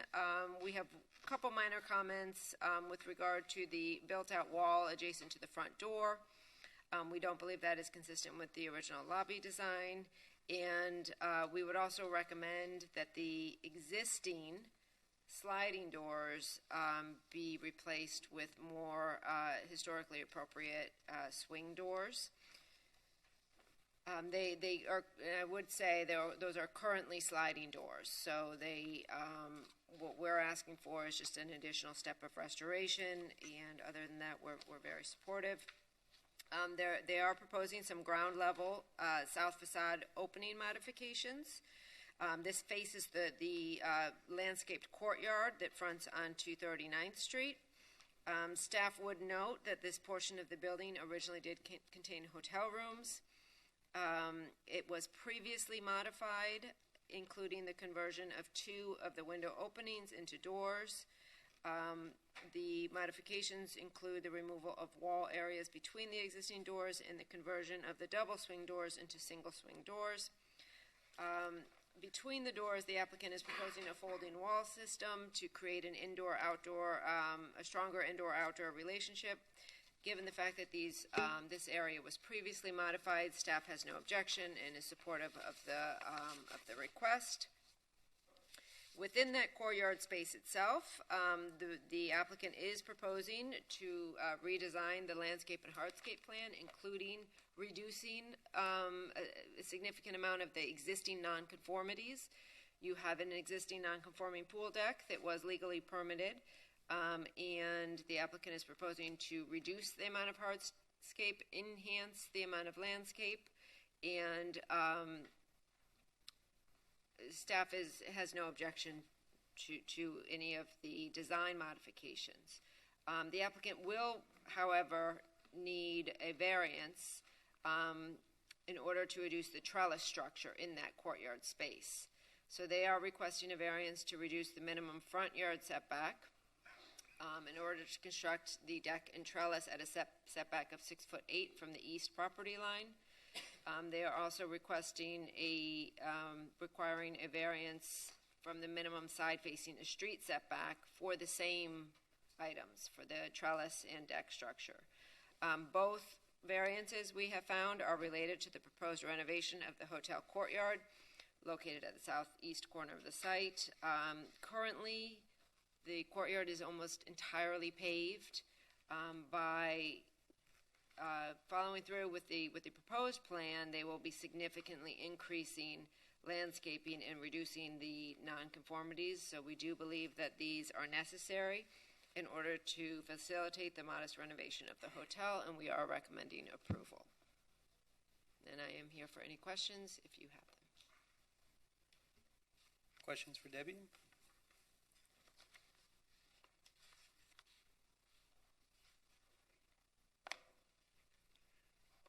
Good afternoon, board members. My name's Andres Arcila. I'm with Natural Fisher Landscape Architecture. Office is located at 6915 Red Road, Suite 224, Coral Gables, Florida. Today, we're here to present this project, and along with me is the interior design team, which is Malcolm Berg, and he will present himself and further discuss the interior. Just going to try to keep it very brief for you guys and concise. Okay, do we have the presentation? If you guys would like to see it briefly, yeah, okay, thank you. All right, so I'm gonna run through these pretty fast, but basically I'm gonna start from the exterior and then get into the interior where he will take over. Next slide, please. Survey for the property. Next. Data, next. This plan shows the existing conditions, shows the setbacks in regards to there's 2 outdoor spaces, so there's a courtyard and then there's the pool deck. As it was noted, the pool is significantly large in terms of the proportions to the space. Next. These are some of the existing photographs. Next, some of the interior, exterior conditions. So again, you see the pool, the porch. Next, this is the courtyard garden.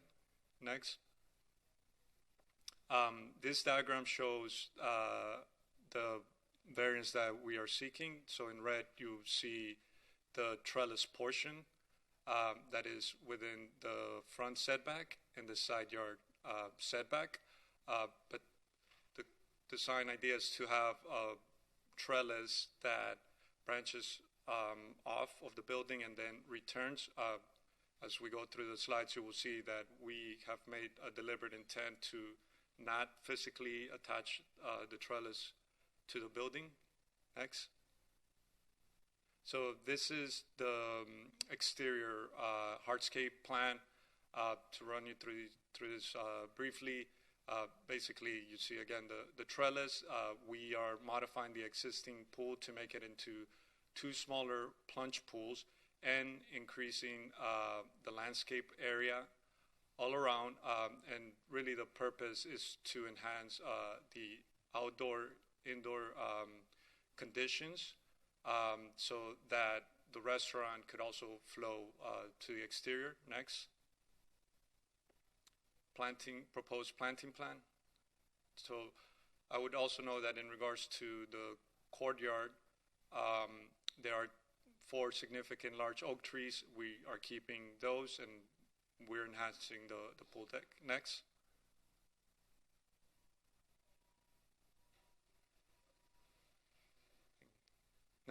Okay, some of the proposed plants.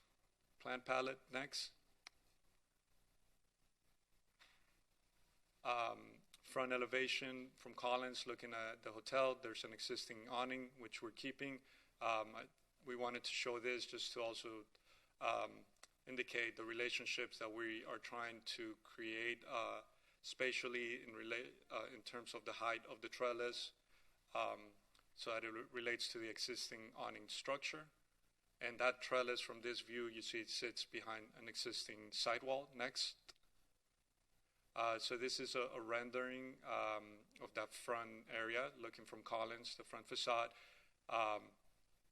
There's some existing palms, which we're keeping those, and then we're just enhancing the understory planting.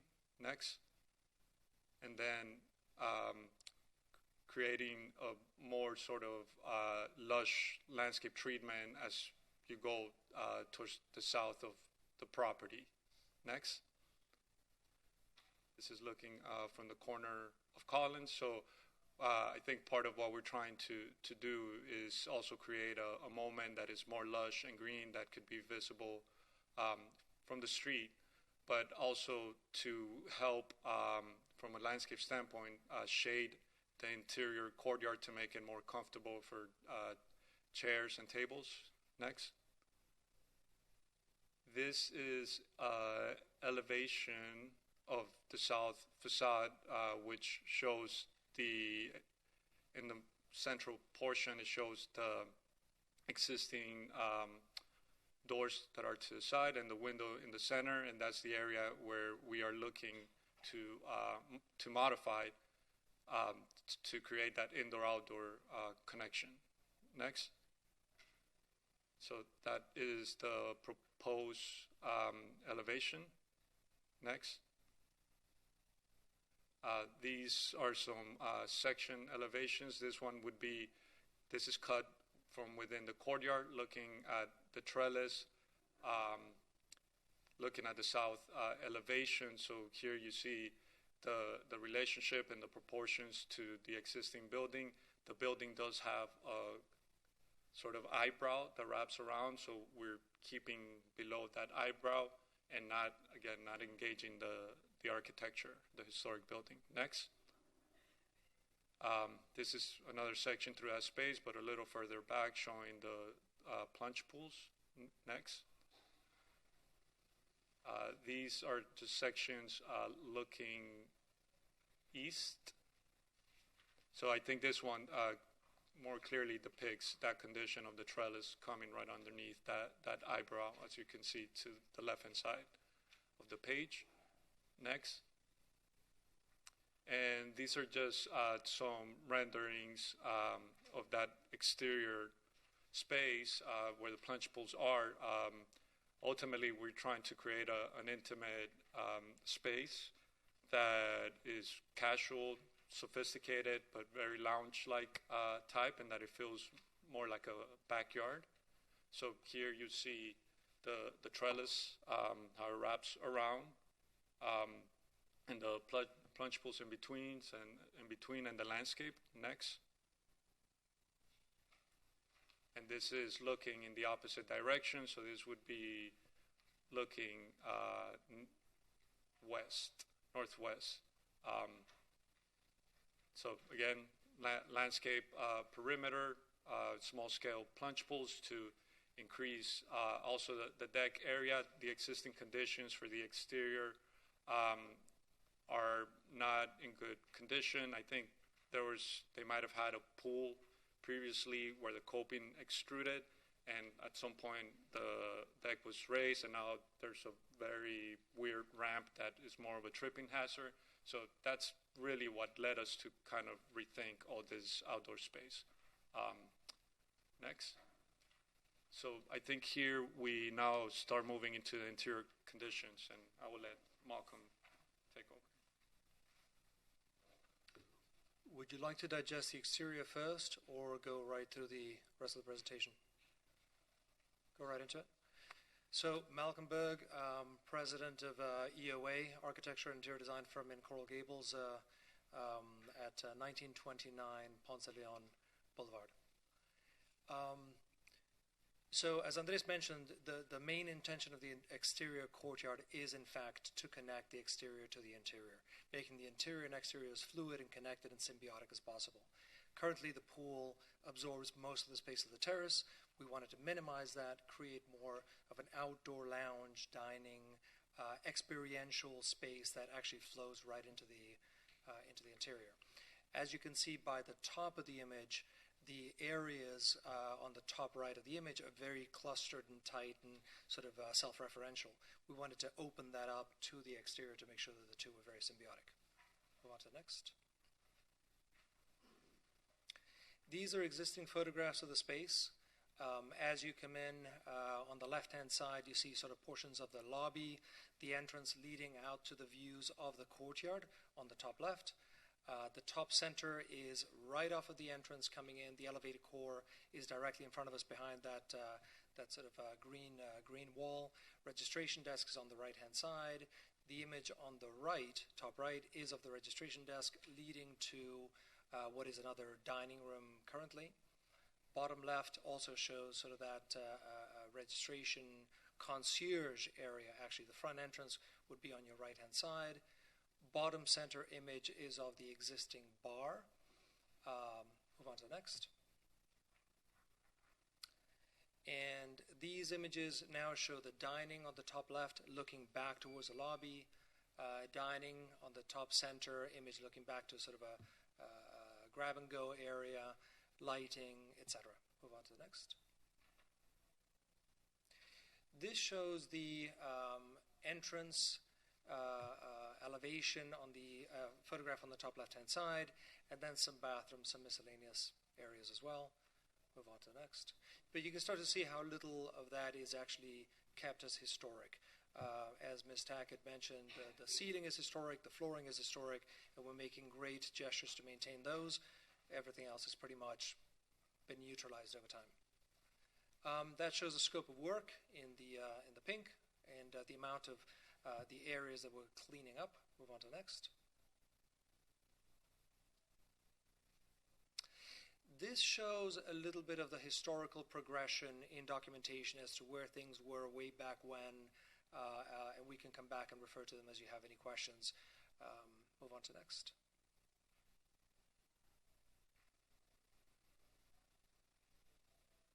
And just some more plans. Move on to the next. Move on to next. Reflected ceiling plans. Move on to next. Okay, now we walk into, these are some flat elevations, both the in rendering elevation as well as the actual architectural elevation depicting the main entrance. As you walk into the space, the bar is still to the left-hand side.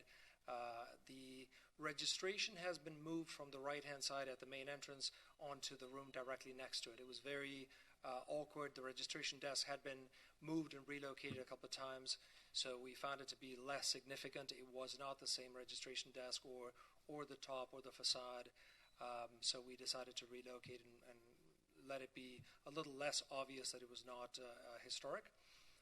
Move on to the next. This is the actual registration desk in the annexed room. Move on to the next. This is looking back from the registration desk towards the lobby through that existing opening with retail on either side from the lobby space. On to the next.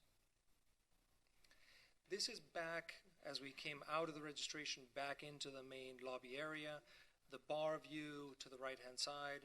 The historic windows, not the actual mullions themselves, I'm not sure how historic those are, but the openings are all very much kept as is all the exterior architecture, but shows a direct connection to the outside courtyard. On to the next. These are the windows that lead, that we were talking about, that Andres mentioned earlier, that used to be the 3 windows that led into guest rooms, had been modified over time to be made into doors. Move on to the next. And we're proposing opening those up into a Nana door system that opens up the interior to the exterior as quickly and openly as possible. On to the next.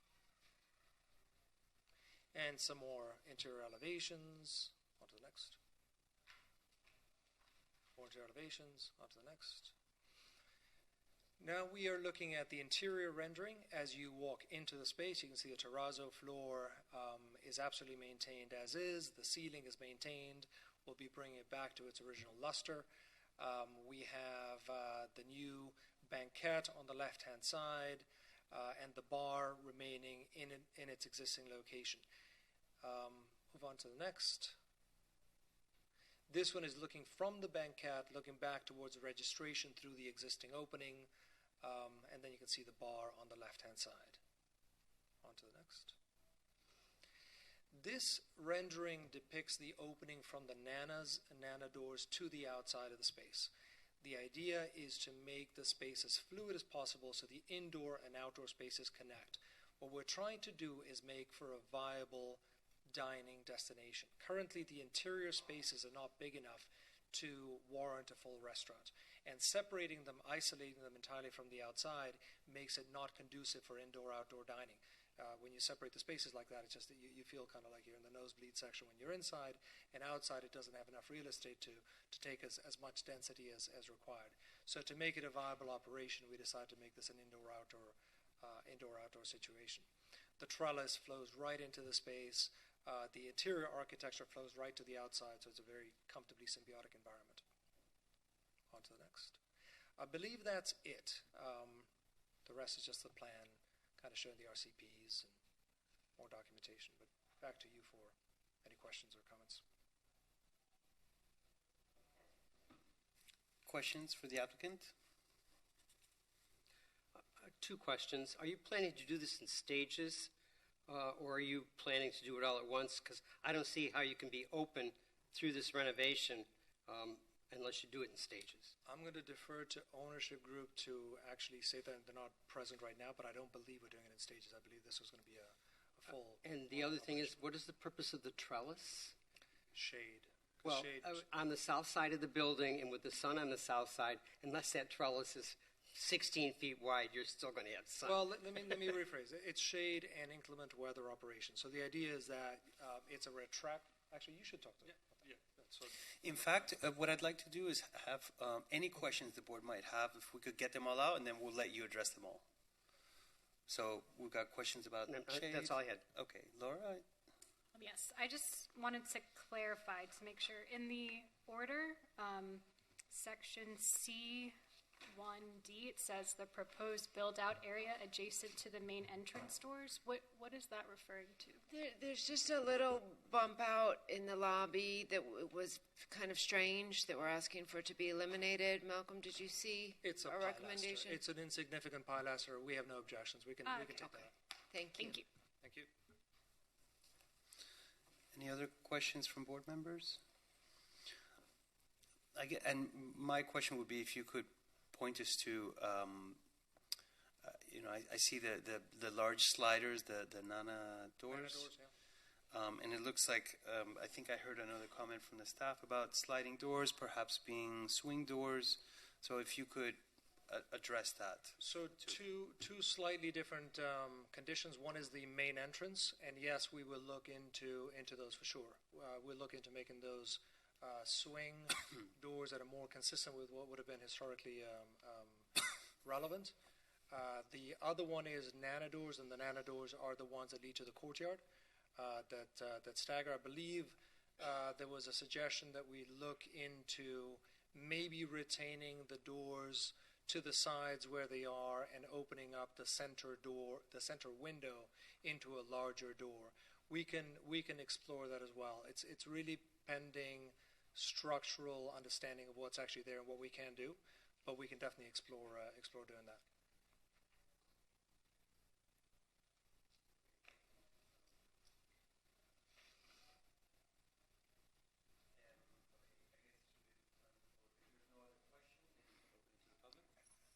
Can I interject one additional question?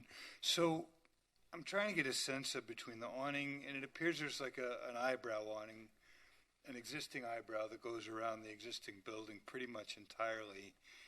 And I was trying to get a sense of how, because it looks like with the existing, what do you call them, the overhanging awnings, the fabric awnings, that there's a lot of those already existing on the building, and then the trellis being added now. And I was trying to get a sense of how, where the trellis meets the masonry awnings, how that sort of works.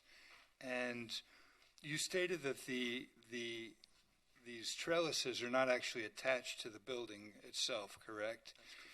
And so I think my only question, which is not a big thing, it's just I'm wondering, because it looks like, I guess on page L001, that the trellis at one point goes underneath the awning just slightly, it looks like. And why not, if the only purpose of the trellis is really shade, and if it's not connected to the building, why not leave a little bit of leeway so that they're not overlapping? It's just a question, because I don't know if the actual experience, if it gets to be too much when you have the masonry awnings and then the vinyl awnings and then the trellis and everything sort of running, sort of at an even level but overlapping. Just a question I had about that and what consideration had gone into that. Sure. So the idea behind the trellis, it has multiple purposes. So I think we're trying to create an outdoor lounge experience. The space is very small, so we took a lot of time in terms of figuring out how to distribute the program and where to put the tables, where the more lounging areas would be. So this trellis helps us to kind of set up the spatial sequence within. So that's one purpose. The other is I know we have landscape, but most of the landscape is towards the perimeter. We didn't want to put more landscape against the facade, but the point with that is that we also feel that the trellis helps to sort of mediate. It's not a large building, it's 3 stories, but the human scale to the facade, we thought that would help to sort of once again create the space.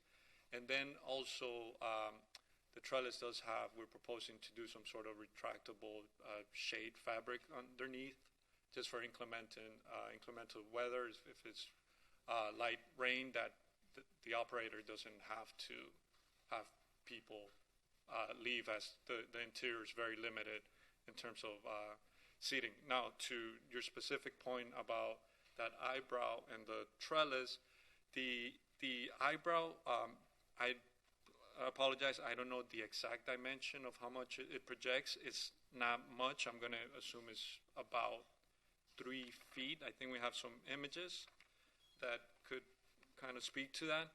But also, if you look at the plan of the trellis, you will see that if we reduce that small amount, then the trellis would not function because it would practically only be like 4 feet, and it won't create the space that we're trying to achieve underneath for some of the seating areas. It's very much an experiential extender if you think about it. As it goes in the slippage of the planes, when it goes under the eyebrow, from below it feels like the space continues beyond, even though the architecture overlaps on the top. So I don't think it'll be detrimental to the cause. I think it'll look really nice to have it come as close to the building as possible.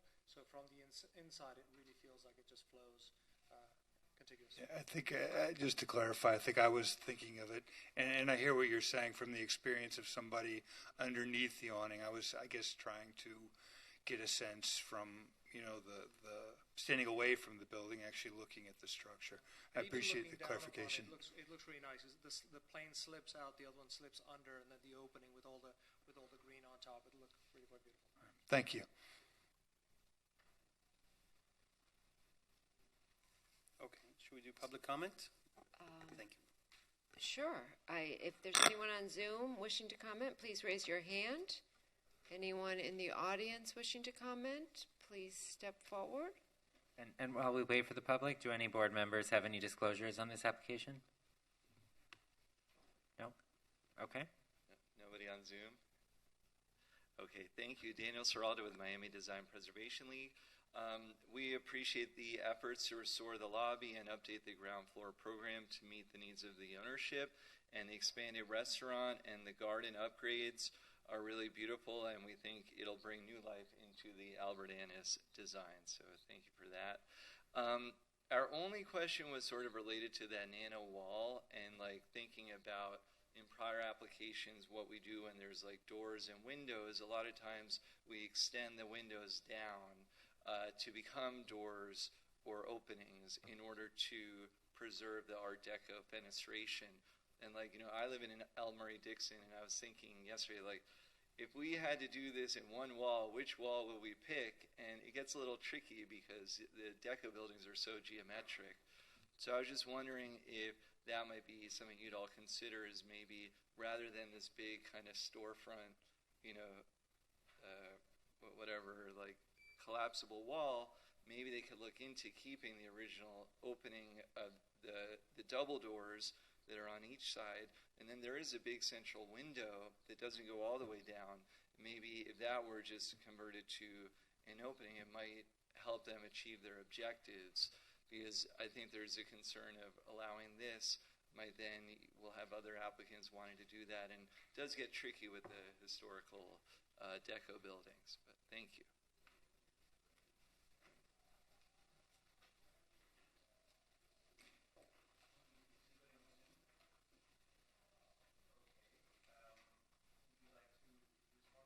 Yeah, and I really appreciate what you said, by the way, as far as maintaining the windows as best we possibly can. What we actually did is we maintained the two sides of the two existing doors as they were. Everything on the inside we did open up more, simply because of that physical connection and making the space truly viable. We can explore actually opening the center one, but I just don't think it's going to give us enough opening to make that strong connection between the two. That said, if the Nana door goes away, the openings could easily be refitted right back to where they were before, should someone desire to do so.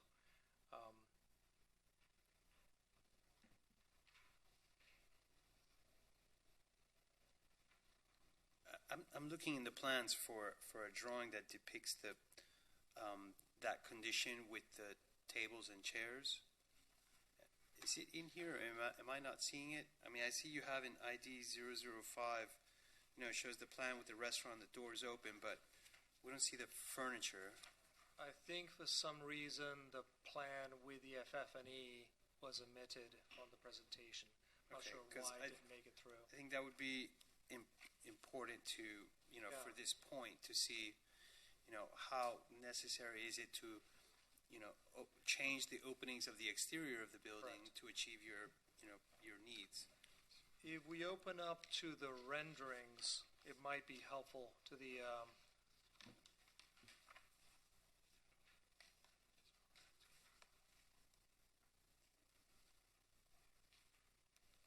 Can we open up the presentation to the interior renderings where the courtyard is? They've got it up here. Do you know what? I think it's page 44.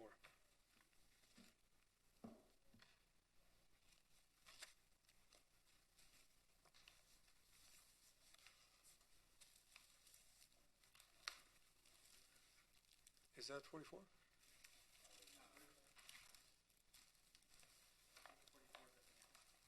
Could you open up to page 44?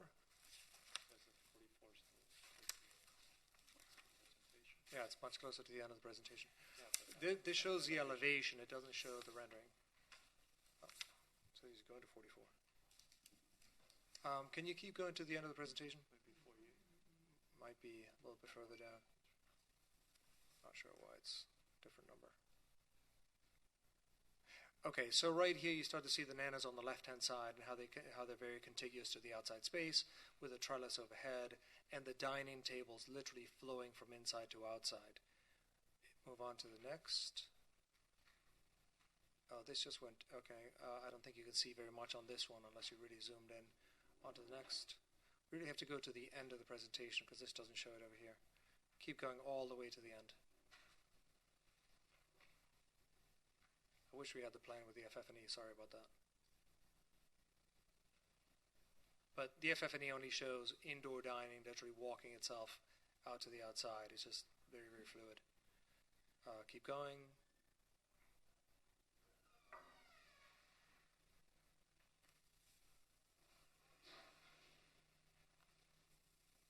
I don't know whether the enumeration is off on this. It should be all the way at the end of the presentation.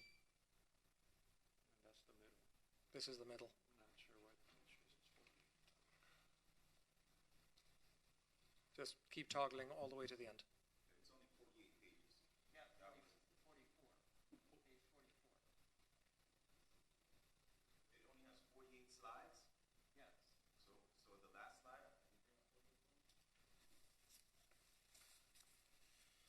Look, that's the last slide right there. This is 48, the last slide. Something's off because that's in the middle of the presentation. Not sure why that would show up as 48. Harris, could you help toggle? So anyhow, you have a banquette in the back of the room. I want to go back to that rendering. There's a banquette at the back of the room. Only enough room, I believe, for one row of tables and chairs on the inside, and then those tables and chairs follow suit outside. They just literally walk their way out. So it starts to feel like a restaurant. Otherwise, it feels like a private dining room. It's really small.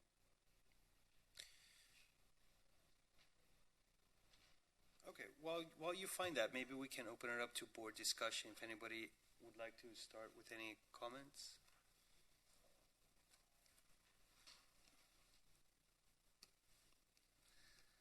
Would anybody like to comment on this proposal? I appreciate the presentation. I appreciate the approach. I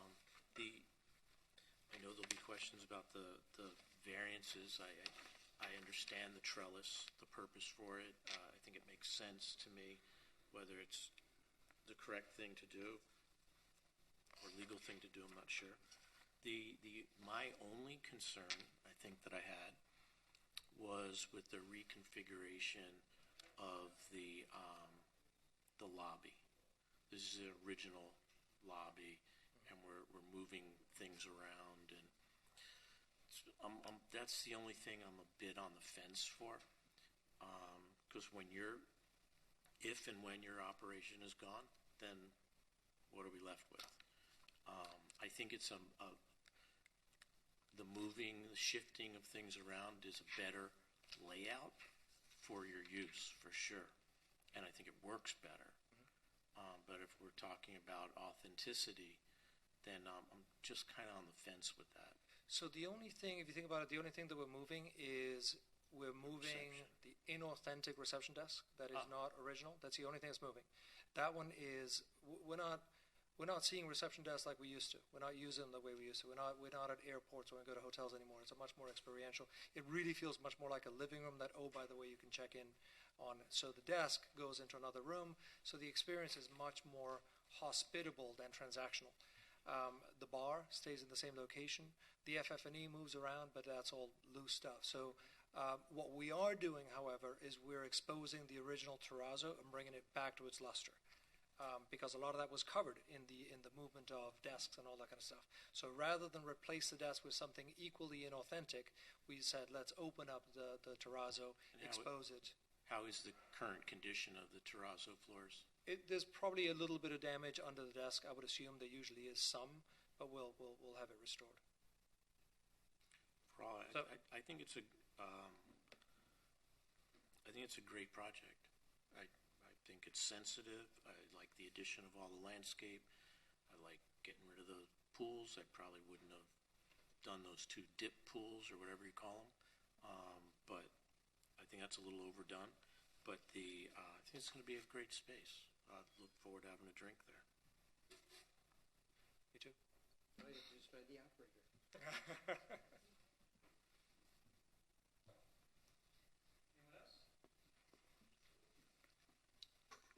Thank you.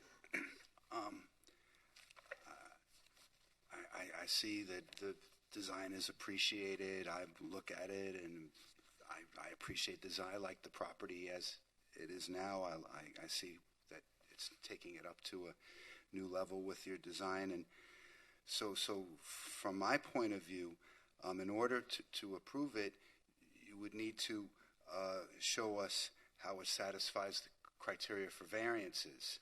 And what I saw in your application, it explains the variances that you're seeking. It says there on the first page, the following variances have been requested. But it doesn't address anywhere how it satisfies the legal requirements for a variance. And the staff report, it says that the applicant submitted plans and documents that indicates the following as they relate to the part of the code that concerns variances, and it says the same thing in the recommended order, that plans have been submitted that indicate the following, but the code doesn't say that the plans have to indicate, and the code says that the board shall find. And in order for us to make findings, we need to have the information and arguments presented to us, and they were not. We shouldn't just have a pro forma order that says they submitted something that indicates the following when it hasn't. Because when you look at, we're required in order to grant these variances, which if you all qualify for them, I'm happy to approve, but I just don't see it in the application. And there are 8 of them, and after number 7 it says and. So all 8 of these criteria have to be met. The first one is that special conditions and circumstances exist which are peculiar to the land, structure, or building involved, and which are not applicable to other land, structures, or buildings. I have no idea, because I didn't hear it. I just saw it in the order that says that their plans indicate that it is, but I don't know about other lands. The special conditions and circumstances don't result from the action of the applicant. Maybe we heard that. Granting the variance requested will not confer on the applicant any special privilege that is denied to other structures and buildings in the, I mean, if we give variance to everybody, then I guess not, but, or that literal interpretation of the provisions would deprive the applicant of rights commonly enjoyed by other properties. I don't know, but that wasn't presented to us, so I don't see how we can make that sort of finding.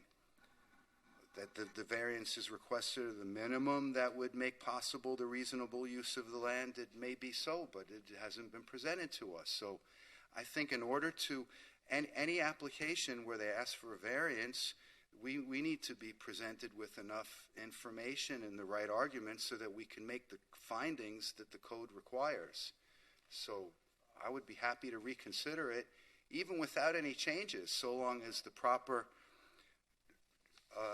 presentation regarding variances is made, because it's absent from the application.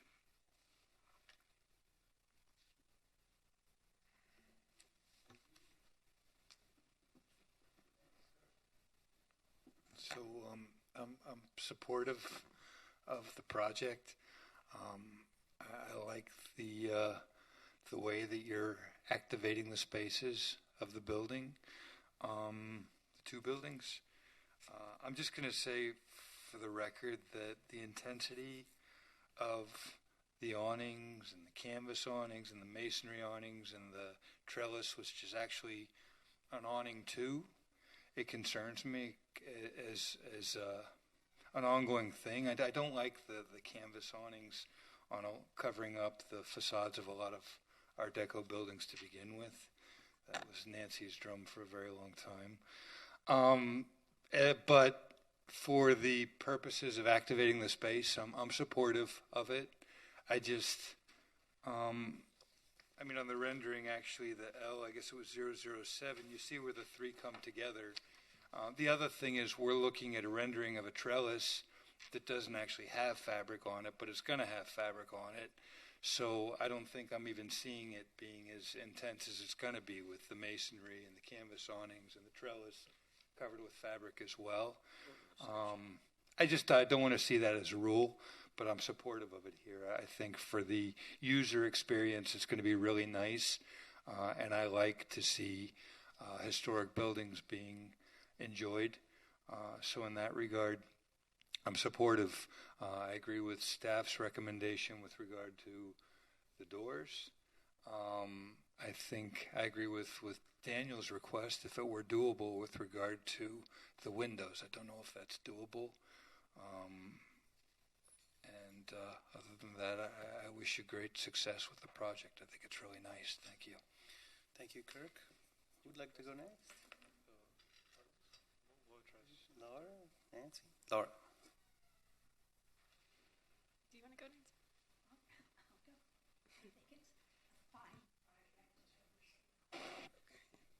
I thought it was on.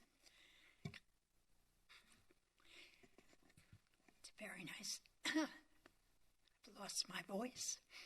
I think you did a wonderful job with it. I wish you great success. I just know you're going to do the right thing over there.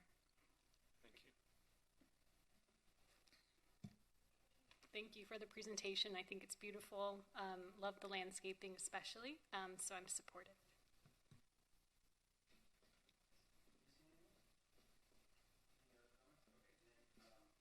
I'll also say the drawings are great. The interior renderings are beautiful. The landscape proposal is beautiful.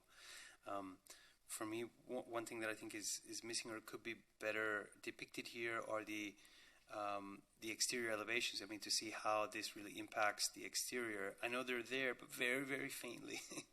And as it relates to that large opening, it really would be good to see what you're describing as a small dining room versus a kind of restaurant experience, because now we are really changing the openings of the building. The historic building is now being modified substantially on the exterior. So I mean, I'm generally supportive of the project, but I think that it would be good to see that, or for the staff to see it, to be aware of it, and to be on board with it.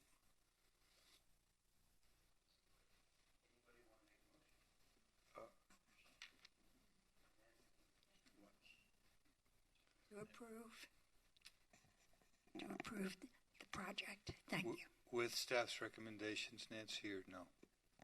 Of course, with staff's. And this is for the certificate of appropriateness. We'll have to do two motions on this. One for the certificate of appropriateness, which is Nancy's motion, and then we'll ask for the variances in a separate motion. Okay, do we have a second? I'll second the motion. Second. Let me call the roll. Mr. Klein? Yes. Mr. Breslin? Yes. Mr. Reed? Yes. Ms. Liebman? Yes. Ms. Weinstein-Berman? Yes. Mr. Pascal? Yes. Mr. Lopez? Yes. Okay, motion's approved. Do we have a motion to approve the two variances? I will move to approve the two variances. Okay, do we have a second? Second. Mr. Breslin, second. Let me call the roll. Mr. Klein? Yes. Ms. Weinstein-Berman? Yes. Mr. Reed? No. Ms. Liebman? Yes. Mr. Breslin? Yes. Mr. Pascal? Yes. Mr. Lopez? No. Okay, did I call everyone that time? I'm losing my... Okay, the motion passes. Congratulations. Thank you Just very like much. to make a point. Have a wonderful afternoon. Yes. If I may, I think that staff and the procedures here have to come to terms and address the issue of variance. I voted for this because in my heart, I just felt this is the right thing to do.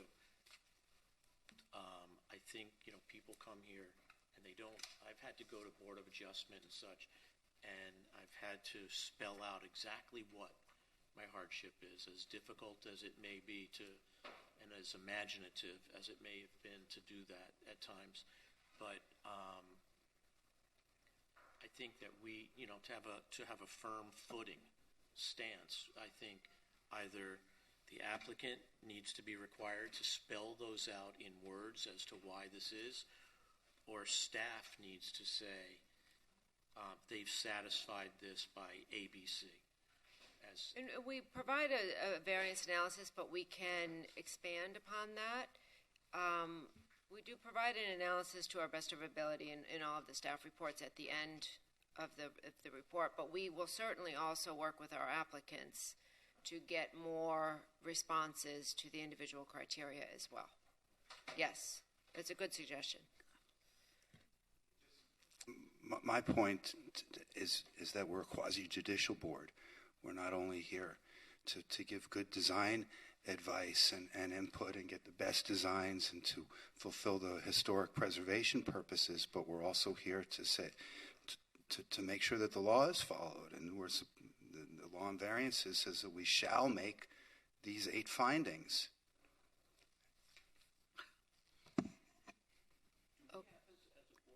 As a board, do we have the authority to occasionally go beyond that?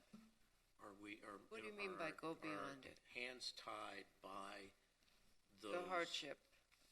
The board is constrained to follow the criteria in the code, whether it be for the granting of a variance, whether it be for the approval of a certificate of appropriateness, whether it be for a certificate of appropriateness for demolition. You are confined to the code. As George Gomez once told me, calming me down as I was screaming about something, it's a code. It doesn't always make sense. Turned around and walked out the room. It was probably That's right. true. We can move on. Mr. Pascal, will you take the reins to the next application, which is HPB 220502. This is 301 Ocean Drive. Thank you, Debbie. The existing 6-story building was constructed in 1967 and is classified as non-contributing. The building is currently undergoing concrete restoration, and the project engineer has expressed concern regarding the weight of the existing solid masonry and cast concrete railings. So the condominium association is requesting approval for a new aluminum guardrail system throughout all sides of the building. The existing balcony guardrails on the east, west, and south sides of the building will be replaced with a new vertical picket railing design that has been inspired by the existing cast concrete guardrails. And 2 options are proposed for the replacement of the existing solid masonry guardrails along the north side of the building. Option 1 is the same vertical picket design, and option 2 is a perforated aluminum panel. Staff is recommending approval of the proposed modifications, including either option for the north guardrails. And I believe the presenter is on Zoom. Yes, if you have no questions for staff, Mr. Chair, we can move to the presenter with his hand raised on Zoom. Hi, my name is Hector with the Caterers Engineering Group with Thornton Tomasetti. I'm the engineer of record.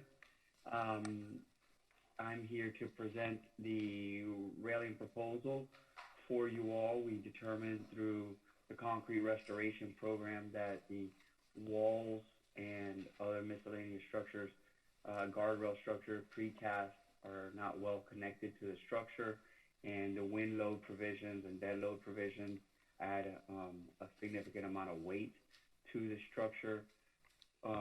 We do have a presentation that we can share with you all. And Mr. Guerra, while our communications team queues up your presentation, do you and the members of your team swear that the testimony you'll give in this proceeding is the truth, the whole truth, and nothing but the truth? I do. Thank you. So this is the initial slide, some aerials and some elevations of the south facing the park. If we can go to the next slide, please. This is the half-mile radius projection that we've noticed. The next slide, please. The project site is a RPS 4 residential with a standard performing density, and it is north of the park. Originally constructed in 1967, Mel Grossman was the architect, and Bliss and Nitrate were the consulting engineers, structural. Next slide, please. The condominium association is undergoing a concrete repair project, and our proposal is to remove and replace the existing precast railings and walkway railings with similar aluminum system.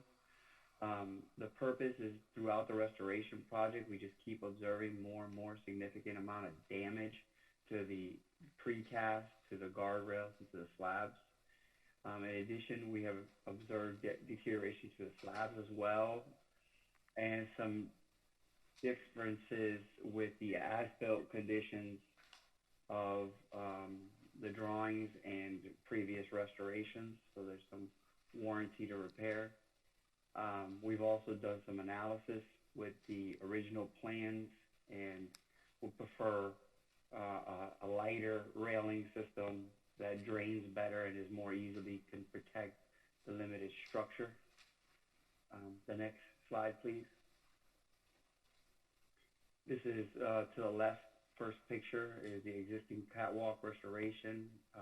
The right is the distressed concrete, unbonded concrete, and unattached walls in a couple locations that we have safety railed, and then the concrete deterioration of the rebar is also significant in the existing walls. Next slide, please. We are documenting the existing walkways and solid rails with the existing scuppers. This is the partial north elevation. The next slide, please. We would like to propose a railing system that matches the already existing precast railing with aluminum as shown in the partial catwalk north elevation and other elevations and rendering attached. Next slide, please. These are the east balcony guardrail restoration that we were trying to undergo. We are finding that the concrete is distressed, discontinuous, and exposed rebar, and just completely corroded reinforcement, lack of connection to the building. Next slide, please. The south elevation facing the park, we have proposed, we have documented the existing combination of precast and solid walls. Next slide, please. And we are proposing this elevation change to match the existing precast and neighbors. Next slide, please. This is what the east elevation and the south elevation would look like with the proposed overall design. Next elevation. What we wanted to share with you all also is that this change appears to also have occurred at 401 Ocean Drive and 1357 Collins Ave as reference buildings with similar guardrails that we're proposing, and had variances also to replace the precast and the concrete walls with aluminum that matches the precast.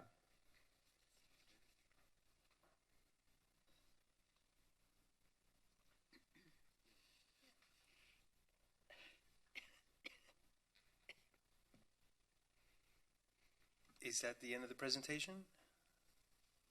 Yes, that is the end of the presentation. Great. Does anyone on the board have any questions for the applicant? Yes, Kirk?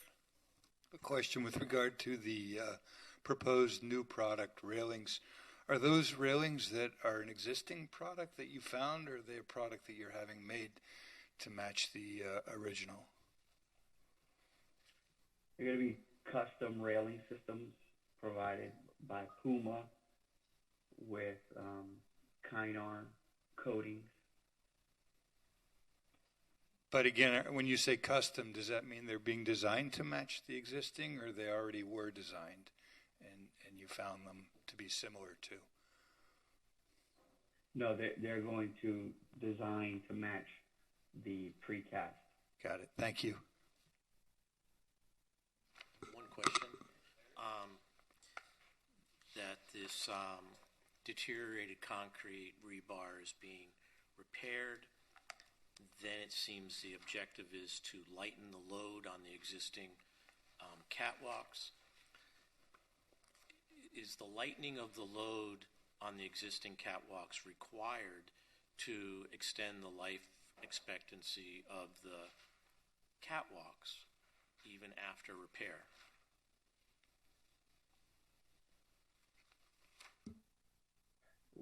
What we're trying to do is use as much of the existing rebar in the slabs as possible, putting these heavy rails back on and demolishing all the slabs in order to put hooks and other reinforcement in it would significantly impact the remaining life of any of the catwalks and balconies mostly.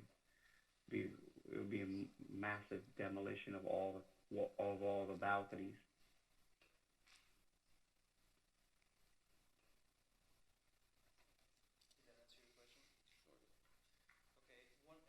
One last question, sir. On your proposed railing details, you're showing a height of 44 inches. I thought the code was 42 inches, so I wonder if you're going higher for some particular reason. And then on the bottom rail of your proposed railing, it looks like, I mean, normally you can go to 4 inches, but here it looks like you've got 1 or 2 inches. So I wonder, is that bottom rail that close to the slab for a particular reason? So the Florida Building Code allows us to do 42 inches above finished surface. Some units may have tile after our installation, so we wanted a gross area height from top of structure to be 44 inches so that we could always be code compliant. I see. And the Florida Building Code chapter, I think 10, indicates that the bottom rail is 2 inches for the bottle test to make sure that we can't have a bottle go underneath the bottom rail. Got it. Okay. Thank you very much. I think we can open it up to public comment at this time. Is there anyone in the audience who would like to make a public comment? And before we hear from the public, do any board members have any disclosures on this application? No? Do you see anyone on Zoom, Jake? No? There's no one on Zoom. Okay.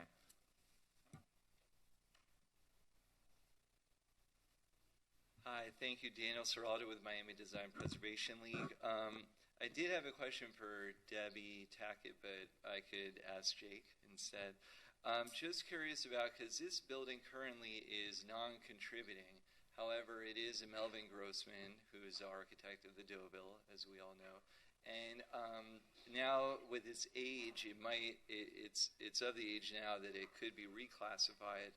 I know that's not in this current application, but do you believe that the balcony changes proposed would impact the ability for this to become a contributing building? We don't believe it would impact the reclassification.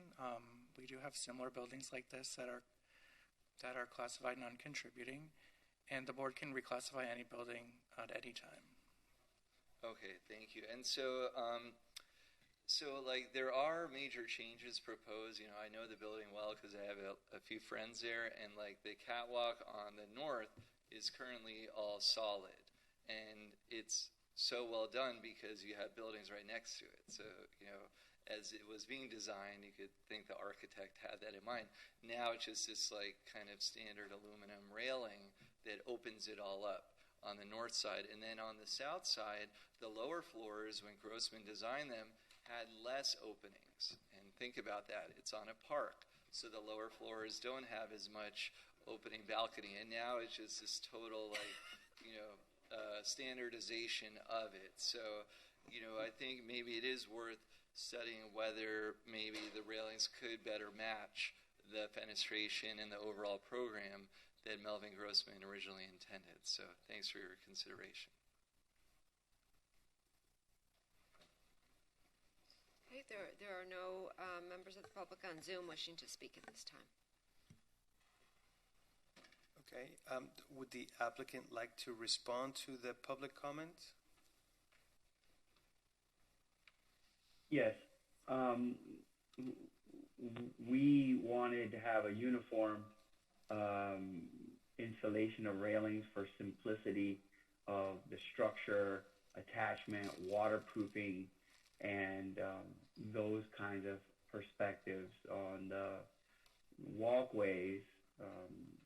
There is a new building that was built, but in the past we believe it wasn't too impactful to have a solid. And then on the park side, most of the unit owners that we talked to would prefer it a little bit more open so that they can have visual appearance and take advantage of the gorgeous park to their south.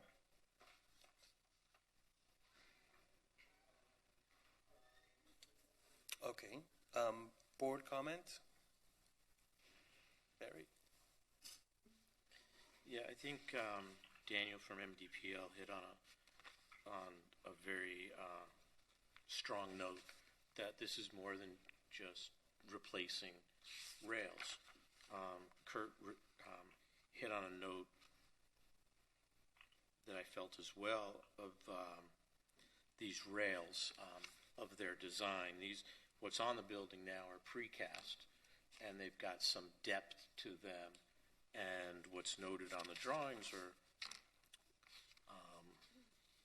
1-inch square balusters. It's nothing that is going to resemble what's there. So I would want to see a rail design that, whether it's aluminum or some other man-made material, lightweight material, that resembles in design and shape and form the precast material. I would also appreciate to see whether it's in concrete or some other material, these solid areas of the building that will replicate not replicate, but maintain the original intent of the design. And I don't want to play architect or engineer, but maybe those are done with aluminum posts set into the concrete and framed with some other material and covered with stucco. I don't think it's something. I think it's still something that could be lightweight and get the job done and maintain the integrity of the original design. That's.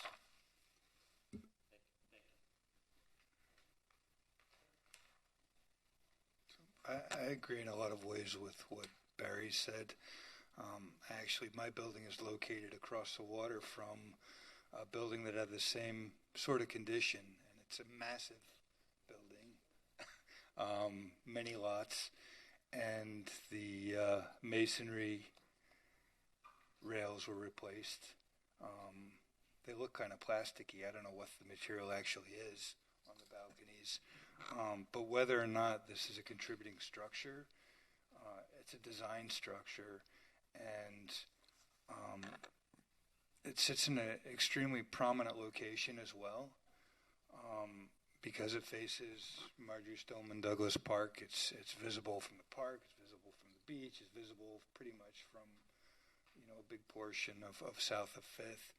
I just think it's important to try to. If you just put plain rails, obviously it's just going to be a monolithic, kind of an eyesore based on our design standards in Miami Beach. And Melvin Grossman has a great legacy in Miami Beach. And my wish would be that we follow as closely as possible what the original architect's intent was. I understand the load, the weight of the concrete. But I would like to see, same as what Barry asked for, as much as reasonably possible for the new material to match the original design, and I'm fine with that being under staff's purview, but I don't want it just to be like mimics in a way, kind of loosely. I think it needs to, I would like to know that it's going to be very closely resembling what was there originally from the original architect. Thanks. I agree with the sentiment that's been mentioned so far. The only thing we do have to bear in mind is anything that's done does have to meet hurricane standards. So sometimes putting a fake facade up, might not meet the wind standards, particularly on the higher floors. Thank you.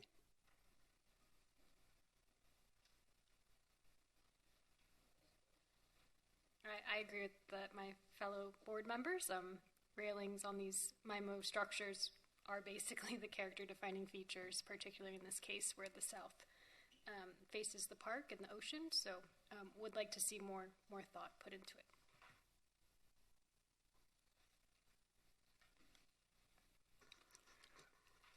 Well, I'll say that coming in here, looking at it, I thought, okay, they need to replace the railings, and they're replacing it with something that sort of copies the pattern. But I understand that the design, the variation from solid to open to solid to open is being lost, and I respect my colleagues' comments on the board, so I've been swayed by y'all. Great, thank you. I think that's everyone for now. I think it would be helpful to not only see the kind of more thoughtful designs that the board members have requested, but to see them drawn larger. The elevations here, it's tricky because it's a very long building, but, looking at A202 and A203, it's impossible, it's much too small on these prints for us to really appreciate the character of the design.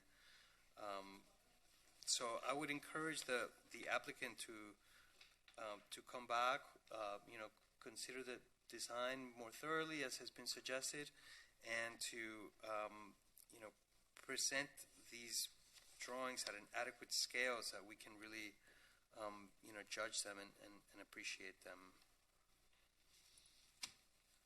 And we see Nancy's back. Nancy, did you want to add anything? No. Okay. So with that, would anybody like to make a motion? I would make a motion.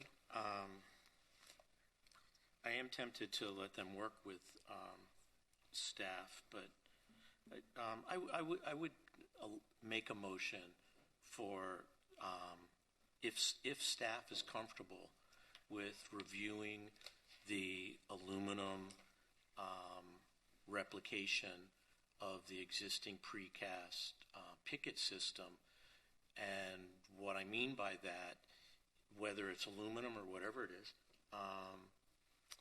that it recreates what is there in thickness and in form.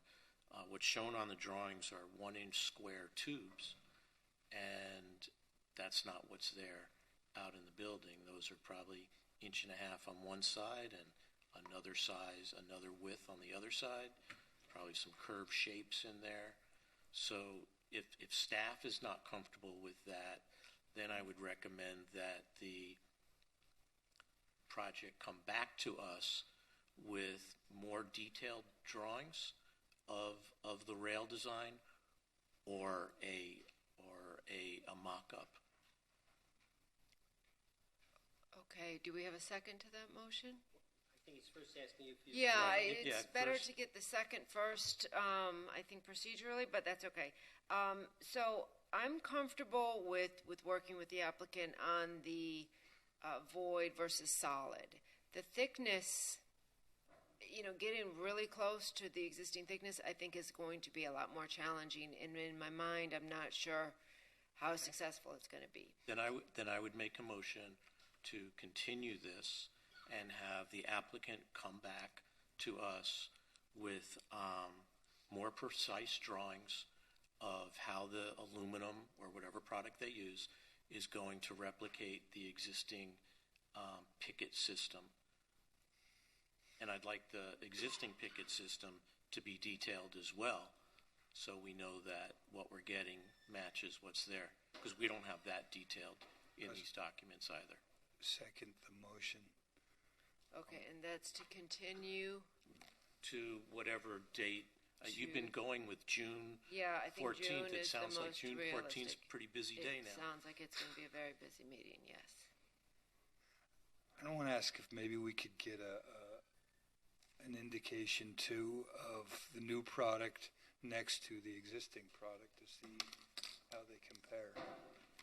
Right, the new. Yeah, I think the thickness, the depth is going to be the biggest challenge with working on a lighter material, but we will certainly work with the applicant, and if they're able to come in person, we can hopefully get some physical samples as well. I think it's doable. Very good. Okay, so that was a motion and a second. Let me call the roll. Ms. Weinstein-Berman? Yes. Ms. Liebman? Yes. Mr. Reed? Yes. Mr. Breslin? Yes. Mr. Pascal? Yes. Mr. Lopez? Yes. Okay? And yes. Application was continued to June 14th. Okay, Mr. Chair, we have our final regular application to present. To you, Nick, do we want to wait for Mr. Rothstein? Sure. You could call the application, Debbie, and then and Mr. Rothstein's on his way. Very good.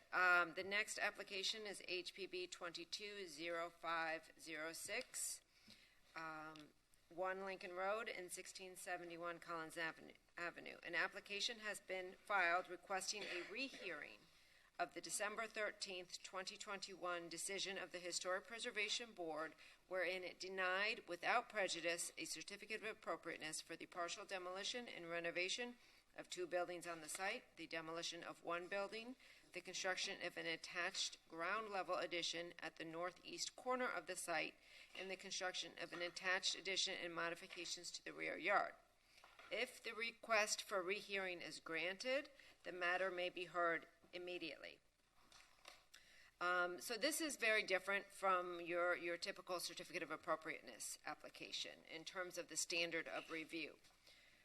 In order to be granted by the board, a petition for rehearing must demonstrate the following. 1, newly discovered evidence which is likely to be relevant to the decision of the board, or 2, the board has overlooked or failed to consider something which renders the decision issued erroneous. And that is in section 118(9)(a)(2)(c) of the City Code. So the board members have all received the applicant's petition, in which there are several items identified that the applicant believes warrant the petition for rehearing. Number 1, the board. Excuse me.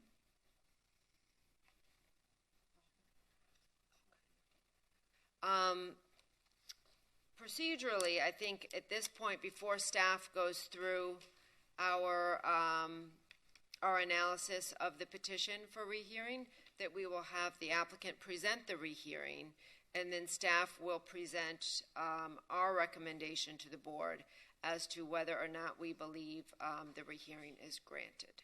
And that was also distributed to the board. So the board has staff's response, but we will let the applicant go ahead and present the petition and state their case to the board, and then you will hear from staff following that.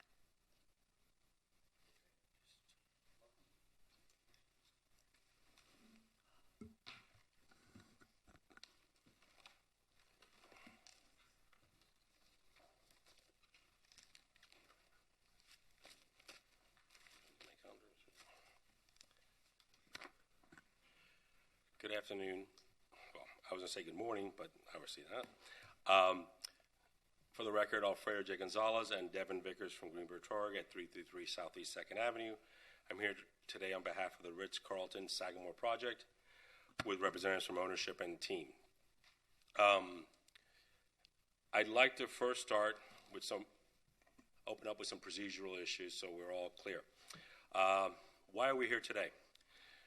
Obviously, the December HBB meeting, there were only 6 members present, and one was unable to attend the hearing, and the board was deadlocked 3-3 at that hearing. There were 3 members who were supporting a continuance since it was our first presentation, and the other members felt there was a denial was in place. With the tie vote at the time, staff initially thought it would be a denial without prejudice, so it would allow the applicant to apply the next day or later that day. And after a lunch break, staff corrected the records that it was with prejudice. So the board unanimously at that point supported without prejudice. So allowing us to come back. Well, so we asked for this rehearing specifically because we believe that it's in the best interest of all parties to open the hearing up and continue it to move forward, then starting a complete new application and building a new record. For the record, I'd like to also say that the staff and the board, the staff relies on their recommendation for the board to deny the rehearing because of competent substantial evidence in the staff report that supports a 200-foot building is an incorrect standard. Case law is clear, 28 Florida Law Weekly Supplement 928, and my associate Devin's going to pass them out. Says that a staff report, when recommending approval, does not support a decision of denial. Otherwise, it is competent substantial evidence.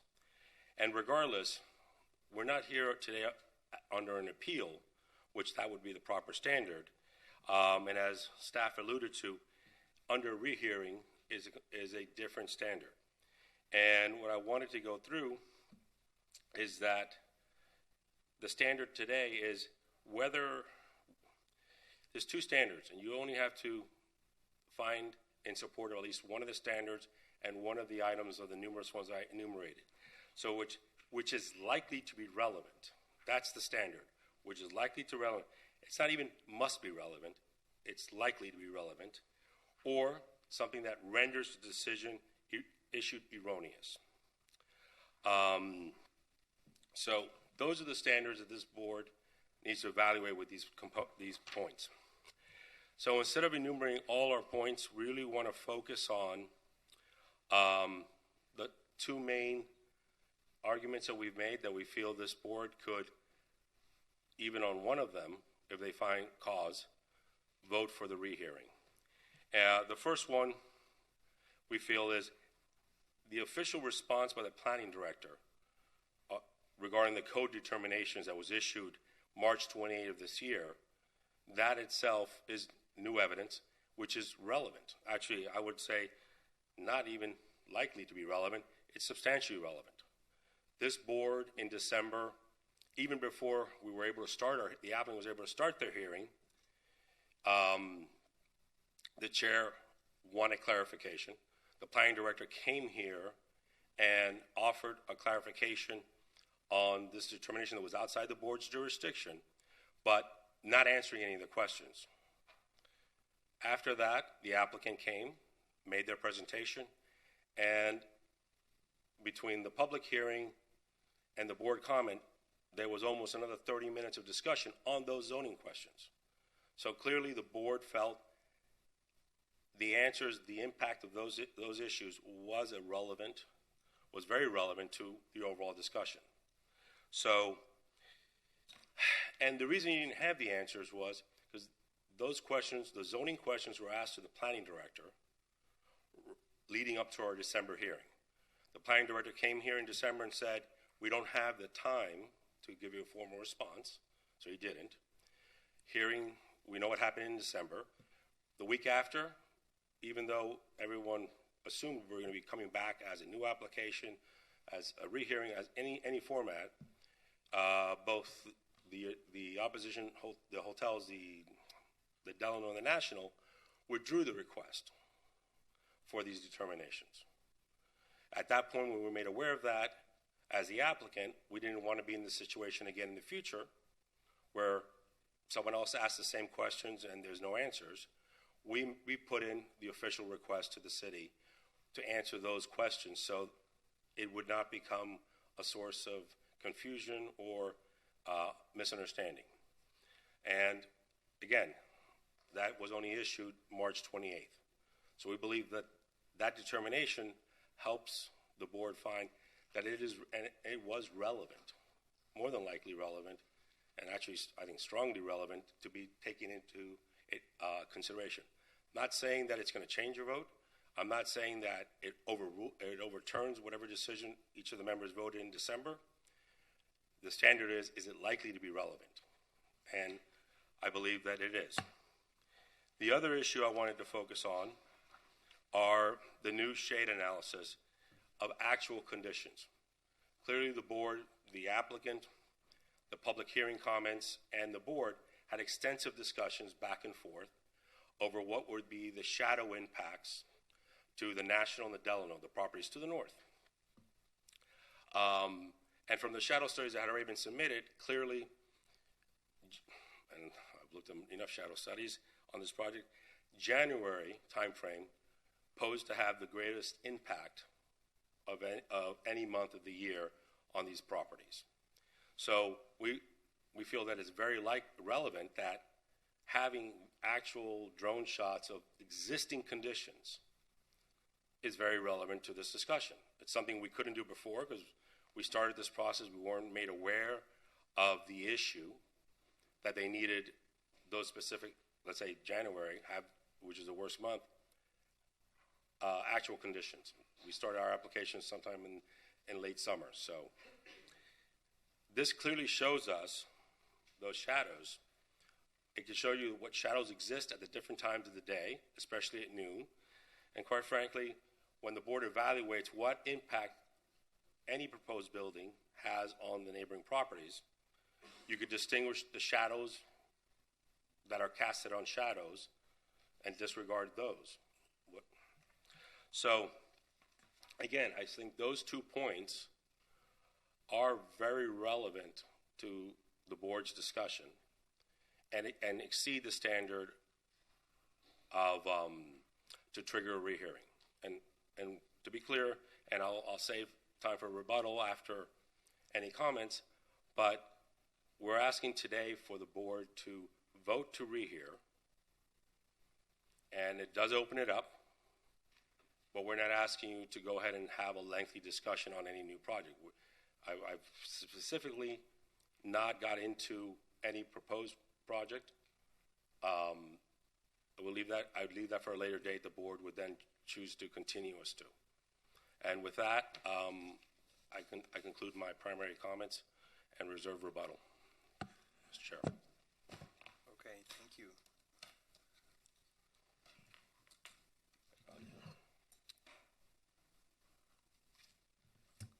Good afternoon, Mr. Chairman and members of the board.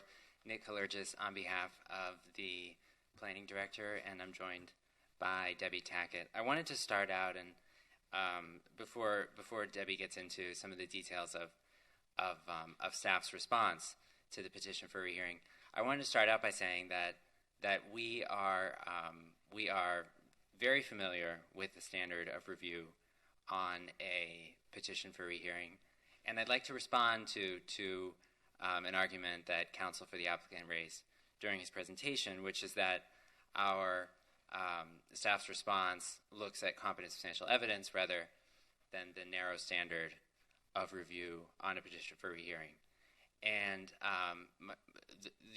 so just to reiterate, the narrow standard is whether the board overlooked or failed to consider something which rendered the original decision erroneous, or whether there's newly discovered evidence that would be relevant to the board's decision. So a number of the arguments raised by petitioner as to matters that were overlooked by the board relate to zoning particularly the FAR calculations for the project, which are the subject of a separate administrative determination by the planning director. Our point is to say, first of all, the board did not overlook these matters. And secondly, how could the board have overlooked these matters when we addressed them extensively in the staff report? That the board, that the board ultimately rejected staff's recommendation and denied the application was well within the board's prerogative to do. But a rehearing is not the appropriate vehicle to raise some of these issues. So with that, I'll turn it over to Debbie. I'm available if the board has any other questions about staff's response. Thank you, Nick. Just to respond to the petitioner's assertion that the rehearing is warranted because the HPB relied on mischaracterizations stated on the record during the hearing by the Delano and National Hotels of the city zoning regulations. The staff presentation and the staff report clearly outlined the zoning regulations for the property and identified the property as a unified development site. It was issued, and we discussed it at the meeting. And the petitioner is correct that the planning director even addressed the board for questions that were had. But if the applicant believes that the board did not understand that this was a unified development site for the purposes of FAR and height, I do not believe that is accurate because the board did discuss that at length. You discussed specifically the height. The setbacks were also part of the overall unified development site, so it was clear from the record that the board clearly understood the zoning parameters of the site. With regard to the newly discovered evidence, we do not believe that the newly commissioned shade studies by the applicant constitute newly discovered evidence that would have changed or been relevant to the board's decision. The board, on the record, during deliberations and throughout the hearing, referred to the scale, mass, and compatibility of the new structure as the reason that the denial was warranted at the time. And so we do not believe that the petitioners have satisfied either of the two standards to warrant a rehearing at this time.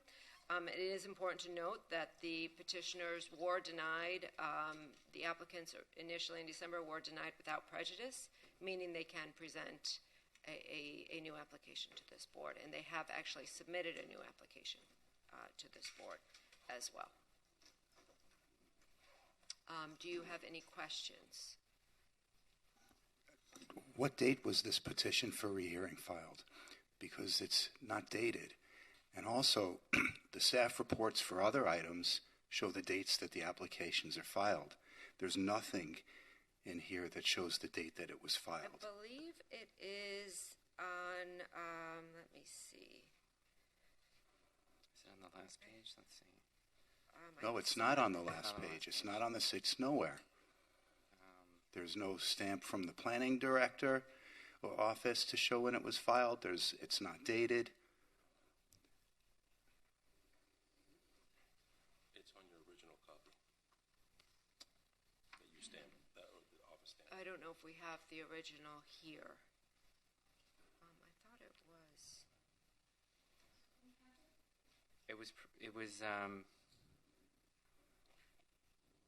Well, the board order followed its meeting in December.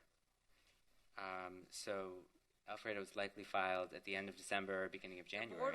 The board order was rendered on January 24th. January 24th. Oh, January 24th. Okay. It was received by planning department and stamped. Oh, okay. We could get the original petition. Well, and get you that exact date. I think that's important for us to know, even if this item is properly before the board, because the code on rehearings says that a time frame to file a petition for rehearing is on or before the 15th day of rendition of the board order.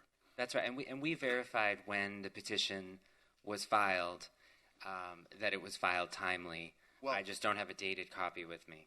I appreciate you're saying that it was. However, the petition itself refers to an exhibit, the last exhibit, U, which is a letter to the planning director dated February 8th, which is the 15th day. So what that suggests is that an exhibit dated February 8th that's attached to this petition and included in this book with all these exhibits, that the petition was filed the same day that the letter that's attached to it as an exhibit was filed. That may be, but it sounds kind of odd. And if it's wasn't filed on the 15th day following the rendering of the order on January 24th, then it shouldn't even be before us. And I think that there should be somewhere on that petition where it's dated or something that's showing when it was dated, and the omission is. Well, we do have that, and we are bringing that up from the planning department. Okay, so we should thank have you. that information for you very shortly.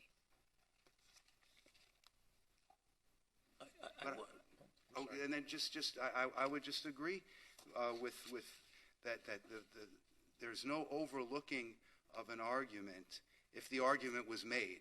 If they say the board overlooked their arguments because they agreed with somebody else's, then they weren't overlooked. They were presented. And I don't think that pictures of the building with shade is newly discovered evidence. It's not newly discovered that the buildings cast shade.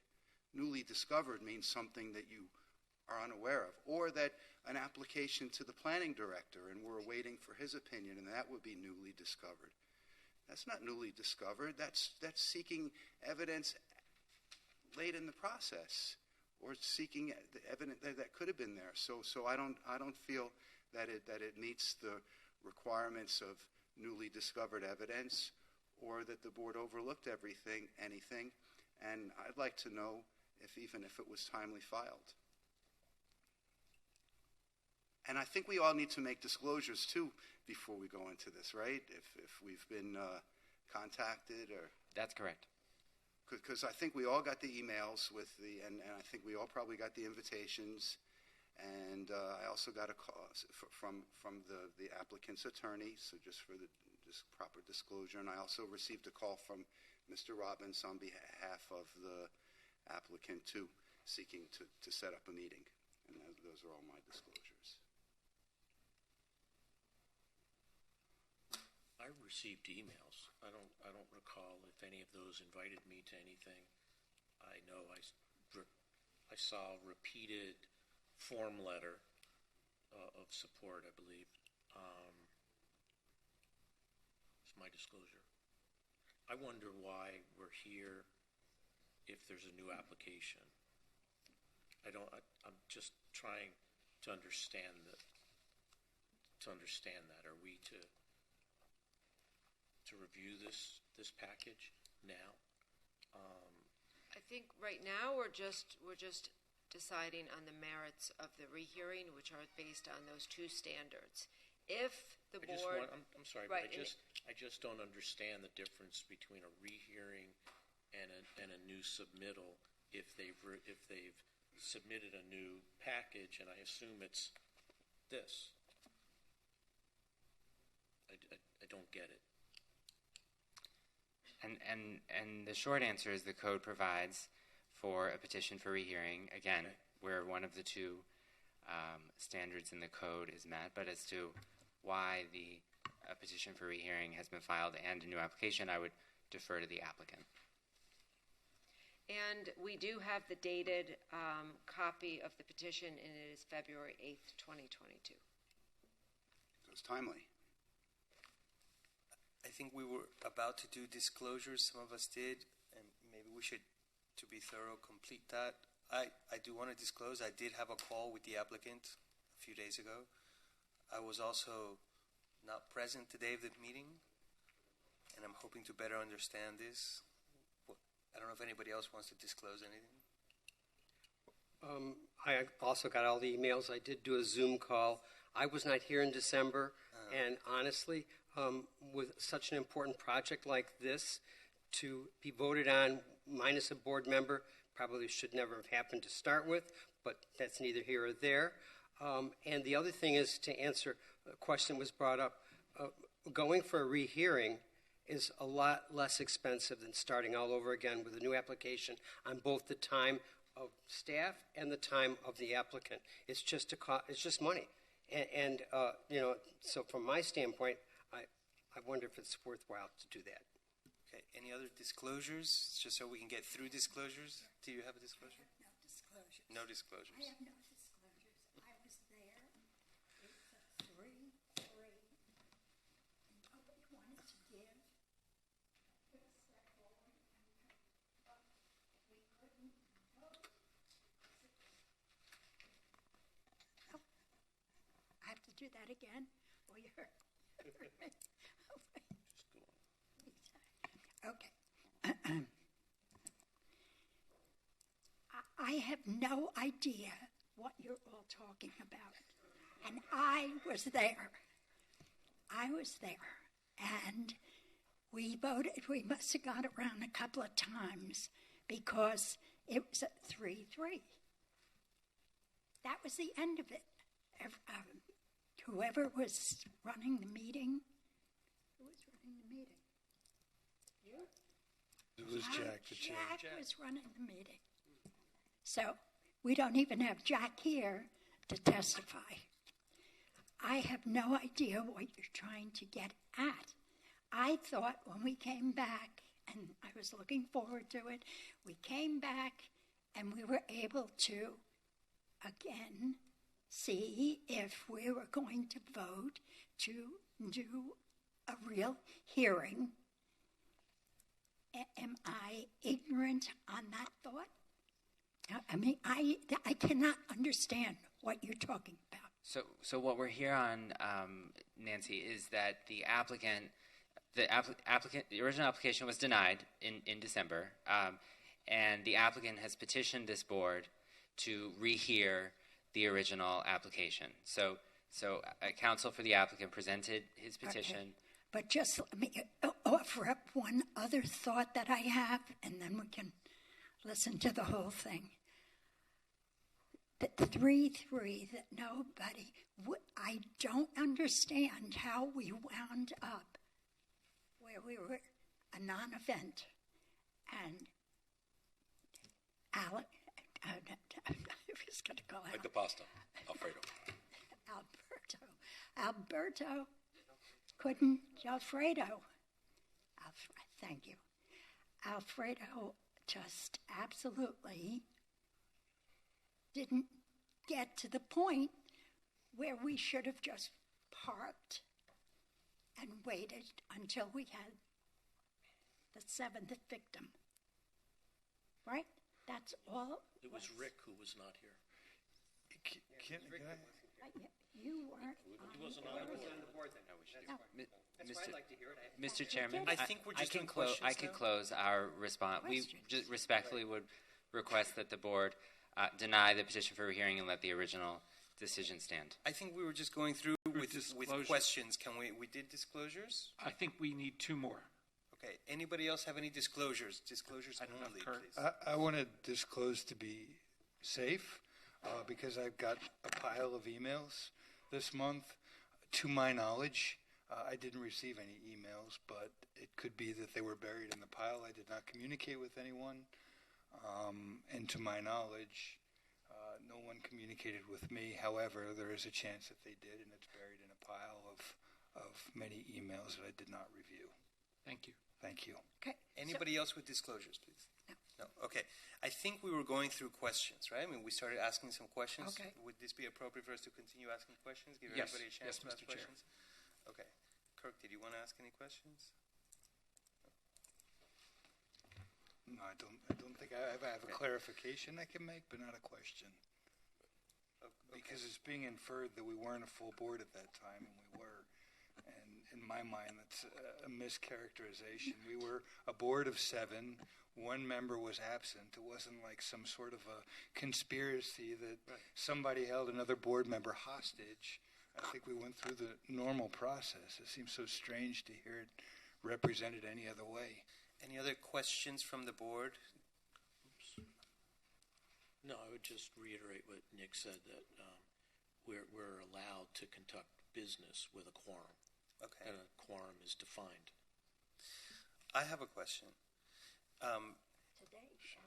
When did the 3-3 vote? I mean, from what I've interpreted here, there was some confusion about whether it was with prejudice or without prejudice. That's right. At the time, okay, and then it was later clarified. That's right. So I'm curious: when the board voted, did they vote understanding that it was with or without prejudice? And I'm still not clear personally on the legal jargon. The board, after, and I believe it was after the lunch break, clarified that the board's intent, and the board took a motion, that the board's intent was to deny the application without prejudice, which would mean that the applicant could refile.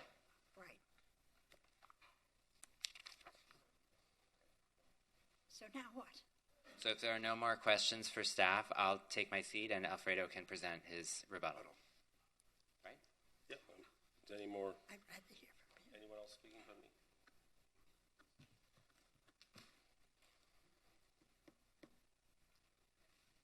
So I'd just like to take a few-minute rebuttal and make it very clear. This is the standard that we have. You don't have to be, the evidence doesn't have to be erroneous to be permitted and defined for a rehearing. All we require, I wish I had the mic, take the mic away from me, but I'll bring this over. All that this board has to do in order to determine that there's ground for a rehearing is that on one of the numerous items that were raised, and I particularly think the determination is the most relevant of all of them, is likely to be relevant. That's all. Oh, thank you. Is likely to, hello? At this point, I'll just do this. Is likely to be relevant.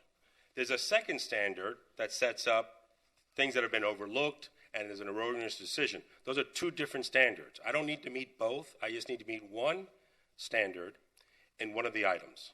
And that's why this board clearly had this the determination by the planning director, and I want to clarify something and agree with staff, when it was stated that by Tom Mooney and repeated, this board doesn't have a say in what that determination is, and that's not what I'm suggesting. But once the determination is issued, it's part of the evidence that this board evaluates. And after Tom Mooney said you could go ahead and move forward, this board still spent about almost 30 minutes between opposition and everybody else discussing zoning issues that were unanswered. So we didn't ask for those answers. We didn't even think those questions were even issues to be raised, but it was raised by others, and this board debated it for about 30 minutes after Tom Mooney. So on that one note, I think the board clearly could find that there's grounds for a rehearing. And I just wanted to, just re-sound that it's not clear and concise evidence. It's not made a mistake.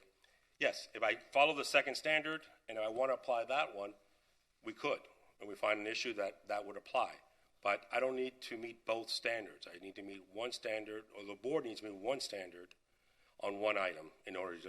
And I just want to be clear one more thing. That why everyone keeps asking why we asked to rehear this item. We believe that by rehearing the item and treating it like a continuance, effectively it becomes a continuance. Forget about all the legal jargon. It allows the record to stay solid.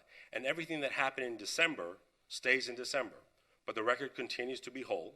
And it's not a new application that I apply for, which I have. For the record, we've submitted a second application that could come in a couple months to this board. But then I'm going to have to build a completely new record, including everything that was discussed in December, so I have a complete file in the event there's any appeal. So I make two pro-offers if there's a rehearing. Number one, that we have no interest in continuing discussion on what was proposed in December. We understand, we heard the board that was in the meeting, we heard from everyone, we've modified the building, we provided copies to the staff and the board over 2 months ago to continue conversations.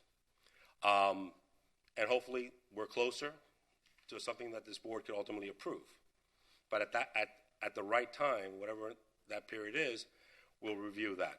And number two, that the rehearing would not happen today. And we offer that, because we could hear it today if we wanted to, if we asked the board, but we're not asking that. We've talked to councils from all the other neighboring properties, staff. Staff has not provided a staff report for you to evaluate any modified project that they've had at this point. So that's why all we're asking today is for you to approve the rehearing. And again, I think there's grounds for legal grounds to approve a rehearing. And then continue this item to the May meeting or June, whatever meeting the board feels would fit coming back.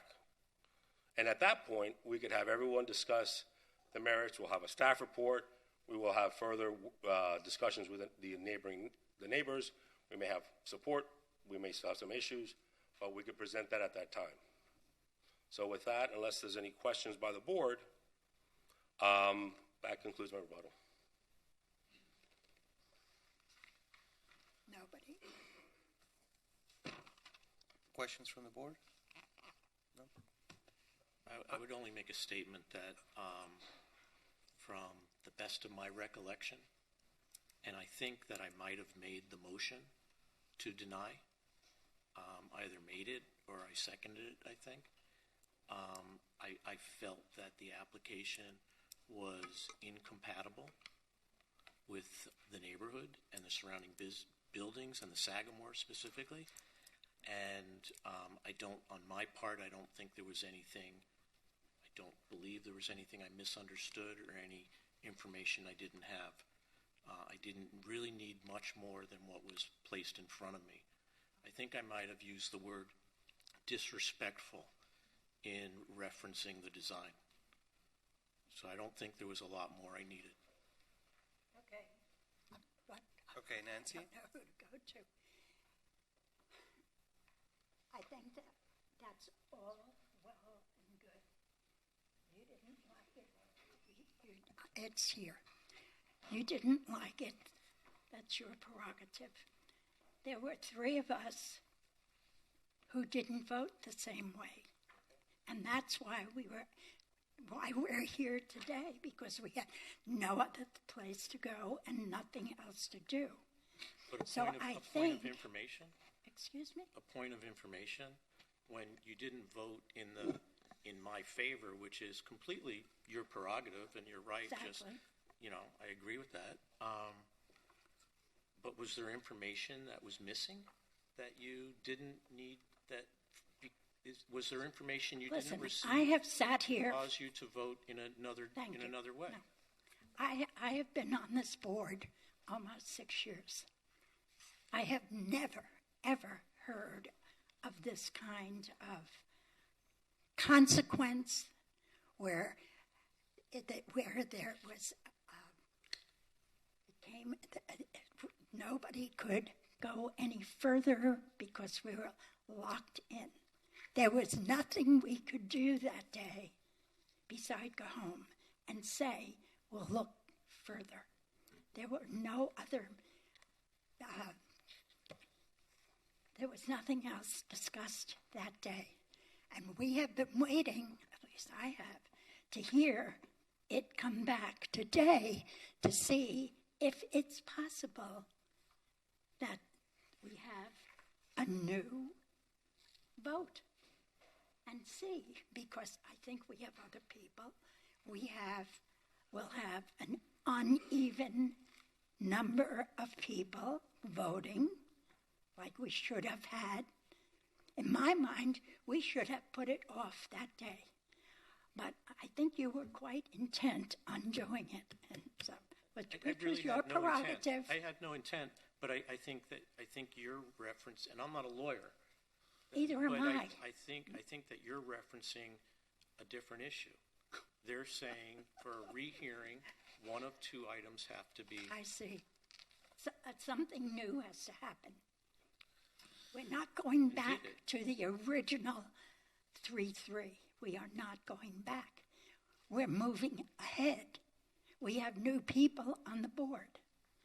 I'm just looking to see how we're going to get out of this mess without having to talk about it for the next 100 years.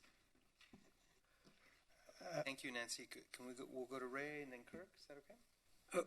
I was going to make a motion. Do we want everybody to talk first? I want to give everybody a chance Okay. to comment. Yeah.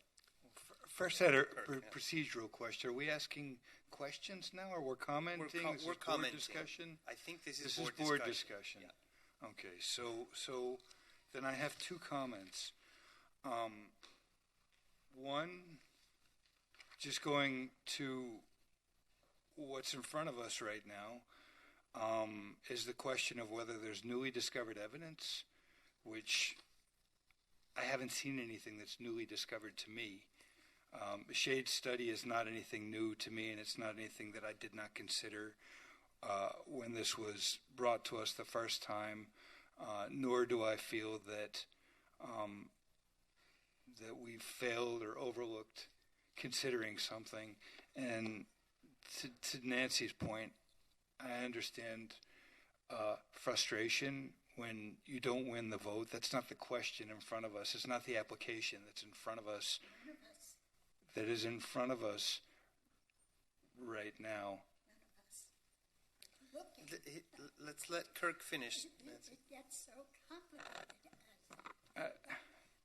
I just, to me, you know, in all fairness, I believe the board's vote was unanimous in favor of the judgment being without prejudice. And so the applicant is free to reapply, from what I understand, just like any other applicant. And to me, that's the fair way of us doing our jobs as a board.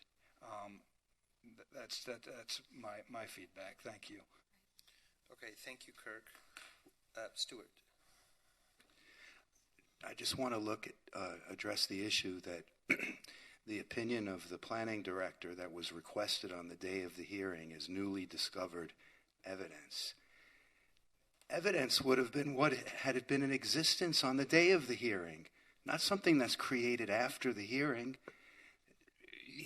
Could they have requested an opinion from an expert who had not come before the board at the hearing and say, we have newly discovered expert opinion? First of all, I'm not sure that the planning director's opinion is even evidence, but assuming it is, it's not newly discovered when it's not even in existence and is not created until after the hearing occurs. And with regards to granting a rehearing or not, I would give my opinion to the board that I think it's important to follow what the law says. Either there was newly discovered evidence that could have made a difference, or that an issue was overlooked. And as a result, the board made a mistake. And in my mind, and what I see in the staff report, which part of the argument in the petition is that the staff report is competent evidence. That's one of the arguments they made. So the staff report is telling me, and I wasn't at the hearing, that the board didn't overlook. The board had all the arguments and evidence before them. And so I'm comfortable with relying on the staff report in this instance. Thank you, Stuart. Anybody else like to comment? Nancy? I have to comment. Okay. There. To me, this is a simple matter of people we're all together. This is not some game that we're playing out in left field somewhere. And that's what it sounds like when you talk that way. This was a simple matter of a 3-3 vote that didn't work. And I don't care about What would you like us to do? Just slam the door and say bye-bye to whoever has been waiting all this time? I understand from the Is there last year. something difficult? Is there something difficult for you to think or not like that is trying to hold this back? Both of you are trying to hold it back. Well, yeah. I've explained it. The law itself that Well, stop I'm with the willing law. to approve. We No, I'm are not going to stop people. with the law. This is a quasi-judicial board, and you're saying so. Just I think This is beyond that. But also, nobody slammed the door shut. It was denied without prejudice, which means that they can come back with a new application they already did. and that's what they're doing. And we'll give them total respect and attention Well, the why next don't time we as do we did that? today. And I think That's what we're saying. That's exactly They're not saying it. They're not saying it. Like this was a simple matter to come back here and vote. if when it was a we could. continuance, but it's not a continuance. It's a petition for rehearing. Okay, moving on, we'll listen to Ray, and then Laura, maybe you'd like to chime in too after Ray? Well, I'm just simply saying we're all going to get to rehear this, whether it's reheared now and we save money and time and effort on staff and the people that are presenting the project, is still going to come back to us. And what Alfredo is simply saying is everything that's already been presented will still be there if we just go ahead and do what we're asked to do today and rehear it. So, I mean, personally, I wasn't here in December, so it's all hearsay. But to have anything as important as this, have 3-3, it should have just been continued and end of conversation. I wasn't here, to take care of that. But whenever somebody's finally done bickering here, I'm ready to make a motion. That's not the basis of the argument. You're saying something based on something you want to continue, and it's just not the basis of the argument. I want to know what we And failed as to I- consider. That's the basis. And I'm not people that want to support this, but nobody's stating what did we fail to consider, Nancy? I mean, I have no problem with a application coming in front of us. Okay, guys, we've taken turns here. I haven't heard yet from Laura. I agree with the conclusion that the staff have in the report. All right, I'd like to just. Okay, Nancy, you'll get one more shot, One Nancy. more try. I mean, I'm usually never this upset by anything at this board. As a matter of fact, I almost expect what I hear all the time. But I will tell you that we're in a 2-3 measurement now, because this is between those of us who were there. You don't have your third party. So what was the question you asked? I asked what we failed to consider. That's the question in front of us, what we failed to consider. We would sit here and say, we're Nancy, going can to you please vote speak on the microphone? We're going to vote again. That's what we're trying to consider. And we keep getting connected with all the boys on either side. I feel that you're miscategorizing. We denied the application without prejudice, meaning that the entire board at the time was open to a new application coming in front of us. But the question right here is about overlooking or failing to consider something, or, sorry, where's my other page? Or newly discovered evidence, and that's the question. Where's the what's newly discovered? That's exactly my question. What is Nothing. newly discovered? Nothing. Exactly. So make a motion. Okay. It's Thank so you. I'm glad stupid. we all got that off our chest. It sounds like this is going to come back to the board one way or the other, and that there is a procedure in place from the city. One of those two, either newly discovered evidence or something that the board failed to consider, neither of which I think we've seen evidence of here today. So, would someone like to make a motion? I make a motion that we deny the rehearing. Okay, do we have a second?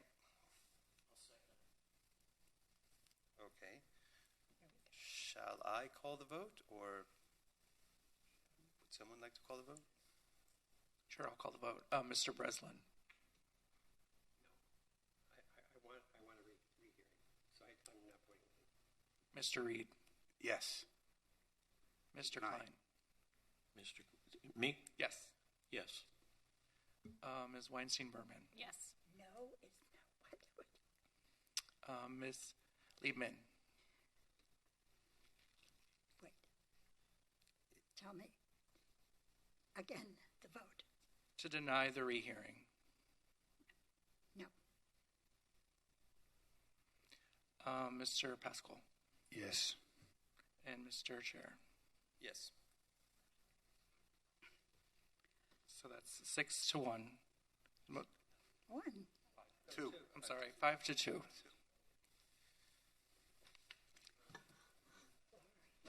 Thank you. We'll see you in June. Let's see what's no. How do we have it?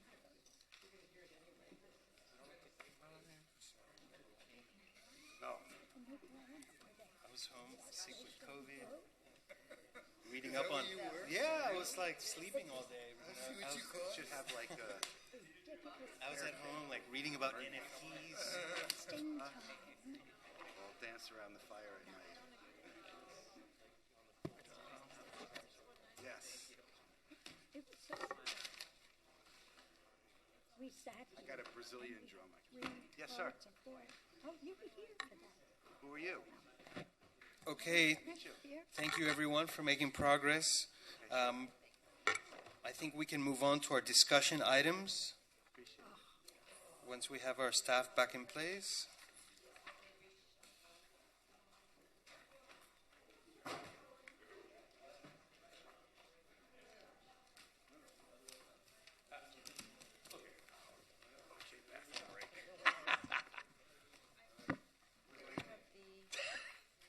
Agenda.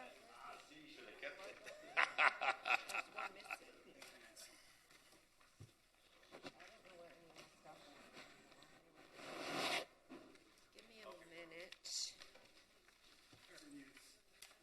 Thank you, Jake. Okay. All right. I think we're going to move on. The remainder of the Mr. Gonzalez. Do you have? Oh, I'm you're here for then the next up. item. You guys think I got rid of me? Actually, Not yet. we're I'm not leaving. going to discuss the MXE Okay, first no, okay. because I apologize. I know you have been here for a long time. The planning director is on his way down to address the board with regard to the discussion item regarding I will take those down. height increase. Let's see. This is which one is it? Jake is going to pass out the documents for the discussion item. Welcome, Mr. Mooney. Would you like to introduce this to the board while Jake passes out the documents? The board members were all emailed a copy of our memo and proposed ordinance for the changes to the MXE on Collins Avenue. And with that, I'll turn it over to the planning director to give you a brief introduction. Sure. Good afternoon, Mr. Chair, members of the Historic Preservation Board, Nancy. Just to give you some very brief background on this proposal, as you all are probably aware, in the summer of 2020, a group was formed internally to take a look very comprehensively at Ocean Drive.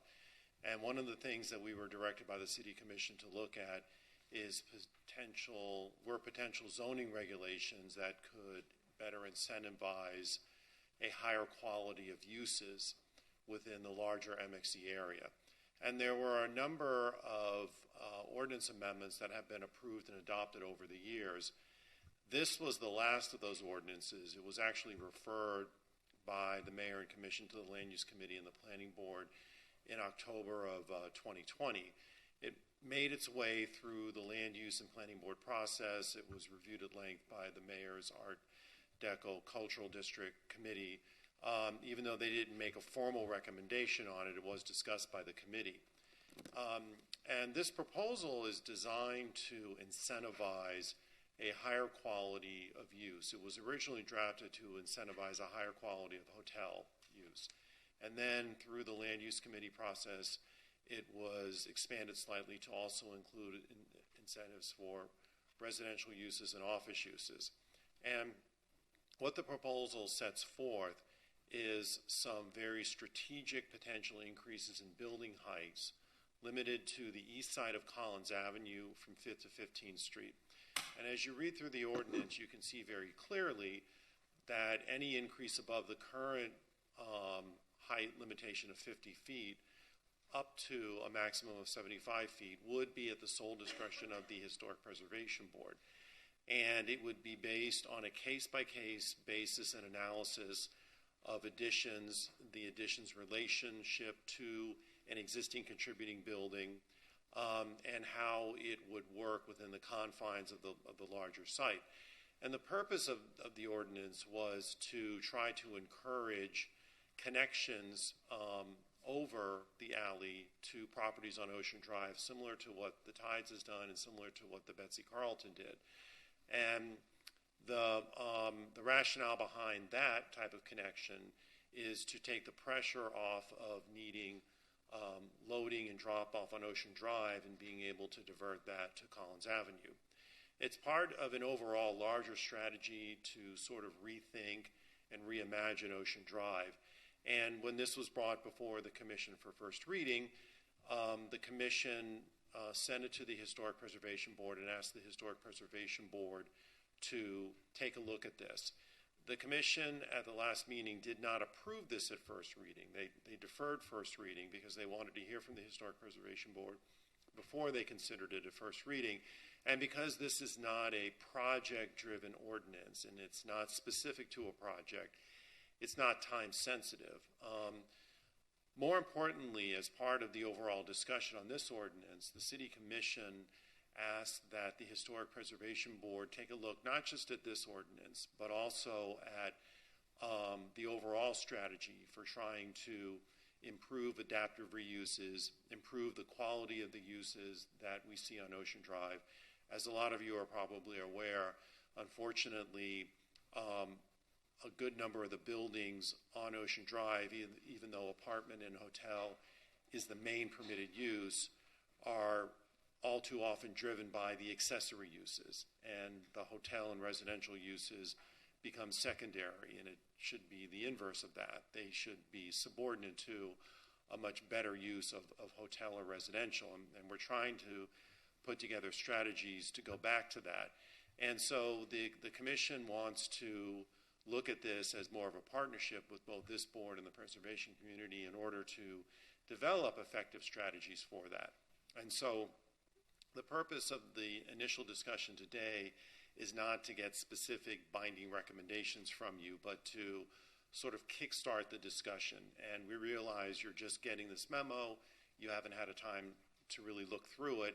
And so what we'd like you to do is think about it, and perhaps we could reconvene this discussion either at your May meeting or your June meeting, and then come up with some recommendations. There's a separate referral item to the Land Use Committee regarding potential strategies that would consider transfers of development rights and potential strategic increases in FAR, so that someone doesn't feel the pressure to have to build all their FAR on Ocean Drive, which is really the signature postcard of the city's historic districts. So we do want to get your feedback on this. If you have any initial questions, I'd be happy to answer them. But like I said, we'd like you to really take your time with this, and to the extent that we can reconvene this either in May or June, that would be perfectly fine with us as well. Sure. The ordinance is recommending TDRs. Not this ordinance, no. This ordinance is strictly limited to a height increase based upon the existing FAR. The memo talks about different potential strategies, which could potentially include TDRs. Now, anything that's related to TDRs or strategic increases in FAR would require voter approval. So even if someone on Ocean Drive is sending their FAR away and not using it, that would still require voter approval. Okay. And that's not before you. We have not drafted a TDR ordinance or an FAR increase. We're just in the initial discussion phases to get your input on this. Tom, obviously the Betsy has already done this and open and very successful. They do a lot of art and cultural events, which I'm very jealous of sometimes in the Collins Park neighborhood. We haven't seen what the Tides is going to do. Now, these groups did this without any zoning change or whatever. So what is the difference now versus what they've already done? The rationale behind this is to try to facilitate views looking over the smaller buildings on Ocean Drive. And the thought process with this ordinance is that if somebody can combine sites that include sites on Ocean Drive with lower buildings in height with the site on Collins Avenue that may have room for growth, they could potentially go a little bit higher on their Collins Avenue side and look over Ocean Drive and get views of Loomis Park and the ocean without feeling the need to have to either demolish the rear portion of a building on Ocean Drive or try to build excessive height on Ocean Drive. It's to try to shift the height more toward the east side of Collins for views over Ocean Drive as opposed to trying to build up Ocean Drive. Most of those buildings would not be conducive to having an addition put on the top. It would require new construction. You couldn't just add, like 3 or 4 stories. There are a number of buildings on the east side of Collins that clearly would not be conducive for a rooftop addition. But depending upon lot aggregations and how they could aggregate sites where you could find room to do that, this would be one potential tool. Now, it would only work if the site was set up for that, and it would only work if it was not going to compromise the architectural and historic integrity of the contributing building on the site. So sort of like the hotels that built on Washington, where they would add something behind what's on Collins Similar, before the... But the difference there is that on Washington, those are all commercial districts with 0 setbacks. This is a little bit different because these buildings do have setbacks and the properties will have setbacks. But the concept is similar in terms of incentivizing, but different from an urban design standpoint.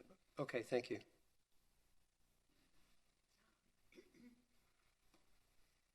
You know that there was big, I think it was 2 years worth of review on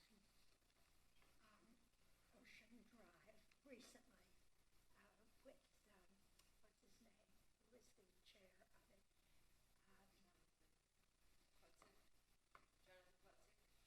Jonathan Plotzik, yes. How much of that is something you think that we would be involved in?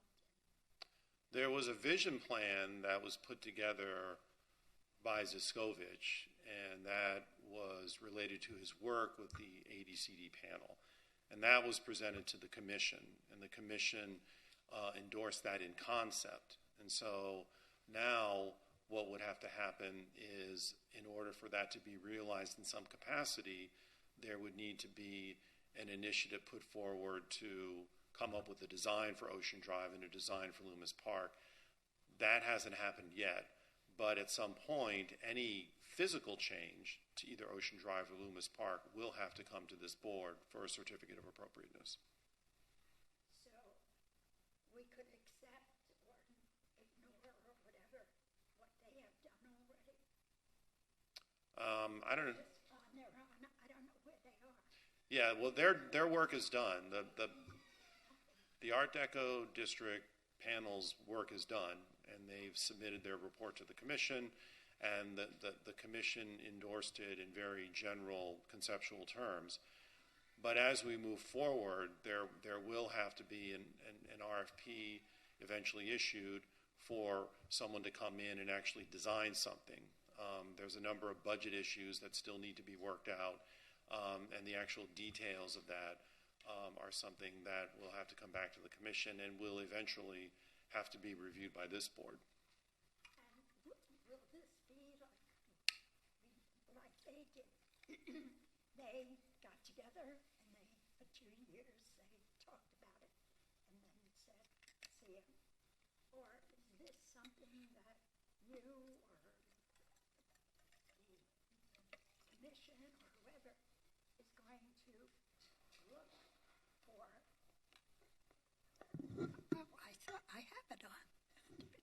I have it on. Do I need to repeat it again? No, You this is, heard it. That's this all is right. in terms of the overall discussion, I think the commission wants to hear back from this board as to what its thought process is. And then the commission will have to make a decision as to whether or not it wants to refer ordinance amendments or other policy initiatives that would further that. And so this isn't something where we envision kickstarting a very lengthy process, but depending upon the direction the commission wants to head in, they definitely would like to get your viewpoint and partner with you in terms of coming up with a strategy that would incentivize a better mix of uses and better adaptive reuses of a number of those existing buildings. Good.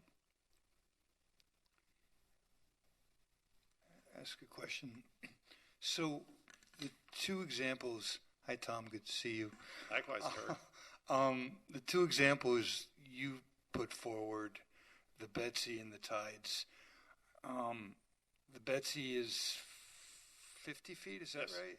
They're both 50 feet. And the Tides as well. Well, the existing Tides is taller, but the addition that they had proposed on Collins with the bridge connection was 50 feet. Okay. And they're both, I mean, the Betsy's very successful. Correct.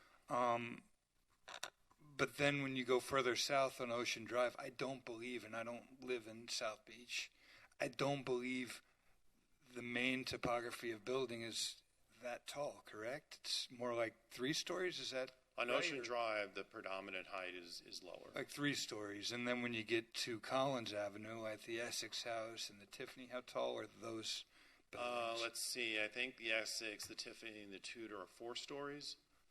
So then my question is, and I mean, I appreciate you're asking us to review it and think about it. I'm just wondering, are there any, it seems like for the discussion to have gotten this far already, somebody has to have had a visual of like a map. I'm not going to come in with like, Schulman massing studies and all of that stuff, but I mean, there has to be some sort of visual in mind of how this could work. I know you're an expert, right, in terms of setbacks and how everything fits together and how additional height on, iconic 3-story buildings works without impacting in a bad way the tourist experience or the postcard of Miami Beach, whatever you want to call it. Is there going to be any sort of a visual, or is there an already existing vision of how that works in terms of setbacks and where the height goes? This proposal is prospective. It's not based upon a proposal. There was never a previous proposal for this. This was something that was actually developed by planning staff, and we had looked at different height increases. This actually started as a study of whether or not it made sense to propose an amendment to allow either rooftop additions on Ocean Drive, which are currently prohibited, or higher height on Ocean Drive. And what we all concluded was that Ocean Drive was too much of a signature postcard, and a lot of the buildings were getting close to their maximum FAR of 2.0, that we weren't comfortable recommending a height increase on Ocean Drive. Then we began to look at Collins, and the east side of Collins was attractive because we were looking for ways to facilitate the same type of connection that you saw at the Betsy Carlton, which at the time was very unique, but we think has a lot of potential in terms of being able to facilitate a changeover to a better quality use on Ocean Drive. And there is no particular site that we had in mind, and our concern was more about making sure that the legislation included all of the right safeguards to ensure that somebody couldn't take advantage of it just to build a bigger building for the sake of building a bigger building.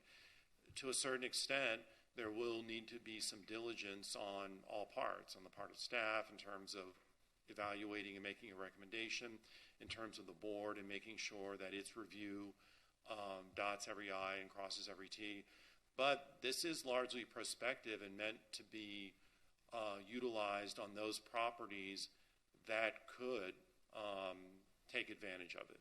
So can I just clarify, and maybe I'm wrong in this, it sounds like the vision is to allow additional height for properties on the east side of Collins Avenue and to allow the aggregation of those properties with properties across the alley on Collins Avenue. Is that correct? On Ocean Drive. Yeah, on a case-by-case basis. This is not meant as a one-size-fit-all. You know, indeed, there are certain properties on the east side of Collins, you won't be able to do this, but there's also properties on the east side of Collins Avenue where even a 50-foot addition, which is now permitted by code, would likely not be appropriate. So it is something that we would need to be very judicious about. Thank you.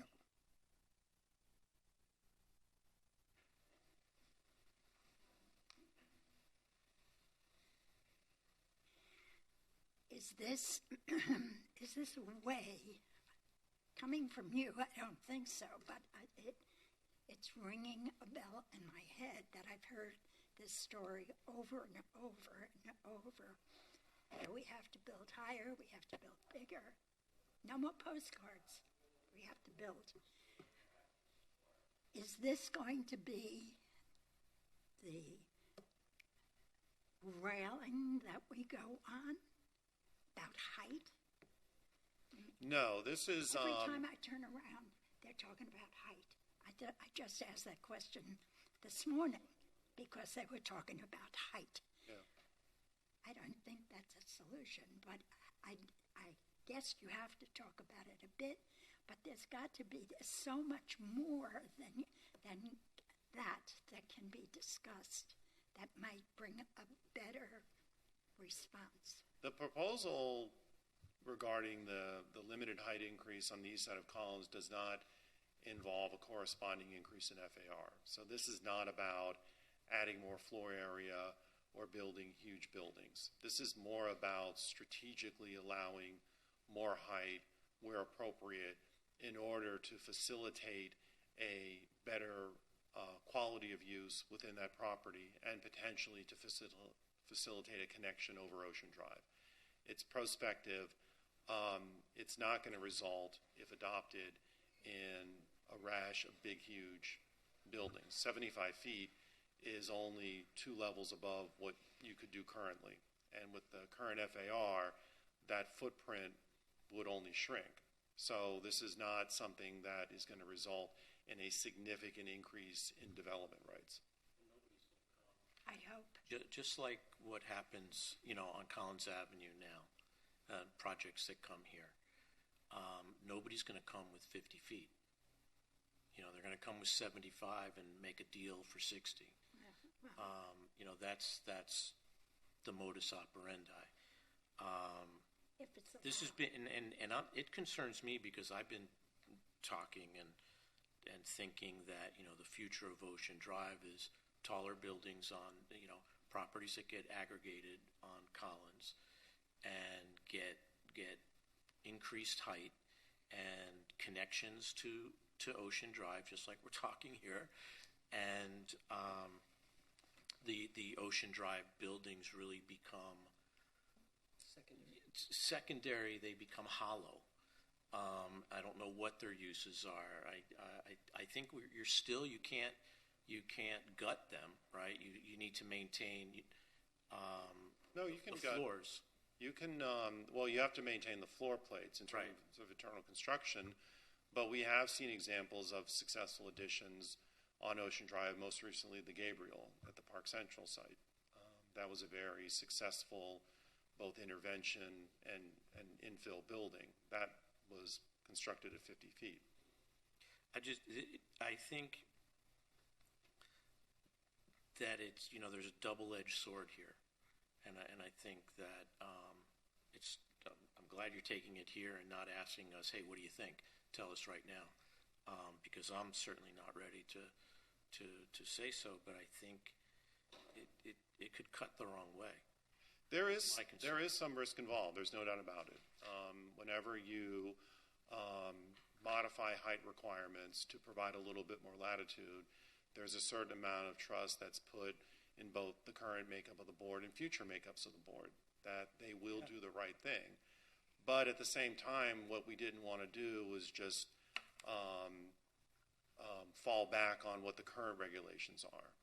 We wanted to do something to sort of give it that shot and see whether or not it works. And it could be that after one or two projects, it might be something that the commission decides we need to scale this back because it's not working.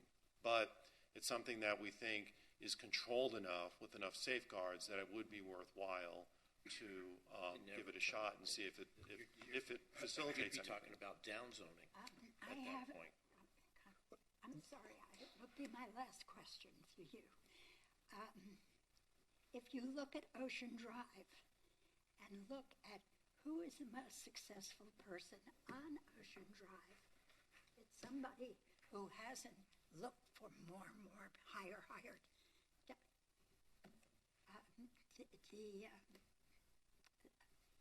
What's his name again? Jonathan Pletzig. Jonathan is the most successful person there on Ocean Drive, and he hasn't gone through any of it.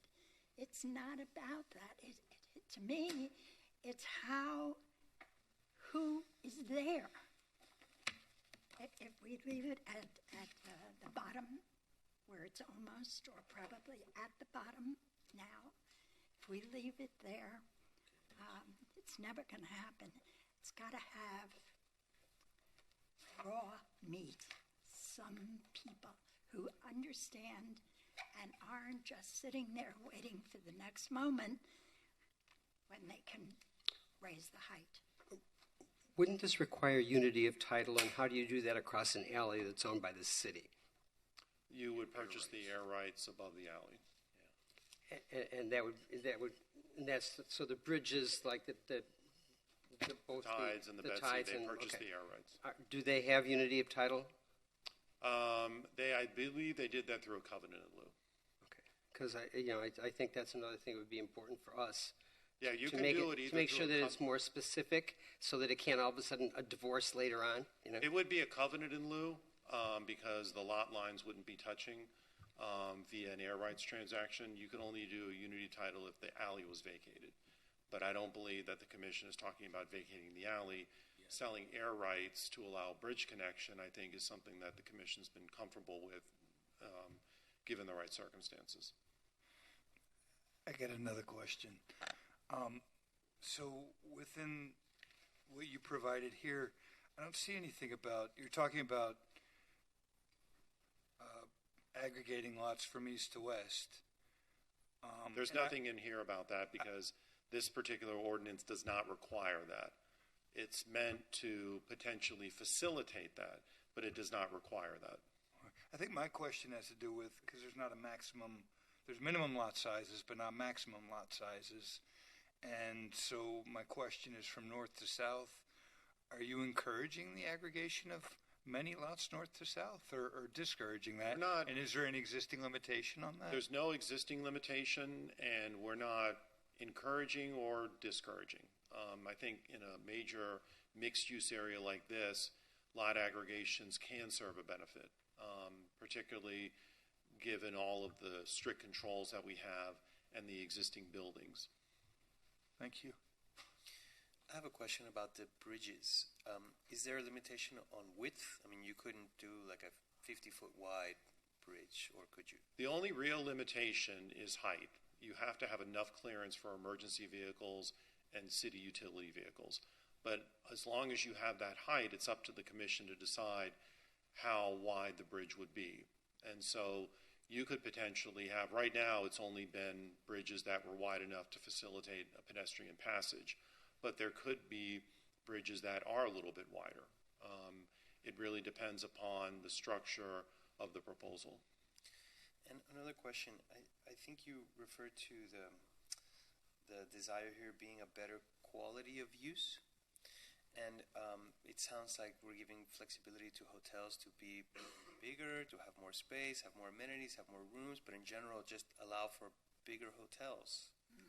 Well, we have benchmarks that require certain minimum improvements if you are a hotel, including things like removing through-the-wall air conditioning units, installing impact windows, really bringing the hotel use up to a much higher quality. And the reason for that is because, unfortunately, there still are a number of buildings whose main use is hotel, but they're really a flop house because they rely on their F&B to generate all their income. And so from a code standpoint, they meet the requirements as an accessory use, but the quality of the main use is really suffering. And some of these buildings, it's difficult to really have that quality hotel experience. Not all of the hotels on Ocean Drive are going to be the Tides or the Victor, where every unit has this spectacular view of Loomis Park. Indeed, most of these buildings, as you're aware, they were built for working class tourists in the 1930s. Single-loaded corridor, a double-loaded corridor, with most of the units facing interior sides. And which at the time they were built, it was fine because your average tourist didn't come to spend a lot of time in their hotel room. They came to spend time in the lobby, at the beach, or in Loomis Park. But we don't want to lose the character of those buildings or encourage the wholesale demolition so that they could build higher in the back. We want those buildings and their separation and those successful light and air corridors to be preserved. So to the extent that we can think about how those could be adaptively reused and perhaps along the east side of Collins Avenue allow for some higher development if the circumstances work out, that might be an avenue to facilitate that type of change.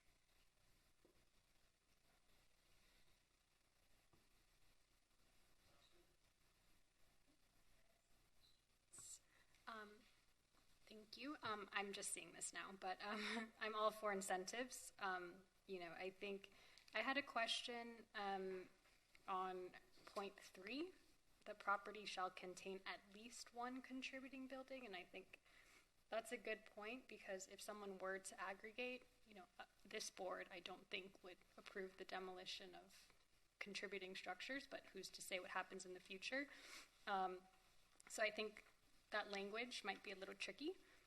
And then point 6, any portion of a proposed building constructed at a height in excess of 50 feet shall not be visible when viewed from the east side of Ocean Drive. To me, that I know we have these, but it often becomes subjective, and I'm not sure if that's the correct threshold for things to be viewed from in light of Ocean Drive being, as you said, the postcard image. It was mentioned a TDR, TDD program potentially. Personally, I would be way more in favor of something like that to incentivize to keep the buildings as is and then have a specific, receiving site, receiving area that is non-historic in the city. I think that goes a lot further personally. Yeah, the TDR program is something that if you look at some of the better models like along Biscayne Boulevard, everybody uses the Vagabond as a very good example where the developer took a fairly large amount of development rights and sold them, and then they were transferred to a high-rise in the downtown area, and then she was able to do this magnificent restoration. Any TDR program that we would implement here would have the same type of high standards where you couldn't just sell the development rights and then let the building become dilapidated. You'd have to have a plan for that building. You'd have to have something in place for the long-term stability and success of that building. And then those development rights could be moved somewhere where in the city, perhaps to a transit-oriented development zone or somewhere else that could accommodate that. So that is some of the things that some of the commissioners have thought about and would like your input on. Correct. Well, I said the same thing a year ago, and then 3 FAR ballot questions were passed because they were limited, they were well-defined, and people understood them. And so I think that depending on how you develop a TDR program and depending on how it's proposed to be implemented, I think voters could get behind something like that, particularly if there's not a net increase in overall intensity. You're just moving it from one place to another as opposed to developing it on that site. What's that? Start what? Well, we're starting right here. So like I said, we'd love for you guys to really think about this. We're not coming to you saying, give us an answer right now. We want you to take your time to really think about this. And then perhaps this could be further discussed and evolved at your next meeting, or even at your June meeting, so that we could come back to the commission with something that you guys have good consensus on and that you thought about and had a chance to have some good back and forth with myself and Debbie and Jake. I can ask Better one late more than never. question. The TDRs, I'm not envisioning, Tom, I'm sorry, who's receiving and who's sending? That's something that would have to be developed. Any rough ideas of how that could work? Something along the lines of, if you have a property on Ocean Drive that has available development rights and you agree to enter into a contract with a defined receiving site in the city that could handle additional development rights, then if you meet certain standards in terms of fully renovating your building and having a certain type of mix of uses in your building on Ocean Drive and a plan for the long-term sustainability of that building, you would be allowed to sell those excess development rights. And then that receiving site could use those extra development rights up to a certain point. So Ocean Drive would be the sending site? Yeah.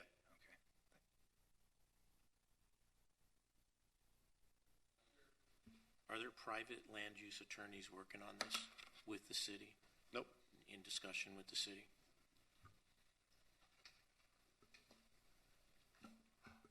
Thank you. All right, well, I don't want to keep you any longer than I need to, so I appreciate the time, and I look forward to continuing the discussion at your May meeting. Thanks to you and your staff for coming up with this. Thank you. Mr. Chair, is there public comment on this item? That's a good question. Should there be? Let's hear it. Okay, thank you. Daniel Serraldo with Miami Design Preservation League. So, yes, this did come to the commission, actually, a height increase. And Tom kind of alluded to it, but I just want to be clear, it didn't have the votes to pass at the commission. It needed 5/7, and it didn't, I don't even know if it had 3 at the time. So, but what they did say is they want, finally, your input, which I think is good after how many years not asking your input. So I think we're in a good place now. But in our document, we really strongly recommend to the planning department that they consider a master plan of the area. We think that might be a good idea for our most important neighborhood, and that these text amendments, they seem to be all going all around the city, and we spent the better part of today on height increases. It didn't have a plan, and we see the result. So, we would really strongly encourage it. That doesn't sound like they're working with anybody, that maybe they find a master planner who can create a vision that is something that people could get behind and be inspired by, just like prior master plans of the Art Deco district. Without that, I just see it very difficult for you all, after a long meeting, to decide, okay, how much height do we want? I would think you all also would like the visual plan, and to see how, maybe corner buildings shouldn't have 75 feet in the back because they're visible from different sides. But, without any sort of work, I'm trying to help push this along because I've seen it sort of falter, and I know the commission wants your good ideas too. So hopefully people are listening and, they could get a planner involved. Thank you. Daniel, you're suggesting a private outside planner? Yeah, because they're very busy, as you could see. I mean, there's just so much development happening, and there's no one right now. So maybe you guys could have a resolution, find a planner with historic preservation experience who could develop a visual plan of the whole district and how we could look at different incentives. Because what we don't want is just to say no to everything, and then they think HP is like a roadblock. So I think you all have that possibility to inspire people with the real plan. Yeah, I think that's a good suggestion too. Mr. Chair, we do have Mitch Novick on Zoom with his hand raised. Mitch, are you with us? Mitch? Yes. Do you hear me once Yes. again? Thank you. Mitch Novick. I own the Sherbrooke Hotel located in the area that's you're discussing now. I'm opposed, and Tom elaborated on I'm opposed to the wholesale demolition of properties in my neighborhood. I think the greatest incentive hasn't been realized, and that would be if the circus zoning, the MXC circus zoning, were addressed to make my neighborhood safe in the minds of those who live here, visitors, and the world. I can't imagine a better incentive than that. So again, I'm opposed to any height increases without our policymakers addressing, again, the incompatible and problematic MXC zoning, which they've spent an enormous amount of money year after year, fully the neighborhood's fully subsidized by the taxpayer. There's no incentive whatsoever to allow the businesses, especially along Ocean Drive, to exploit the public right-of-way, creating an attractive nuisance. And you know my spiel. So I'm opposed to any height incentives or height changes to be used as incentives without addressing the problematic zoning in the neighborhood. Thank you. Okay, does the board want to discuss any more of this, or do we want to think about it and then we'll bring it back to you at the June meeting? Okay, we will move on. We have a few more discussion items this morning. The next one is a proposed ordinance within the CD3 zoning district specific to lots fronting on Washington Avenue between Lincoln Road and 17th Street. This proposal is specific to main use office buildings and would increase the height from the current maximum of 50 feet to what is being requested as 80 feet. So from 50 to 80 feet. And we do have, unlike the one we just discussed, we do have a proposal. And Mr. Gonzalez is here to summarize that for you and answer any questions you may have. Good afternoon again. For the record, Alfredo Gonzalez, 333 Southeast 2nd Avenue, on behalf of the property owners. I'm here today to discuss a proposed text amendment that will allow for office use only in the CD3 to go to 80 feet.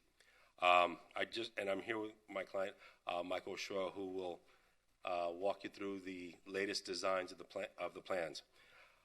We're here. We have already gone through the referral, land use committee. The planning board recommended favorably, and at land use, I talked with Daniel Seraldo about.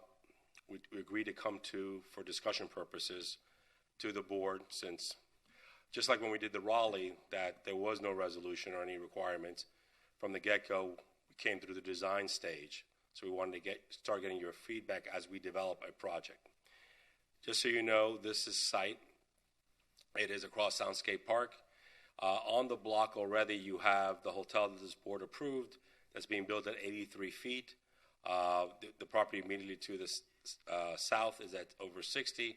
And then when you get to the corner on Washington Avenue as a commercial CD3, you go to 100 feet.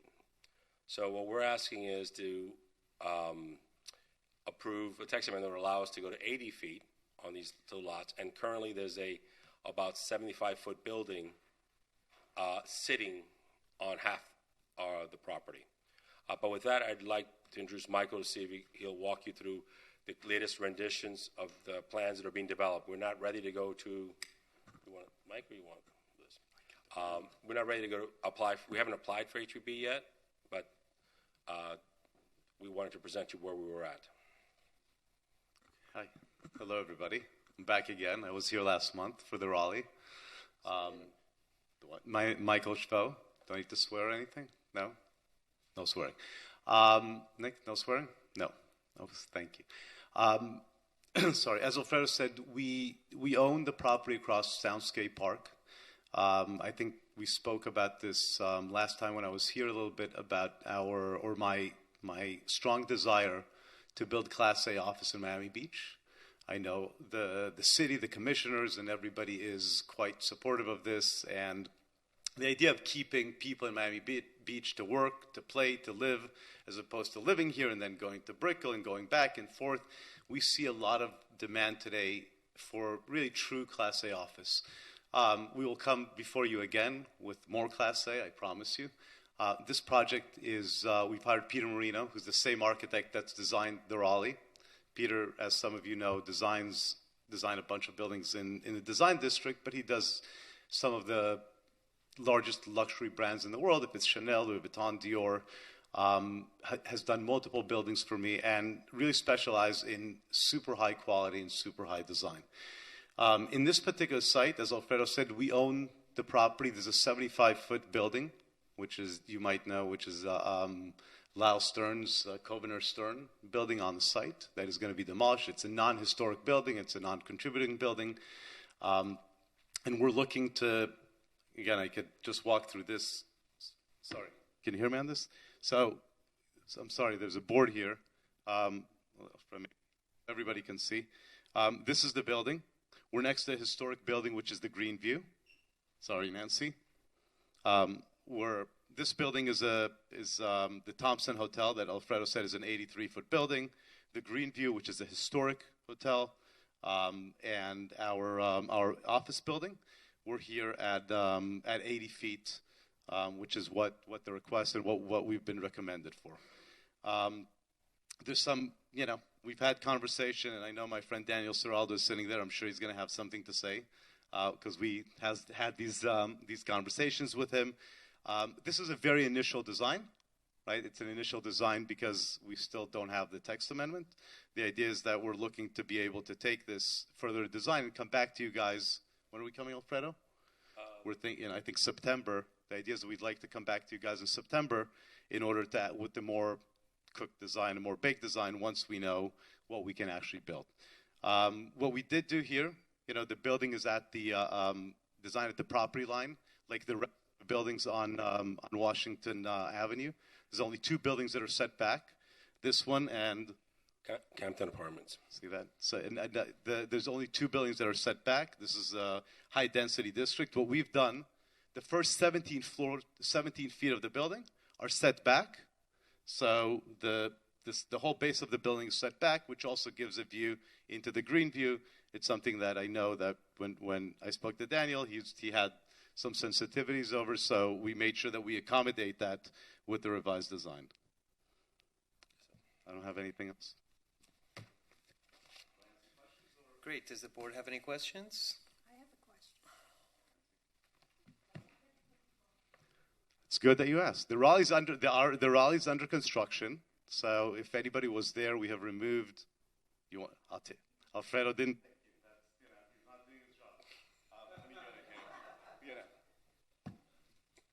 Every time he does that, I tell him I'm going to get a new lawyer. But no, the Raleigh is, so just, and Debbie could give you an update. We have a permit in with the city. I can tell you that it's been taking a little bit longer than we all had wished for reasons that we don't need to get into now, but predominantly, the Department of Building is closed, so everything is online. You can't go physically to building department, but I think we are probably weeks away from getting a demo permit, but we have started work on the property. All the trees have been removed that had to be removed. There's a lot of groundscape that was done. Interior demo has been done. So we believe that my hope is in the next 30 days we have a demo permit to start. We are progressing as quick as we can with the permits that we have in hand. It's not a lack of desire. And I can attest to that. I've been over to the site. They are extraordinarily eager to to begin construction on the project. That's an understatement.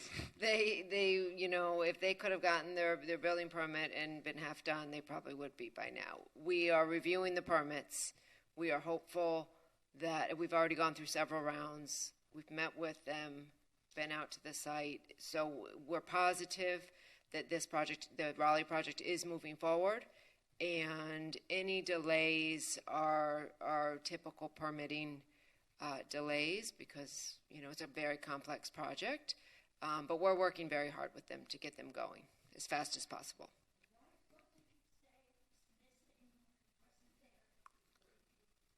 Well, on the Raleigh? No, nothing is missing. What I said is since COVID, the building department itself is closed. It's not taking in-person appointments. Okay, any questions related to this project? We'll speak. Yeah. They see me, they ask about the Raleigh, you know. Is this address specific? Is this? It's a block specific. It's through the block, so it allows, because... Let me just answer. And let me clarify my question. Answer Is that. this directly east of the park? Correct. And there's already a text amendment for 17th Street, which is the same block, just the other side of the block facing north. Right, so it's the corner. It's that hotel site that you see there is at 83 feet because there is a height there that's approved for 83 feet. We're not asking for 83. We're asking for 80, which we got a recommendation from the planning board and staff. And so this affects the building to your north as well. Well, it has the building to the north already is in construction. I guess it would be helpful, and I guess I don't have it in my possession, to have a plan. It's, yeah, and if you can, and that would be helpful, but verbally, if you're fronting onto Washington and you're located between Lincoln and 17th, this would apply to you for main use office buildings. So between Lincoln and 17th, fronting onto Washington. For main use office buildings would be an increase in height from 50 feet to 80 feet.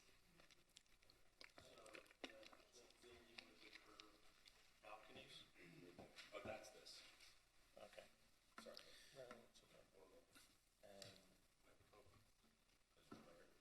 Turn it on. Tempo manual. This is the site that's currently under construction. It used to be the old Citibank. Yes. That's going to be Thompson Hotel. Citibank is coming in as a tenant back. That's approved at 83. We're talking about the existing Lost Turn building that was here. That's here right now. It's from the 90s. And then the vacant lot is here. And this is where we're asking. So why did the building with the curved balconies get built at 83 if you have to come here and ask for 80? Because they had a text amendment for... No. That particular property is fronting onto 17th Street, Yes. which was, you know, for a very long time permitted at 80 feet. Now, it came to this board, and the board did approve a height variance, so that building is 83 feet. And immediately, once you hit 16th Street going south, the rest of Washington Avenue allows up to 100 feet. So this is the CD3 high-intense commercial It's district. almost a decompression area. I'm wondering, I'm trying to look to see that how this is not spot zoning. That's what's my hurdle. And you're floor to floor? 12 and a half, I believe, which is a little bit less than the minimum we need for office, but you know, we didn't feel that it's appropriate to ask more than 80 feet.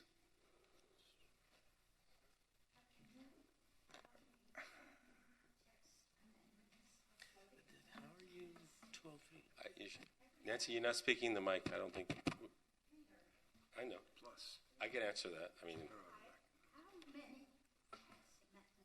All I keep hearing are text amendments. How many are floating around? Or do you all have a bunch of groups of them? Every day is a new text amendment. You're looking for Debbie to answer that? That's what legislators do. They write laws and they amend laws. You asked. I did not answer that. That was Mr. Reed just answered. We're getting close to 5 o'clock, so I'm just going to ask that we focus on here. Do you have something specific? I have something to say. Am I allowed to? Okay, I think we're doing questions. Any other questions? I have a question. Sure. The rooftop of the New World Symphony has a great terrace and a view to this, other postcard of South Beach, right, with the rooftops that we love.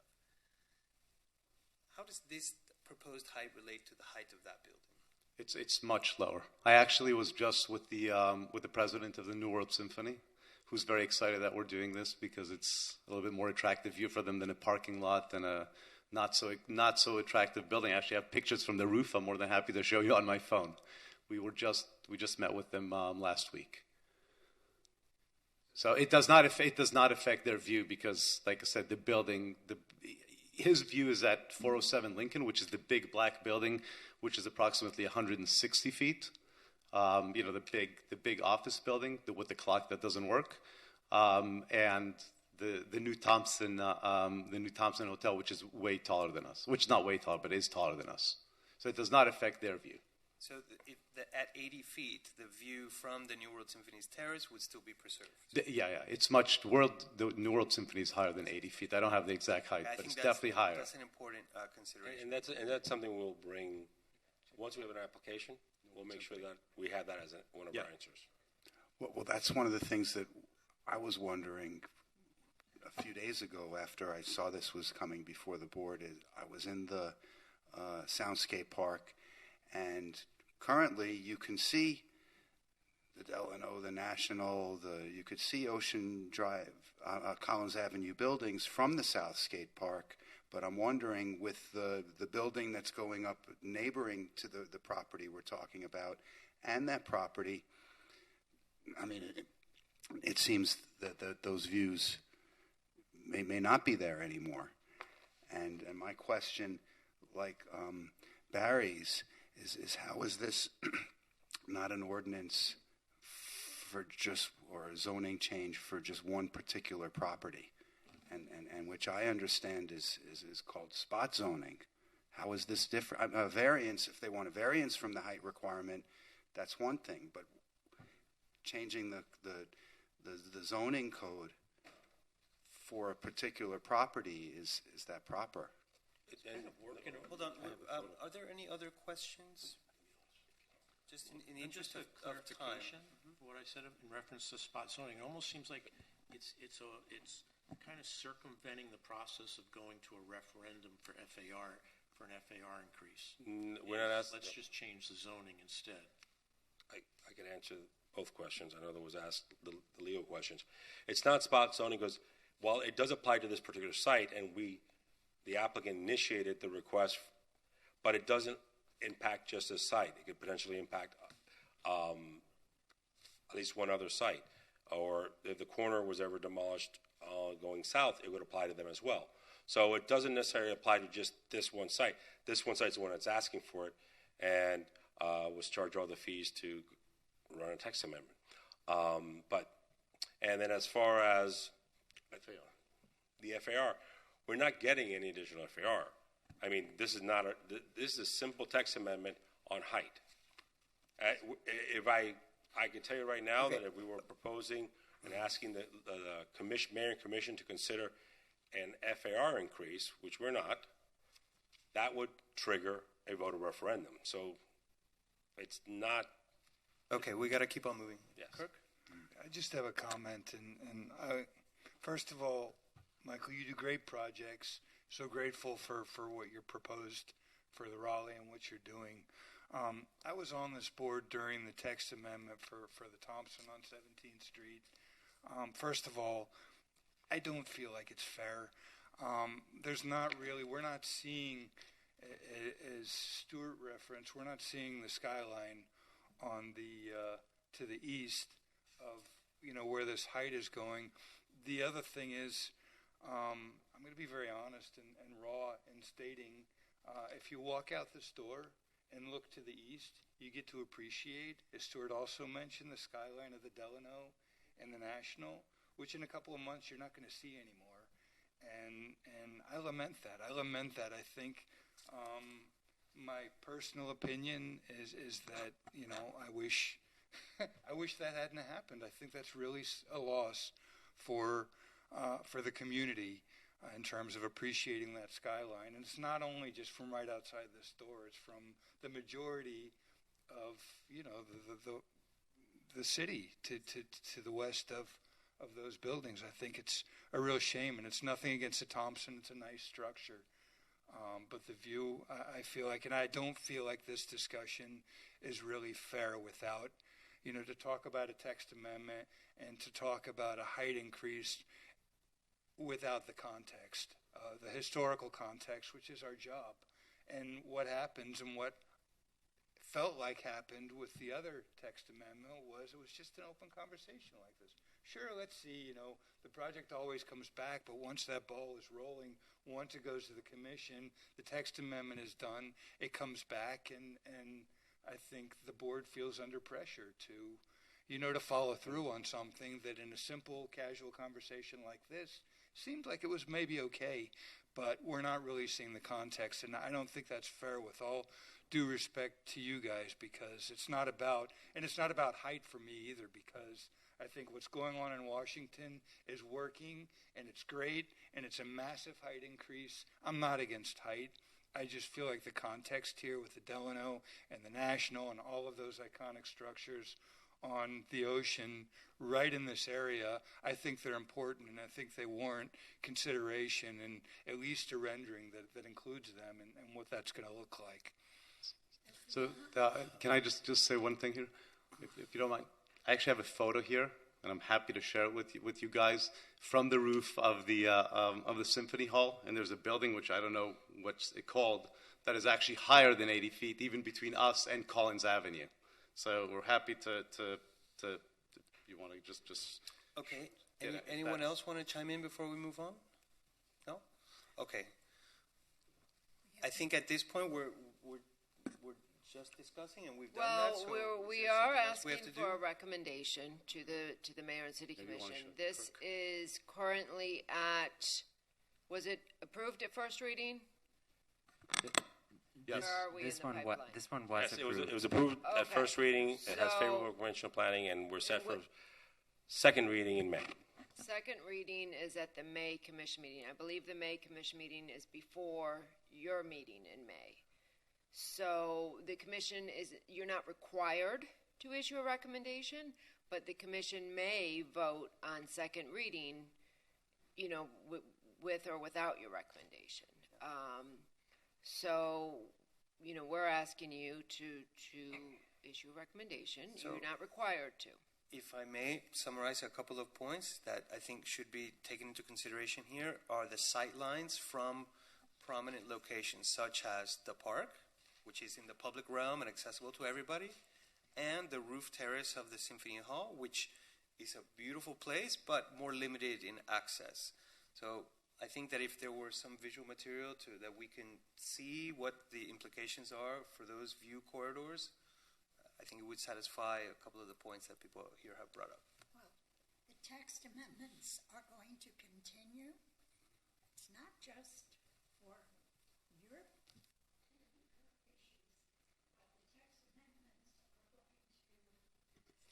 Text amendments are going to clog everybody's buildings. It's not just you. Every time I turn around, I hear about a text amendment. You started it when you did the Raleigh. You did, right? That was smart. You were the first. I don't think I was the first, but I'm happy to take the blame if that's, You're the first. I hope you're the last, but I don't think so.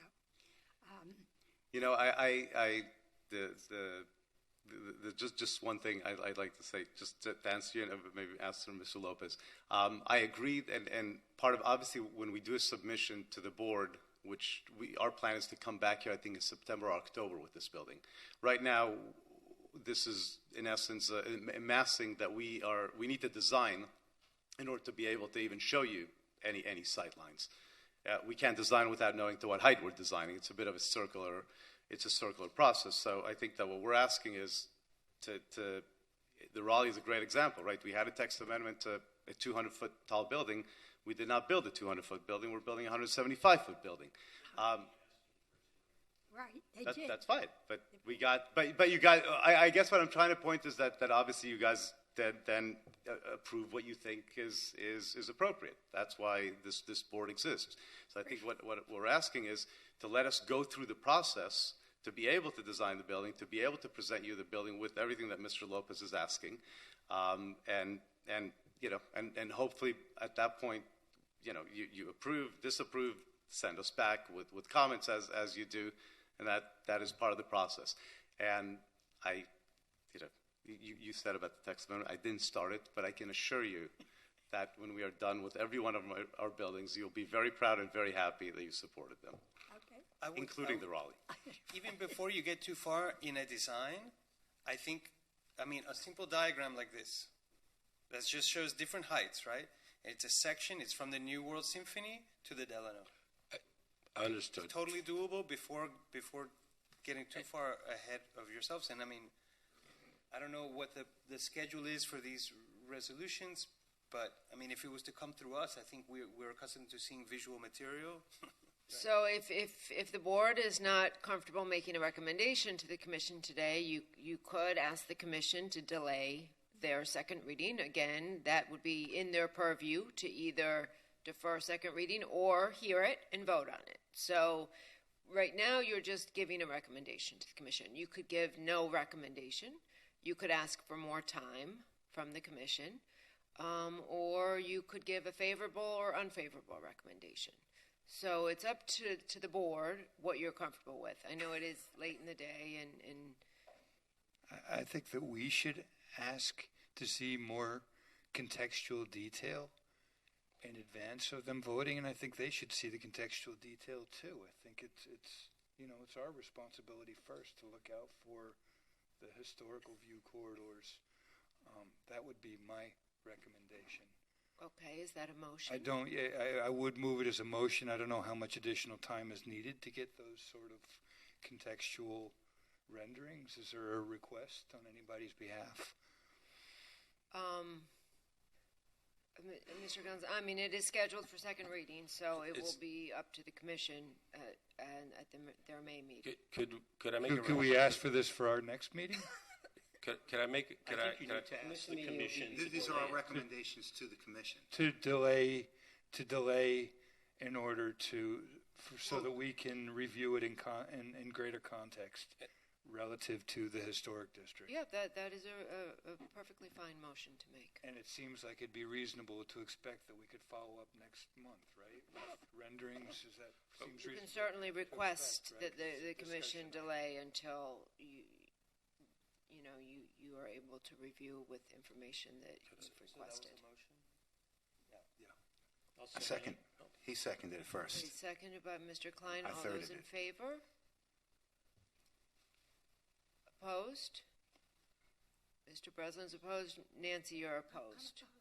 Okay, so that is a recommendation to the commission that passed 5-2 to delay action at second reading until the applicant is able to come back and provide the board with some additional information as requested and at their May 10th meeting. And every time it comes through, you vote for it. I don't get it. Okay. So, Gonzalez? just to be clear, you would like just to have additional renderings, more detail as to what potentially could be Something before this board. the view corridors, like from City Hall, from the Soundscape Park, from the balcony at the Soundscape Park. I wouldn't even call them renderings. They're like diagrams. Line Line of sight diagrams. We'll bring that and we'll show. We'll come back with that. No It problem. might also be advantageous for you to have that commission meeting as well. No, we will. And thank you very much. Thank you. And we're still going to work on submitting as soon as we can to the board. And obviously, at that point, you'll have a very detailed package that you're used to. Not this is since it was a text amendment. Thank you. Okay, Thank you. Thank you, board members. We will transmit that recommendation to the commission. Before we get started on some of the more lengthy discussion items, if the board wants to, we do have one time sensitive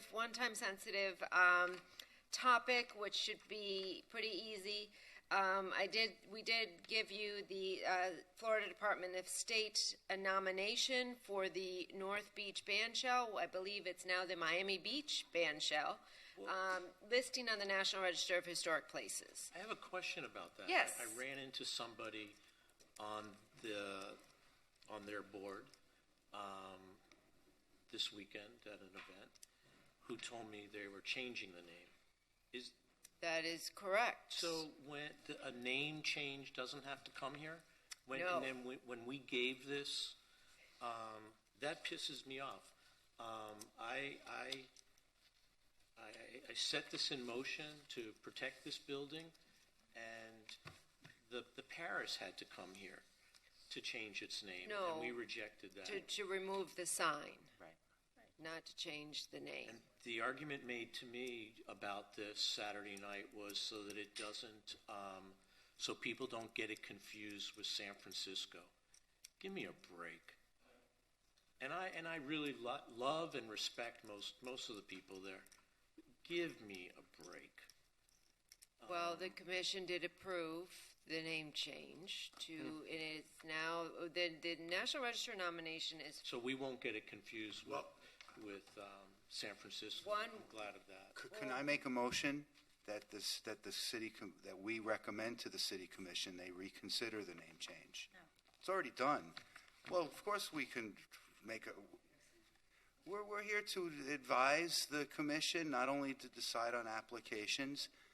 I feel the same way as Barry does, and I think it was a wrong decision. And for what it's worth, I would move that we recommend to the commission they reconsider the name change. Can we take the National Register nomination first, just because this is time sensitive and we do need to transmit a recommendation to the State of Florida National Register Review Committee? I'm ready to move to approve that too, but we could hear them out first.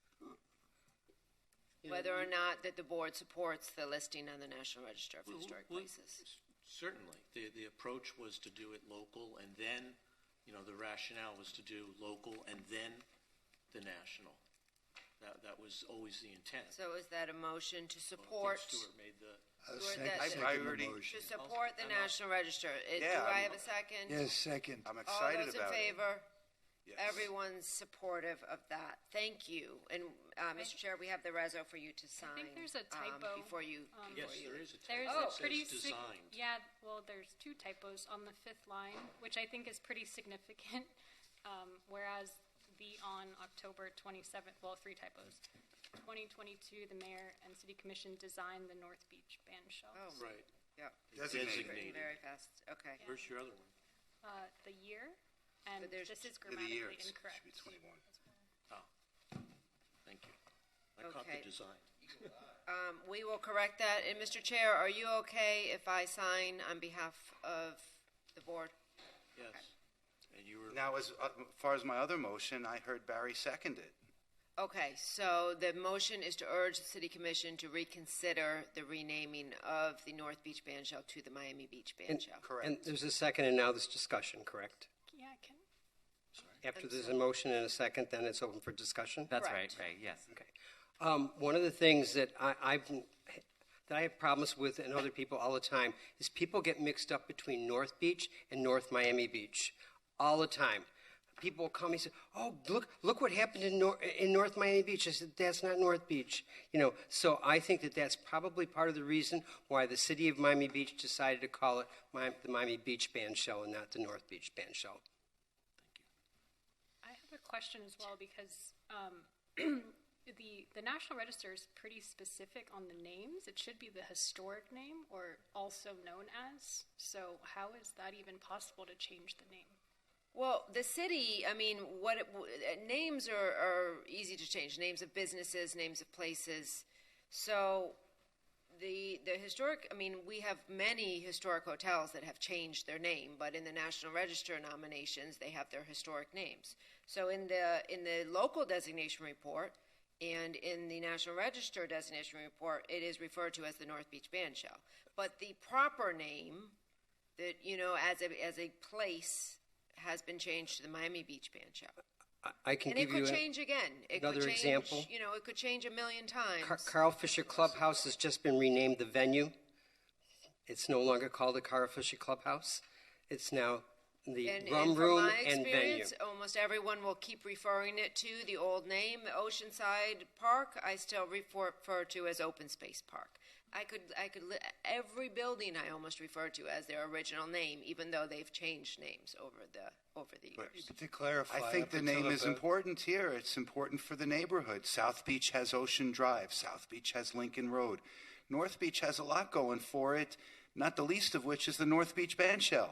And maybe the name North Beach is confusing to people with the North Miami Beach, but that's the name of our northern neighborhood. It is North Beach. But it's also Miami Beach. But it was actually the North Shore Bandshell originally. It was a North Shore Bandshell, North Shore Open Space Park, which was changed to North Beach Open Space Park. But I agree with Barry and Stuart in that why does the community spend 20 years trying to brand ourselves, and then once North Beach starts to enjoy a little bit of success, as we have with the North Beach Bandshell, why take away that branding? Why take away the identity? I don't understand it. Okay, we had a All right. second. Should we vote? Yes. All those in favor? Are we of- voting?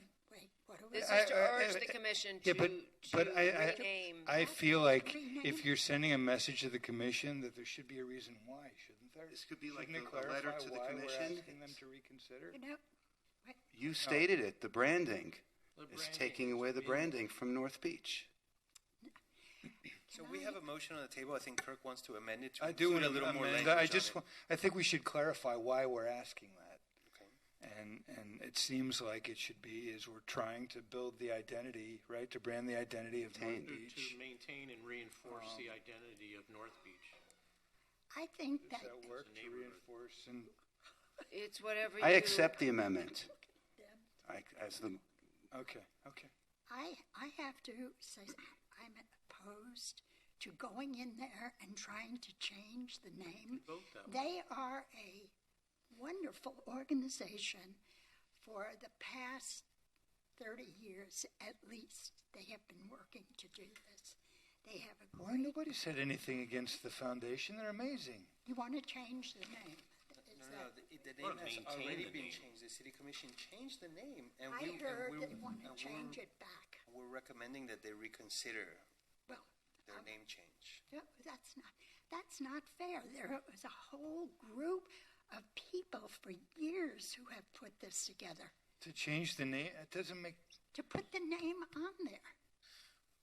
the They North. are the ones who worked to put that together and make it what it is. No, I think That's who. Well, it was, talking the about Rhythm something Foundation different. did... The city commission apparently wasn't- frivolously changed the name. But it wasn't frivolous. It was a request from the Rhythm Foundation. The people who are wrote the nomination for the National Register designation were requesting that the city consider renaming it from the North Beach Bandshell to the Miami Beach Bandshell. That was done. Names change. As Mr. Pascal said, North Beach Bandshell is not even the original name. So it had already changed. It has changed again. You are well within your purview to make a recommendation to the City Commission that they change it back. The Rhythm Foundation? The Rhythm Foundation requested the change. Okay. And they're the ones that run it? Correct. No, they run an event there. They run the band show. They run the whole thing. They are in charge of the band show. They are. So we have a motion and a Kirk's gonna second, edit it. as amended, to request the City Commission go back to the North Beach Bandshell name. All those in favor? Okay, opposed to go back to the North Beach Bandshell name? No. Okay, so 2 to 5. Mr. Breslin, you say no to that as well. No, I'll say yes. It won't go. It won't fly, so it's okay. It doesn't matter. Okay, and Ms. I can Lehman. guarantee the commission's going to listen to the Rhythm Foundation. Okay. Over us. Okay. Very good. Now, we have two or three more. We have three more discussion items. It is late in the day, so it's up to the board if you want to roll some of these over to May or if you want to discuss them now. It's up to the board. Go through the Collins Canal discussion really quickly, I hope. It's up to the board. It's late. If we want to go through them, we can go through them. You guys want to go another 15 minutes? Can we do one more in 15 minutes? Hopefully, yes. Could you take one and pass it down, please? These are photos that I came across after I submitted the materials that you've received from staff regarding this discussion. That's on the bottom. It says a bathing pavilion on 23rd Street, not on the Collins Canal. 23rd and Ocean. So 23rd and Ocean. So that would be over by where the Roni is now. Right. But look at the picture above there. That's the 23rd Street Bridge over the Collins Canal. Why was there a bathing pavilion being constructed in 1913? It's 1913. Because of the proximity to that 23rd Street Bridge, I would suppose, because I understand that when the Collins Bridge was first completed in 1913, it ended at Belle Isle, which was called Bull Island then. So people would, I guess, be ferried across. They may have gotten access to the beach up here by coming up the Collins Canal, or perhaps Dade Boulevard, I don't know what it was called then, may have already been made, and once they got across from Belle Isle to the Miami Beach side, then there was the road that went to the 23rd Street. But I understand that this wasn't even the first beach bathing pavilion, that the first bathing pavilions were down in the south, owned by the Lummis, or Lum brothers. So why do I think Collins Canal ought to be designated as a historic structure? Well, there's many reasons. The first reason is it's the oldest man-made structure remaining in Miami Beach, built in 1912. No, 1912. The Collins Bridge was 1913. The canal was completed in 1912. And the code on designating historic properties mentions that if it's associated with, well, I put this in the very first, in the opening part of the written material I gave to, that the Collins Canal satisfies 2 of 8 criteria for historic designation. It's associated with events that made significant contributions in the history of Miami Beach. And the second, it's associated with the lives of persons significant in the city's past history. There, in my opinion, may be no man-made structure in Miami Beach that is more historically significant than the Collins Canal, because John Collins, at the time he built the canal, was a farmer, and he built the canal ostensibly so that he would be getting his produce out more quickly to the bay and across the bay to Miami, where his customers were. In fact, in the excerpt of the biography on Carl Fisher from a family member that I gave in the written materials, one of the justifications for John Collins wanting to build this canal, is the highlighted portion on page 2, is that boats were running aground on turtle grass flats. And that probably would have been up around where Normandy Isle is, where the Indian Creek curves out, because John Collins orchards, and I love the historical reports that we're getting from some of our applicants here. We got one recently that showed where the location of, they called it the orchards, and that's where John Collins' farming area was, and it was immediately west of the pine trees on Pine Tree Drive that were planted there to break the wind that had damaging salt air that could have damaged his crops. So he built the canal to improve the transportation of his produce. But then what happened? I mean, we see there in the photograph that I gave you today, I'm glad I came across it. The caption says, it's carrying with rock and sand for building roads and houses. So the Collins Canal, built for agricultural transport, became significant for transport of construction materials in the early construction of the city. And the land use patterns were also influenced by the canal itself. We have a historic district, the Palm View district. It abuts the canal. I've seen historic photos with like gondolas and the Italian style. We have several historic districts that abut the Collins Canal, the Collins waterfront. And, you know, John Collins and his son-in-law was his architect, Thomas Pancoast. He built his house on Lake Pancoast, which is where the Collins Canal terminated. I think that the value of designating the Collins Canal would be, number one, it would provide some incentive for the city to maybe have some historical markers where people could learn about the history of the canal. It would provide incentive maybe for additional statuary to commemorate the people who were like John Collins. Where in the city do we have a statue of John Collins? We have the little relief bust right outside the city commission hearing chambers here. I'm aware of the bust of Carl Fisher in Fisher Park. But this is a historically significant structure. It should be recognized as such. People should be encouraged to learn about our city's early history through what this living historic resource gives us. I say living, water flows through there. If you walk along the shoreline, you see all sorts of marine life in the water. I've seen eagle rays. I've seen puffer fish. You see all the time mullets and the fry fish. I've seen amberjack feeding off of and then with the shoreline plants, it's a shoreline ecology for all the birds that eat the stuff in the water. So I'm hoping that by first recognizing this as a historical resource and giving it the proper attention, that would also, knowing that we have something valuable here, that it could be also managed as a historic, as a significant natural resource in the city. As we know, Biscayne Bay and places all around the state have been losing all of the seagrasses.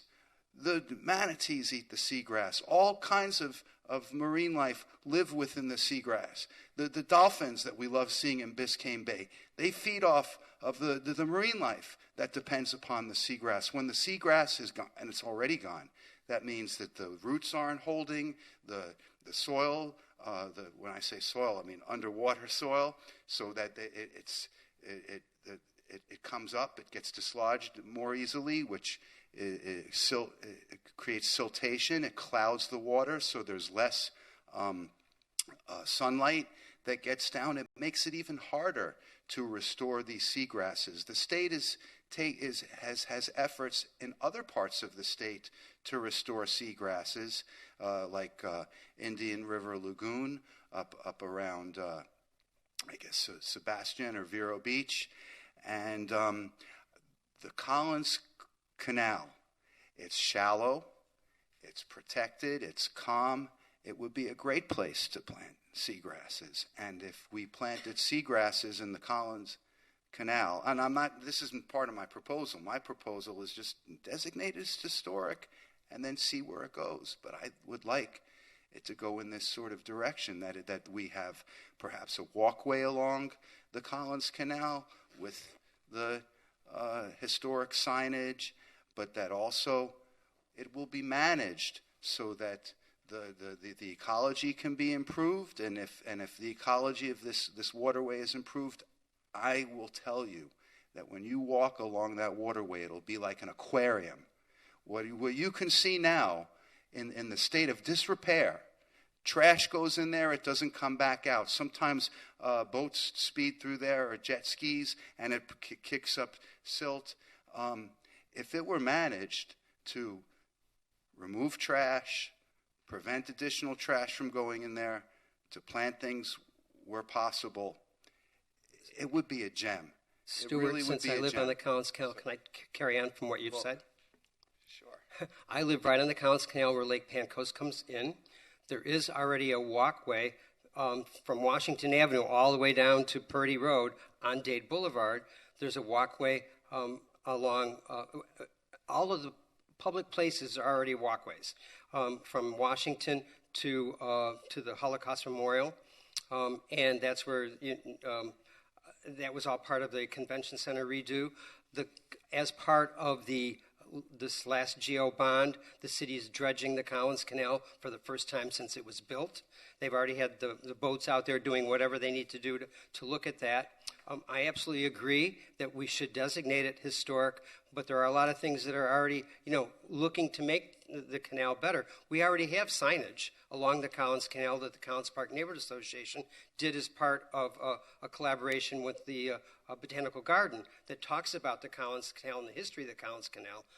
And it's right there by the Botanical Garden and the Holocaust Memorial. You can find out a lot about it. So you're absolutely right, Stuart, that we do need to designate it, but there are things in progress. I would love to see no motorized traffic. I have a boat sitting right there on the Collins Canal. I never take it down the Collins Canal because I'm respectful. But however, the jet skis come flying through there all the time. So I think that if we were to turn around and designate it historic, then the city might be able to start putting in programs like maybe a floating dock somewhere near the convention center that would rent kayaks and paddle boards because it'll be safe. The birds will come back, the environment, and to have something like that in the city right next to the convention center and all of that would be amazing, but we do have to start with designating historic. And I didn't mean to cut you off, but I wanted to let you know there are a lot of things that I'm well aware of as president of the Collins Park Neighborhood Association that we've been doing. Thank you. So there's a lot going for it already. They're behind the convention center, but I'm thinking that with the historic designation, there might be a unified management plan that comes next, one step at a time. So go on if anybody wants to discuss. I was just going to add to that the Miami Waterkeepers Association, they're keeping an eye on Biscayne Bay, right, and the local waters. I'm sure this is on their radar, and I think they would be a great partner. There's a cleaning boat, but unfortunately a lot of the bridges on the Collins Canal are too low, and the cleaning boat can't get down the Collins Canal. So there would have to be some other way to do that. And if you do go paddling on the canal, the jet skis, they shoot water up, and the seawater is corrosive, and underneath the bridges, you can see rusted rebar exposed, and the salt water being sprayed up underneath the bridges doesn't help. I don't know if anybody else would like to add. I mean, it sounds like a virtuous proposal to me. I'm supportive. I just had a question just out of curiosity. I don't know if we know if the Collins, if this waterway was included in the Blue Ways plan? I believe it was, yeah. Because there were a lot of infrastructure improvements. Correct. Part of And I wasn't prepared. We could certainly have some other departments from the city, provide you some more information on any current infrastructure projects that may be happening. We can definitely do that. I would say that 2 portions of the Collins Canal are currently part of local historic districts. So we do have, it's not an individual historic site and it's not the entire canal, but we do have historic designations for sizable portions of the canal currently. And so you are within your right to ask staff to begin the process of preparing a preliminary evaluation. I do want to set realistic expectations, however, in terms of timing. This is not something that staff has the time or capacity to bring back to you in the next few months. It would be it would probably be after the summer. Right, well, maybe in it, you've seen today. It could be sometime in the late fall. But actually, the code allows you up to a year. The code says after. The code allows us a year after the preliminary evaluation is reviewed. So a designation report after we've been directed to prepare such a designation report, provides for the 1 year. The preliminary evaluation would be, the initial evaluation and report, and that is not something staff has the time to do. It does take a significant amount of research. You've already provided some excellent documents, Mr. Reed, and we appreciate that. But we are currently working on bringing you the designation report for 93 Palm for the May meeting. We've had designations in the pipeline for the past several years, and they're just very time consuming. So we will put that on an upcoming agenda, but I just want to have realistic expectations of anyone who's listening. Do we have to actually and make a motion? Board members. Yes, you would. You would need to make a motion. A motion for Stuart. He did a great job in bringing this forward. And the motion would be to direct staff to bring back a preliminary evaluation and recommendation report relative to the possible historic site designation of the Collins Canal. Historic structure. Historic structure. I'm not think sure it if we involves have that different sites. designation. Right, but it would be, we do a legal description, right? So that's how properties are designated. I make that motion. Historic structure for the Collins Canal. Second? Does it need a second? Yes. Yep. Somebody Okay, second? I'll second. all those in favor? Yes. Okay, that's unanimous. We will put that in our Thank you. work list. Thank you, Ray. Well, how about we put the last thing Thank next time?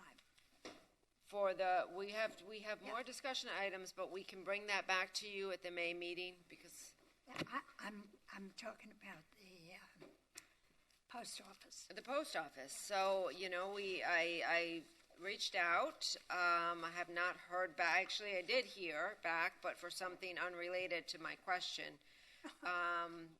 We had tried in 2014. I found an old resolution of this board urging the U.S.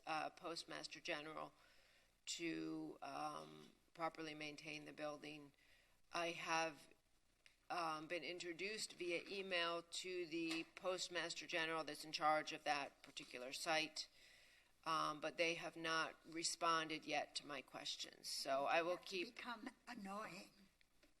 Yeah, and we do our best to follow up with everyone, and we will continue doing that with the post office, and we can bring back any more updates. Okay. Okay, because I agree that it is a very significant building, and it deserves better maintenance than it's been receiving. Anybody here go to that post office? Okay, a motion to adjourn? Nobody goes to see it. Okay. See you guys on May 10th.